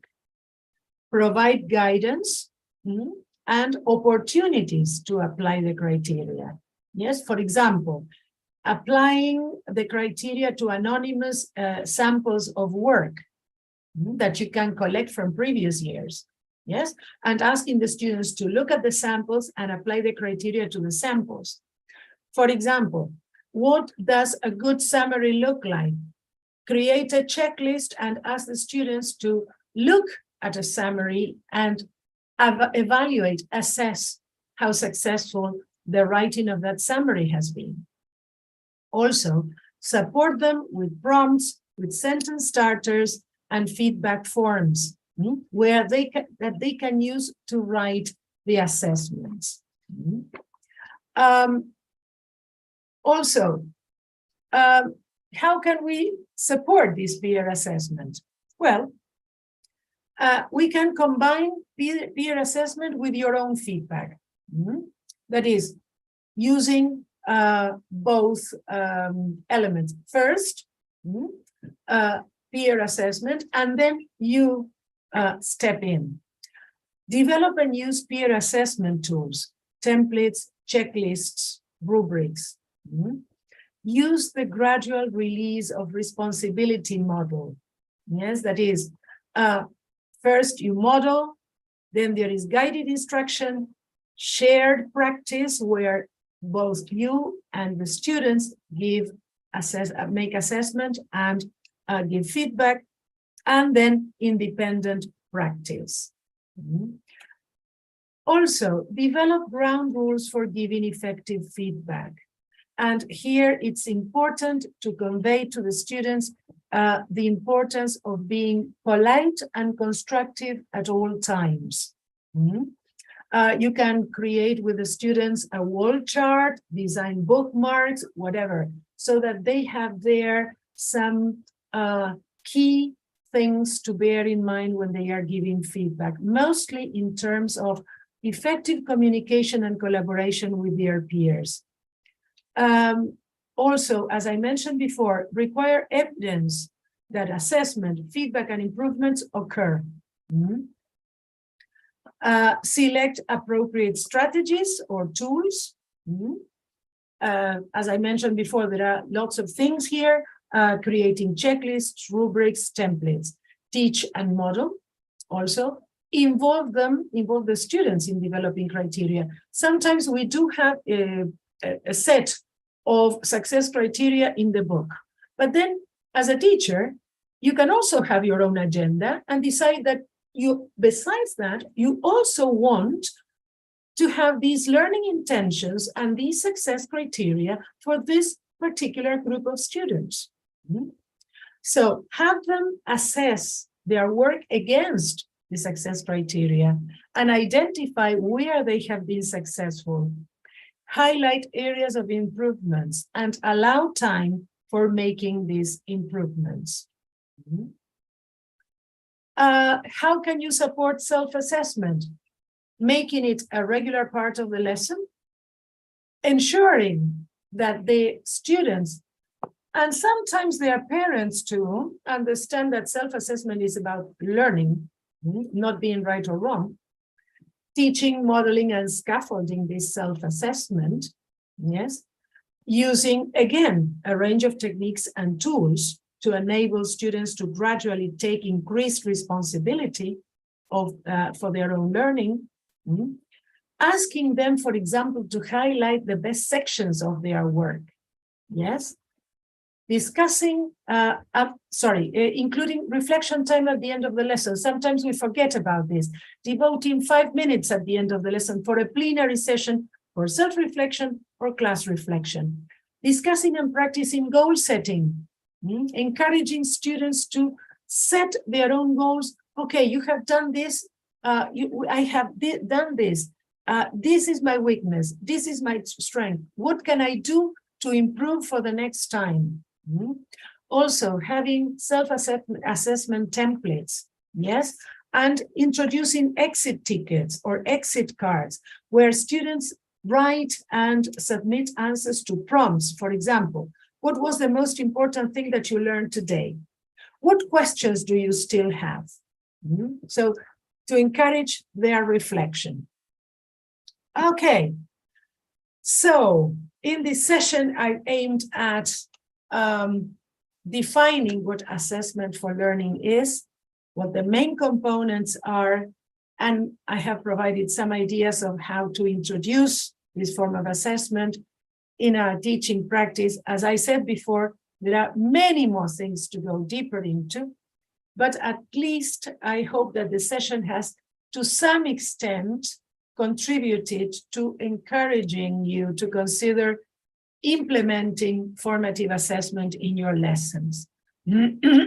So here you have some references of materials that I personally have found very, very useful, particularly for a first approach to what formative assessment is this brief booklet by Paul Black and Dylan William, Inside the Black Box, which gives you the key elements of what formative assessment is. And then the work by Hattie, of course, and Unlocking Assessment, this also by Sophil. I think that you are going to find this material really useful. In case you would like to contact me, here is my contact email. You can find me on social media, LinkedIn, Facebook, also on Instagram. And also I have a very modest YouTube channel. So if you want to go around and have a look, you will find more material there that you can use. So thanks a lot again, Mo and everyone. Mo for the invitation and everybody for attending the session. Thanks, Annie. It was a wonderful one indeed. You know, Ian and the team really thank you a lot. And of course, the people here would like to thank you a lot for this valuable presentation. A lot of people, you know, have some positive comments. Some are asking about the PowerPoint presentation.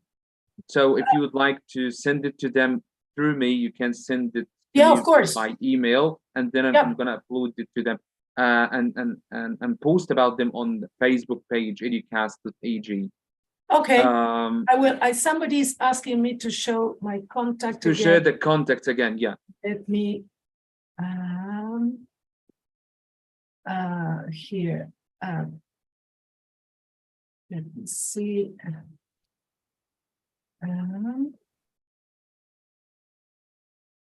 There you are. There you are. Sorry, I think I stopped sharing too quickly. It's okay. We still have some time, you know. Yeah. At some point, I thought it was, you know, till 4:15, you know, but once I thought for a moment, and I said yes. Okay, it's 4:30, not 15. Yeah. You see, I have my alarm clock here to keep track of the time. Yeah, sure. Okay, so someone is asking a question here, which is, how come constant feedback? He's asking about constant feedback, and he's asking for more elaboration on this point. Okay. Yeah, his name is Yunus. Yeah. Yeah. When I say constant feedback, I don't mean that you are going to be giving feedback all the time around the clock. No. What you need to do is make it an integral part of your lesson planning. So whenever you choose activities with which you are going to use peer feedback and assessment, for example, you need to make sure that this is something that is ongoing, meaning something that you do in your lessons frequently enough for the students to get used to it. It doesn't mean that you're going to do it with all the activities that you have planned for today's lesson, for example. No, but it's not something that you're going to do today in your lesson and then a month from now. No, because in that way, students will never get used to it. So when I talk about constant feedback, I mean giving students regular practice of feedback, either from you or from their peers. And besides that, we are always giving feedback as teachers. We are always giving feedback to our students during the lesson, even if it is not something that we have planned. Because when they are doing an activity, we generally say, okay, be careful because here you have made this mistake, or, oh, that's wonderful, what a good idea. This is also feedback. But what I mean with constant is that it is an integral part of your planning of your teaching practice. I hope I have answered the question. Yeah, indeed you did. We have another question from Arturo. He said, what are the feedback that empowers the students? Sorry, what? What is the feedback? What is the feedback that empowers the students? There is a The feedback that empowers the students is, to begin with, honest feedback. Because even when we are giving very positive feedback, students need to know what they have done well.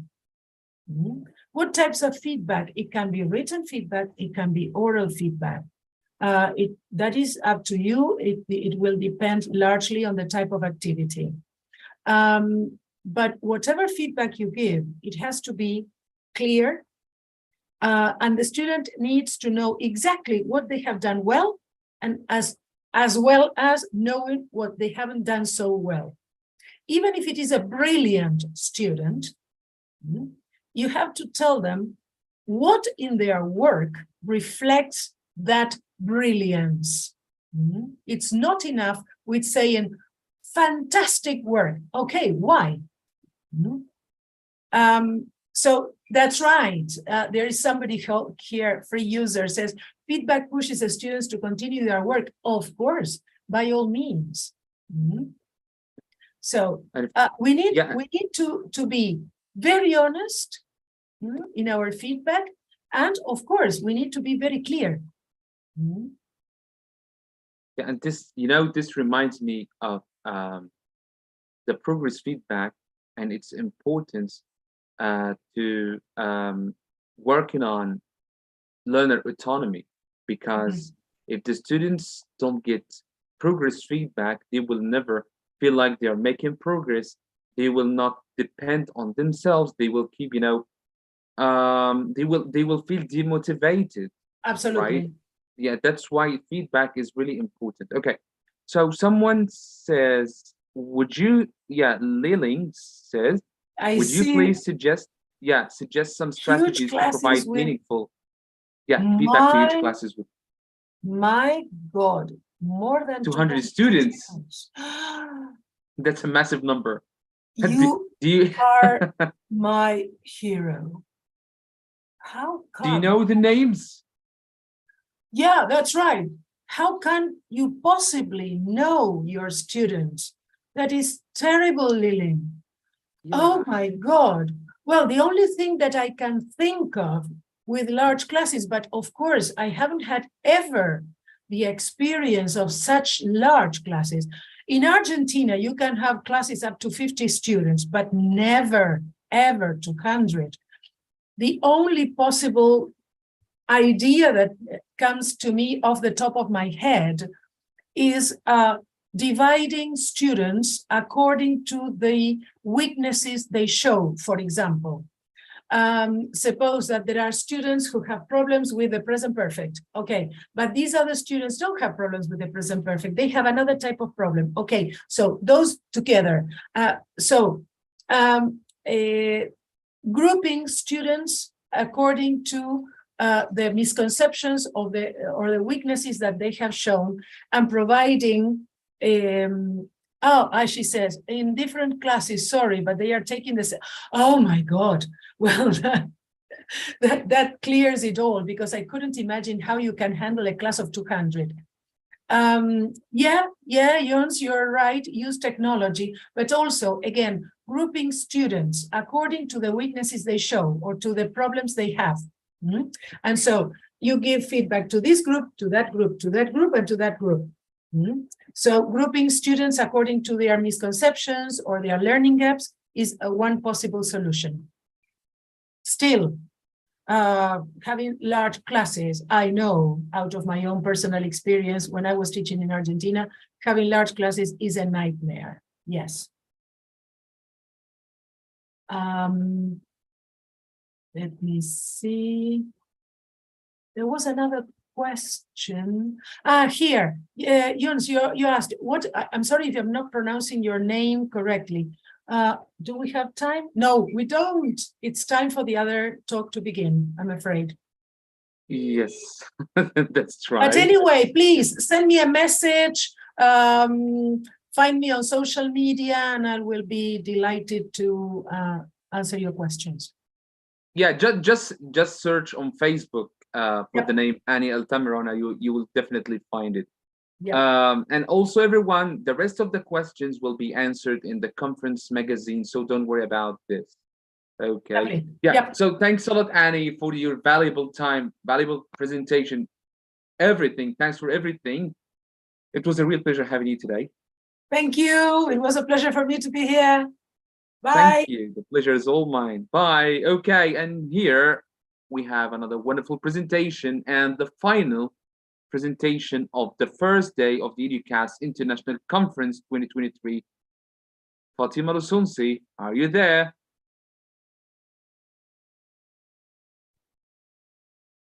Hello, hello. Can you hear me all right? Hello. Yeah. Yes, I can hear you clearly. How are you doing? I'm good, thank you. I just managed to catch the end of Annie's wonderful presentation. I really enjoyed it, and lovely to see so many of you. And thanks for coming to have a little bit of CPD with all of us, I think. Yeah. Yeah, that's really great to see you today indeed.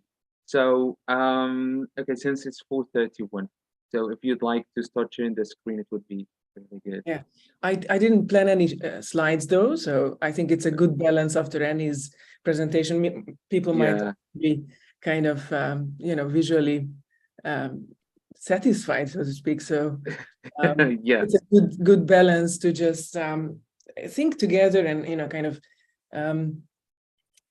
think and discuss the topic together. So I'm really hoping that after 20 minutes or so of my presentation on why teaching skills is more challenging than grammar and vocabulary, I'm hoping to kind of be mindful of the questions that you're all dropping into the chat box, and then have 10 to 15 minutes at the end, if that's okay, Mohammed, to discuss. Sure. So actually, everyone, in this presentation, we have Fatima Lusunsi, who is an IELTS teacher trainer and Cambridge Delta tutor working with ELT teachers who want to become better at teaching English, teaching skills, as opposed to just testing them. So Fatima is an IELTS teacher training expert, right, Fatima? Yes. So today, Fatima, again, is talking about why teaching skills is more challenging than grammar or vocabulary.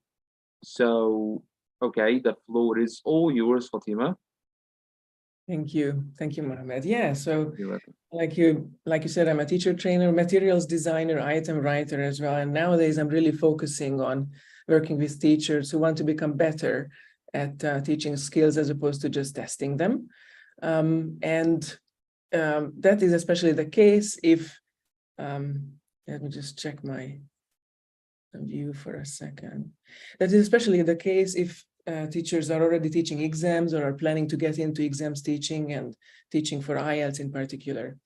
And in preparation for this talk today, and following the hype on social media around ChatGPT, I typed in the phrase, why should we teach soft skills when preparing learners for IELTS yesterday? And I got back the following answer, and I would like you to think carefully what is kind of problematic with this answer, because much as we believe that AI is super powerful and is definitely here to stay, and that's a whole other conversation, what we want to do about it and how we adapt as teachers and as learners. This answer wasn't satisfactory to me. So I'm looking to read your answers, why you think it is also problematic. So I got back the answer that teaching soft skills when preparing learners for IELTS is important for several reasons. Number one, by focusing on soft skills such as pronunciation, vocabulary, and grammar, learners can improve their accuracy in each task type, resulting in a higher band score. Any ideas as to why this is a problematic answer to the question?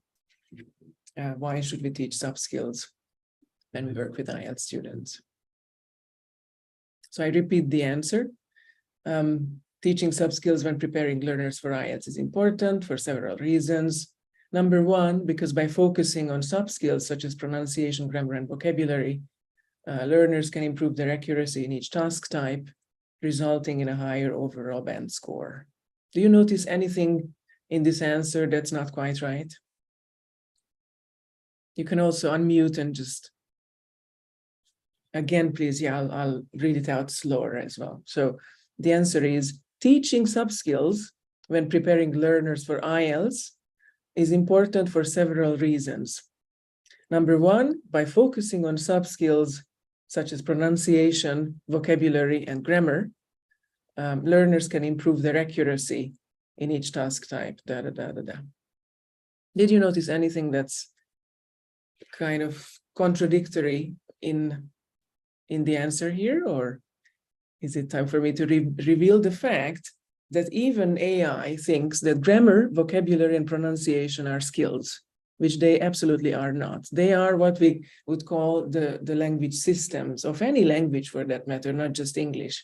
So if you're learning a foreign language, be it Spanish or German, it's going to have its systems, grammar, vocabulary, pronunciation, and what we call discourse, and it's going to have its 4 macro skills. So of course, we will want to help our learners improve their listening, reading, writing, and speaking skills as well. So yeah, this says a lot about our awareness of not just of what skills teaching is in general, but what soft skills teaching is as well, because that's even more obvious to most teachers that I work with.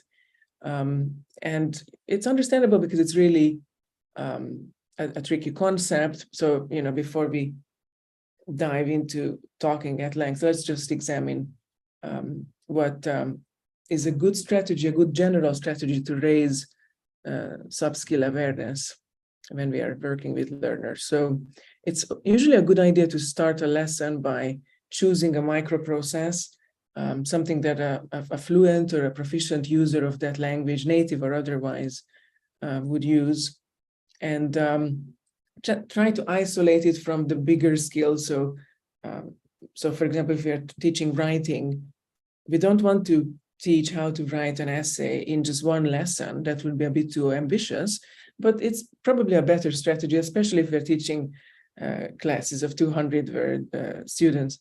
But even smaller, if they're new to IELTS, if they're new to academic writing, we will just want to focus on one strategy and one component of the whole skill. For example, how to write an effective introductory paragraph, or how to write a good thesis statement, or just to learn what a thesis statement is at all, and how it will have to be kind of connected to what is in the task. So you see, these are more microscopic segments of the bigger macro skill. And we as teachers, if we want to be good skills teachers, have to really become conscious of these. And we'll have to also practice pulling these apart. Because yes, when a proficient writer or a proficient, in this case, let's stay with the writing example. So if a proficient writer in English, uses 40 minutes and writes a wonderful essay, a lot of micro strategies will, be in place for that to happen. One of which is that they will likely be very aware of what a good thesis statement should look like.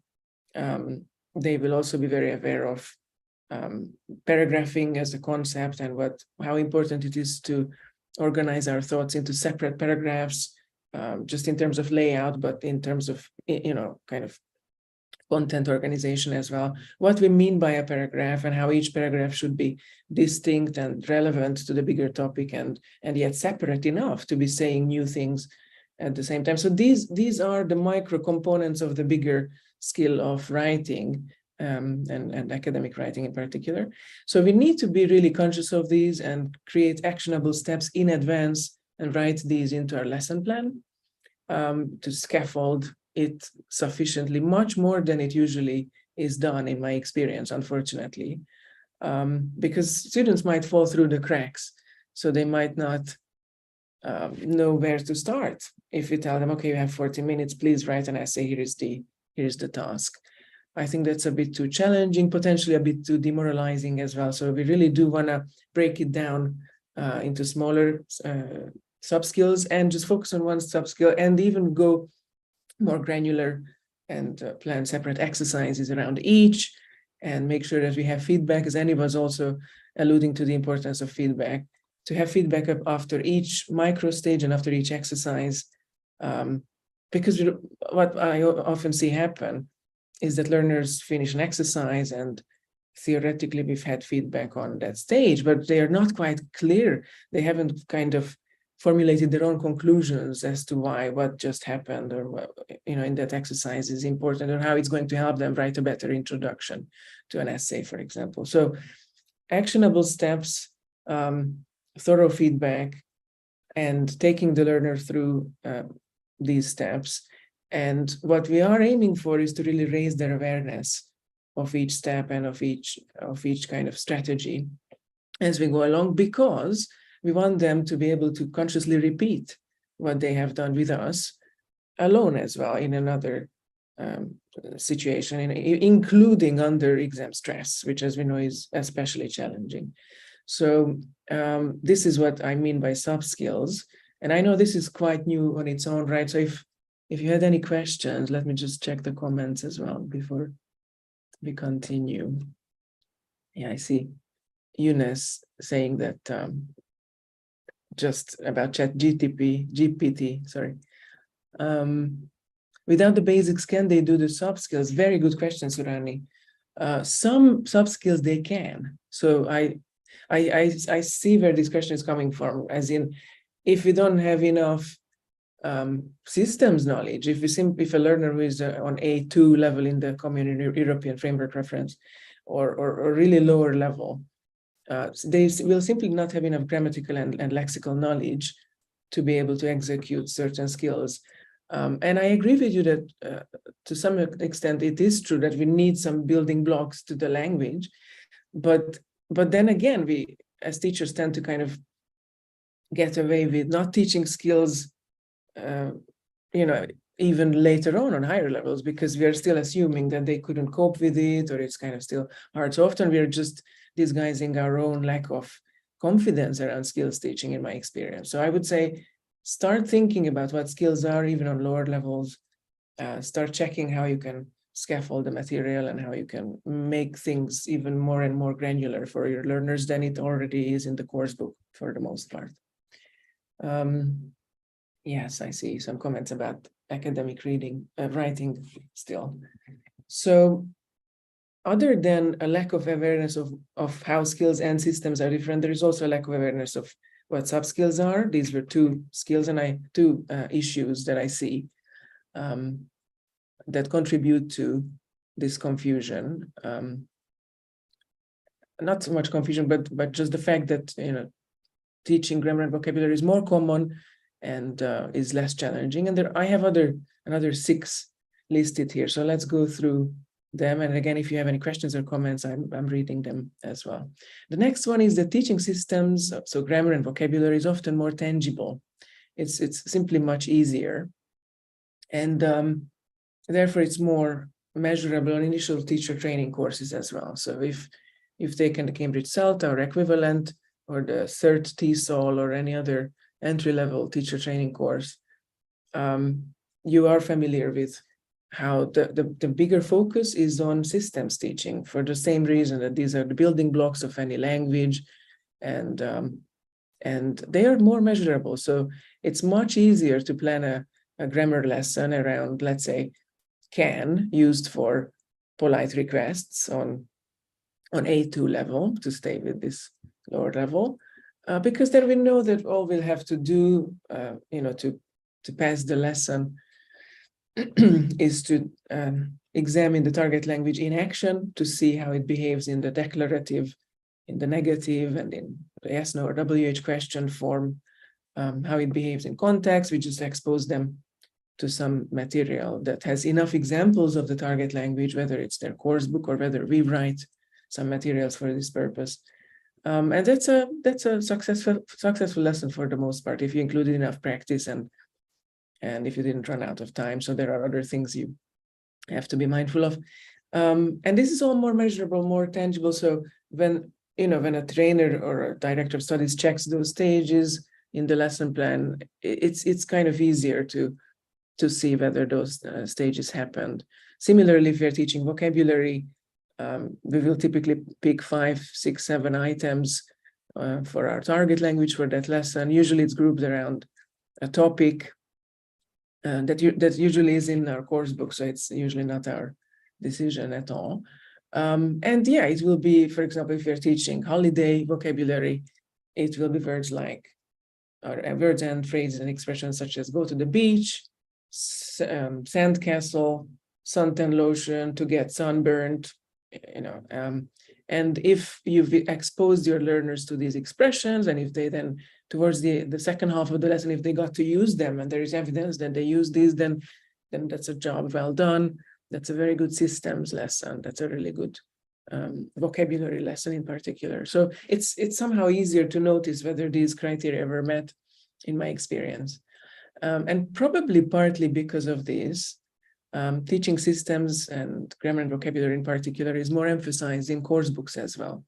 So you will see that course books tend to test the skills. So they're really focused on outcome, and they really have this tendency to just check whether the students got the right or wrong answer, and to really focus on comprehension in the case of the receptive skills, so reading and listening, and production in the case of speaking and writing, so the productive skills, which is very binary, very black and white. So just checking whether they got it right and then give them the demoralizing feedback that no, they probably didn't, is not really scaffolded and careful enough teaching, in my experience.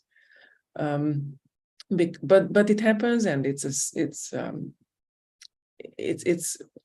not to kind of scold entry-level teacher training qualifications, because they're really important. They really help us become more confident about going into a classroom and running systems and skills lessons, quite scripted ones, but running them confidently. So that in the case of the receptive skills, it will look like us raising the interest in the topic, usually using some pictures or visuals, and then pre-teaching any blocking vocabulary, which I'm really especially against, but that's a whole other conversation, especially against when it comes to preparing learners for the IELTS exam in particular. Then when we have done that, we set a GIST task, and then learners read or listen for the first time, and to just get a global understanding of what the recording or what the text is about. Then we set a listen or read for detail task. They go listen and read for the second time, and then we give them feedback on the answers, and we tell them, no, number 1 was A and you chose B, so tough luck. And then there is some sort of a follow-up stage, which is often either further language work connected to maybe a previous lesson, so not even the lesson at hand, or it might be a skill task, but it's often a freer practice of another skill. So if you've if you've tried to teach a listening lesson, and then at the very end there is a follow-up stage where learners have to talk about holidays or to connect it to the theme of the lesson, then we can't really say that that you're still teaching skill at that point in the lesson, at least not the one that you were probably hoping to teach. Course books also really like to use the skills just as carrier for again systems work, so to present and to practice grammar and vocabulary, and that's really unfair. So I'm here to kind of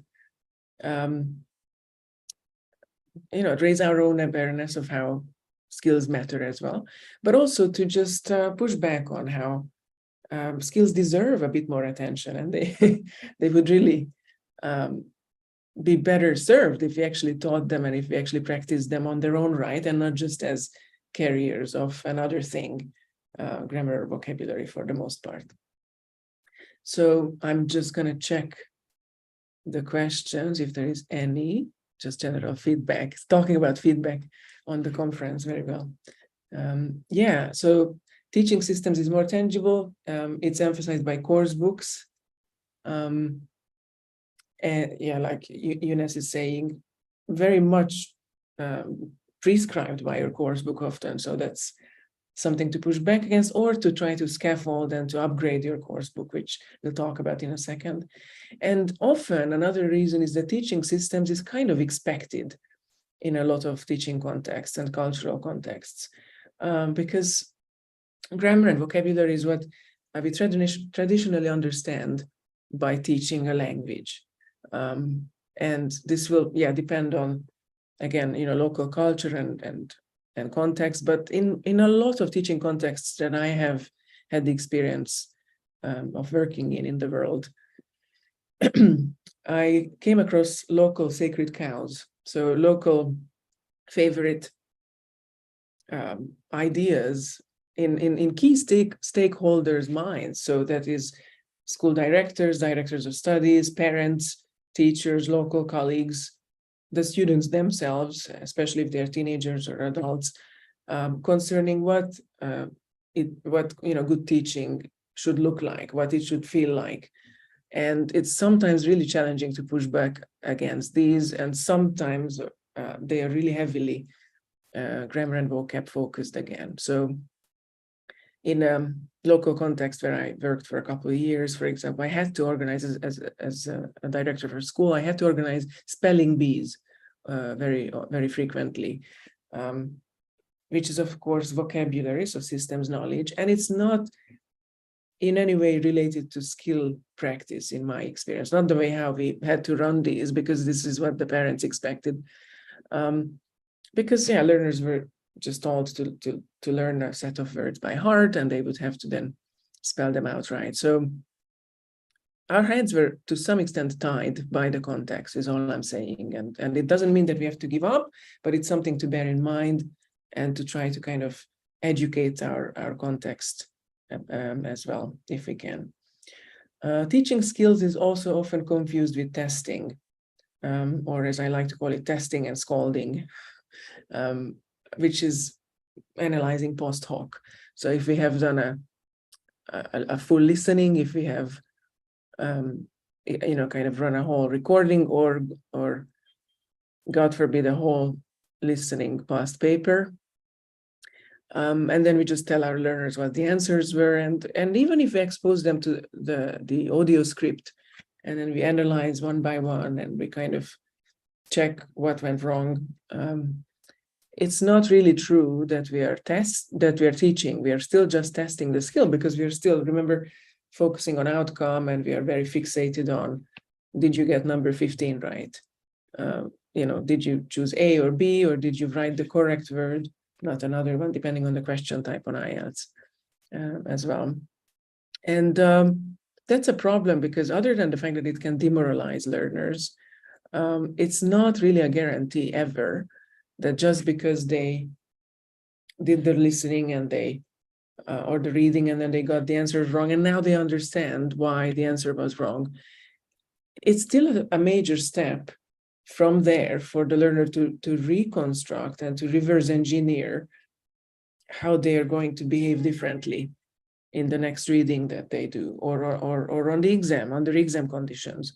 So I think this is still not similar enough, or it's still not helping them experience successfully executing on that sub-skill.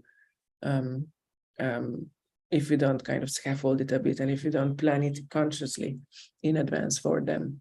So yeah, some of the learners, the more talented ones, might be able to do this reverse engineering, as I like to call it. So they might be able to kind of draw the conclusions for themselves, and they will try to implement and practice next Thursday, during their next English lesson, which is a week away from today. Who knows if they will remember those personalized conclusions they secretly drew for themselves. So we want to do better than this. We really want to more explicitly help them by focusing on soft skills. Another reason is that teaching skills is quite limited. So for example, it's limited to, when we talk about reading, I'm curious actually, can you drop in the chat if you can recall one or two reading soft skills that immediately come to mind?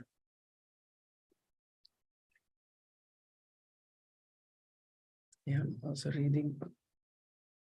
Gist and detail, exactly. Scanning, yeah, this is exactly what I knew you would say. And they are skimming and scanning. So reading for gist, reading for specific information, more detailed information are the two key sub-skills that are mentioned on most entry-level courses as well. And they're really, really super important. So yes, proficient readers in a language do use these skills, but there is so much more to reading as well that we don't talk about. Entry-level courses don't talk about, course books don't really talk much about, and definitely don't demonstrate.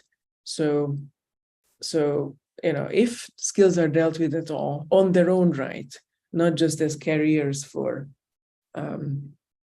systems teaching, so grammar and vocabulary, they will be quite limited to the usual suspects, skimming and scanning and other, and they will not really go into enough detail, and they will not break down the stages of a lesson thoroughly enough for us to kind of come away with a better understanding and to come away inspired and try to write a lesson, another sub-skill lesson using or focusing on another sub-skill in the future. So yeah, these are some of the key ideas. And just to recap, before we talk more about your questions, if you had any, some of the things that we can do, because this is often a question, what can we do about this state of affairs, is to start paying more conscious attention to your course book, to your context, and your own lesson planning preferences or practices, and to start experimenting with scaffolding a lesson, especially if it's a skills lesson, and especially if you're following a course book because of contextual reasons that you're noticing is not dealing with skills deeply enough and thoroughly enough. You can still save that material by writing one or two extra exercises and squeezing them in between the bigger stages of reading for gist, reading for detailed information, feedback, everybody go home. So that's the usual running order in the course book, but you can check the material, see if it lends itself to any sub-skill more than to another, and try to write some exercises in between those main stages. And you can also seek out expert teacher training feedback in your context. If you have somebody with a higher level qualification than just an entry-level certificate, could be a good option, especially if they are confident about teaching skills. And of course, doing a course of some sort, either the Cambridge Delta, especially Module 2, or if you want to start out by a smaller investment, you can check out my courses as well that are coming soon. One is already up on my website on fatimelosonsi.com to kind of learn more about teaching listening, teaching reading, writing, and speaking in particular for IELTS purposes and with IELTS learners. So I'm looking at any previous questions. if you had any. Visualizing, connecting. Connecting is an interesting one. I wonder what you mean by that, Baskiran. Presenting vocabulary is, you see, that's I don't know what I was talking about when you dropped it in the chat, Sarah, but that's still a systems lesson. That's still a vocab lesson, and yes, listening recordings and reading texts are very much used for that purpose, and it will give learners some experience of reading as an activity and listening as an activity, but it's not actually teaching those skills per se, because actually teaching them would mean focusing on one sub-skill at a time. Inferring, evaluating the author's comments or the author's point of view is a very important sub-skill. Eunice, I agree with you for IELTS as well. Scaffolding goes with setting the scene, providing notes, asking questions, and giving feedback. Yes, and just making sure, if you could, what you're assigning, if you could break it down into an even smaller activity. So, for example, if you talk about writing, you could assign a whole essay. I don't recommend it unless it's a final mock exam and they are taking the exam in 2 days' time and you're really interested in their current stage. Or if it's a diagnostic, so if you're at the very beginning of an IELTS preparation course, for example. These are the two key moments where I would just give them the task and maybe even set a timer for them and good luck. But in between, we really do want to do some teaching. So in terms of writing, it would look like I already said, focus on paragraphing, focus on meeting the word count. Some learners will really struggle to write enough. Others will really struggle to not write too much, which is a challenge as well. So then we can focus on what I call the word count skeleton method, for example, where they focus on and they plan in advance, depending on the task, how many words they want to use in each paragraph, which sounds very artificial, but it's a scaffold. It kind of gives them this temporary solution to this problem that they get carried away and they either write too much within the paragraph already, which we do want to stop soon enough, and we want to help them get out of this habit, as opposed to writing the whole essay and then realizing that the whole thing is over long and then realizing that you have 5 minutes to edit the whole thing. That's often a bit too little, too late by that point. So it's better to just catch it in the, nip it in the bud and focus on how we can help them write a shorter paragraph if their problem is that they write too much overall. That's just one example of scaffolding.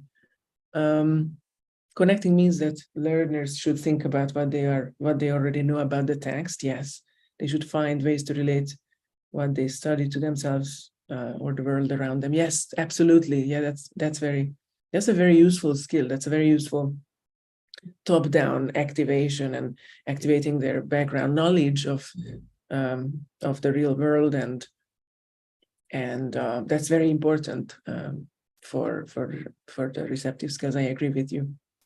Yeah, I just call it activating schemata or activating your background knowledge or other. I haven't heard the word connecting yet, but it exists. It's important, and I agree with you. It kind of describes the same activity. Are there any other questions?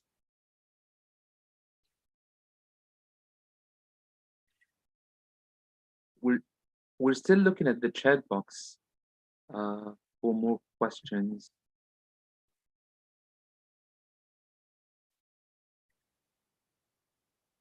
So the last comment was about questioning scaffolding. Yeah, thanks indeed for such a thought-provoking contribution. Mm-hmm. All of your talks, are the same. They are all thought-provoking. They are all, yeah, indeed, yeah, because this is not the first one for us. We had a webinar before talking about something related to that, about the importance of teaching skills, not testing them, right? So we have some valuable comments here in the chat box. Someone was saying the problem, sorry to say this, but teachers in most teaching contexts teach to the test. They teach to the test. This is a very big problem because, they only care about having the students get the full marks, and share the posts on social media talking about how good the teachers were and so on. But the most important thing is the language the students are developing to use in the outside world, not only in the exams. I think this point, most teachers choose to neglect this fact that working on the language itself, the language development, is much more more important than teaching for the test, right? Yes. And I was just going to say that I actually don't think it's a tragedy, because depending on the test we choose, and if we think it's a valid test overall for our purposes, and that's a whole other conversation. There is quite a lot of debate around IELTS, whether it's really a valid, how good a product it is for pre-sessional, pre-EAP purposes. Is it enough? Is it not enough? Opinions will vary. My opinion is that it's an amazing bridging tool or a bridging opportunity of a test, in the sense that, yes, it's true that it's not teaching integrated skills like university students will have to use during their studies at university, on a master's or on a PhD program. So IELTS can't possibly recreate those conditions where they read 3 books, 4 books, and then they write a 2,500 long essay referenced with proper referencing skills, which is another skill that IELTS is not testing, of course, because the essay of 250 words that IELTS requires is based on the learner's own ideas for the most part, and therefore the topics are quite generic. And yet, it does give us an idea of the sub-skills in place or not with a particular learner. So can they produce an organized, relatively coherent and cohesive academic-looking essay in 40 minutes, or can't they? It's a good predictor of how much they will struggle once they start to study biology, chemistry, law, you name it, engineering, so all those other subjects. Because remember, a lot of these students are not planning to do an MA in English necessarily, English language teaching or others. So they really are just trying to figure out the basics of academic writing, for example. And IELTS is a good product to meet that need. So I'm not so sad that we are teaching to the test, if the test is IELTS, is my comment on that. Yeah, that's really good. So we're still looking for some questions in the chat box. Are there any questions? So Rena says thanks. And on YouTube, the people are, everyone, is saying positive things about the presentation. Yeah, actually your presentation was, or your talk was really valuable for all teachers here. Thanks a lot, Fatima, for this, wonderful talk about IELTS and teaching skills again, rather than testing them. It's always a pleasure working with you and collaborating with you. Thank you. Thank you for the invitation. And this is my website, and this is where you can follow me on LinkedIn if you want to become better at teaching skills in particular, especially if you work with IELTS learners. Thank you so much for the invitation. Thank you. So guys, in the chat box, you can find Fatima Lusonsi's website and her account on LinkedIn. You can follow her posts, find about her services and all the other useful stuff. You can also visit our Facebook page, talking about Educast, facebook.com/educast.eg. Thank you, Rena. Guys, don't leave the meeting because there will be some kind of form for the feedback. And again, let me tell you that those who will fill in the form will have a good opportunity of winning 40 books, 40 free books from our sponsor, Delta Bookstore. So here is the link for the feedback in the chat box.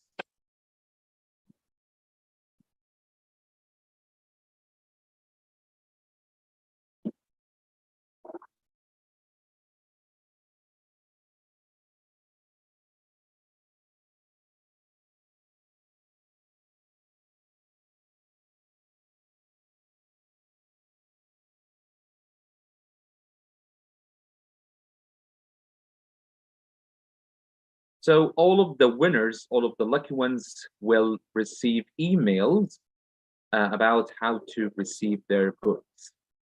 So once again, we still have 5 more minutes till the end of this time slot. Until then, I need you to try to fill in the form to get this opportunity.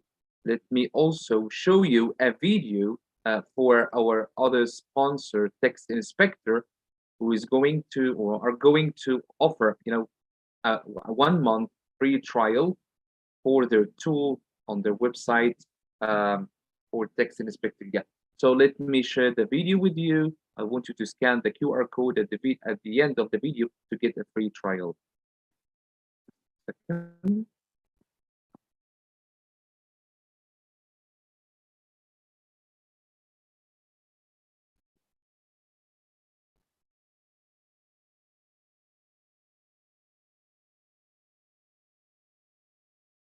Text Inspector is the award-winning professional online tool that allows you to accurately and comprehensively analyze written and spoken texts for teaching, testing, and research purposes.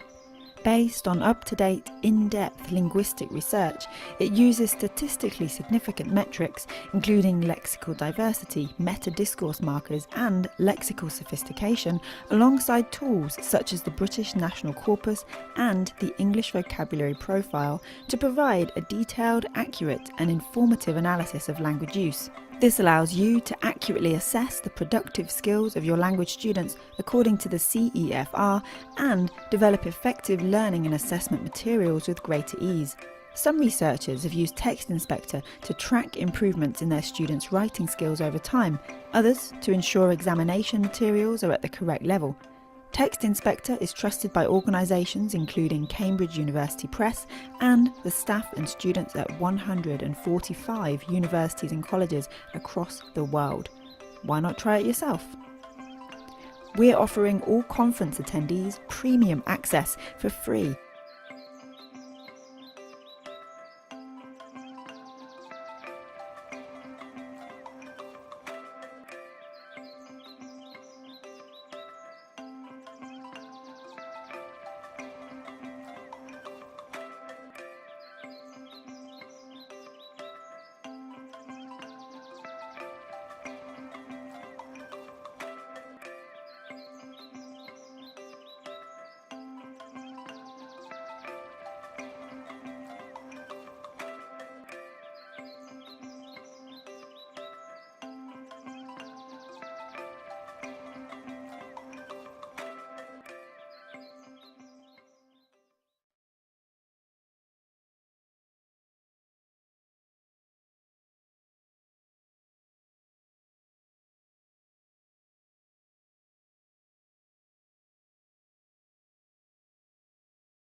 Okay, so welcome back, Ron.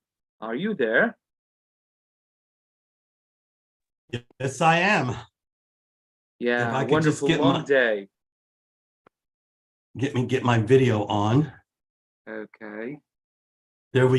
What is going on? Okay, there we go. Yes, it was a wonderful day. We've had some wonderful sessions today with some great speakers, I have to say. Really great, yeah. And I look forward to day 2 tomorrow. We invite you back tomorrow if you have enough time to come back tomorrow. Please do not forget to fill out those feedback forms. Mohammed, do we have any comments from our participants today about what they thought about the conference? Does anybody want to turn their speaker on and maybe give us some feedback? Yeah, exactly. So we need to allow people here to. All you got to do is raise your hand. Just raise your hand, and then we'll open up your mic.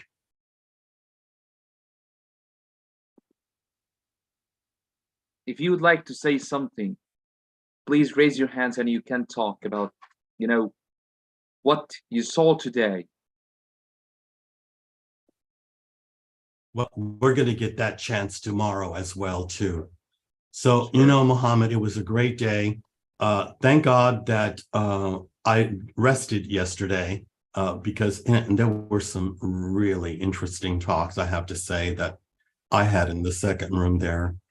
And we finished it off with a really interesting talk as well, too. So, yeah, well, where are we at today, Mohammed? Do we have any messages to give people? Yeah, we have a message from Siham. She says, thanks for this fabulous day. Another one from Farzana. She says, it was very insightful and interesting knowledge to get from all the presenters. Another one really beneficial and informative. Meha says, informative, lots of wonderful comments from different people from different parts of the world. Really beneficial and informative again. Great. So guys, the recordings will stay on YouTube, and we're gonna upload the other sessions on YouTube too. You're most welcome, Fatima. It was a real pleasure having you with us. Such a wonderful presenter. Surani says lots of interesting methods to teach. Ragat says incredibly amazing, bro. Okay, Asma Sabri says thank you for the day, and we hope tomorrow to be a good one too. And let me tell you something, Ron. I'm getting messages at the moment on WhatsApp and on my email. Christine Kumbi, our wonderful presenter, she says, that's a great event. What I saw was a great event. This made my day. Hi.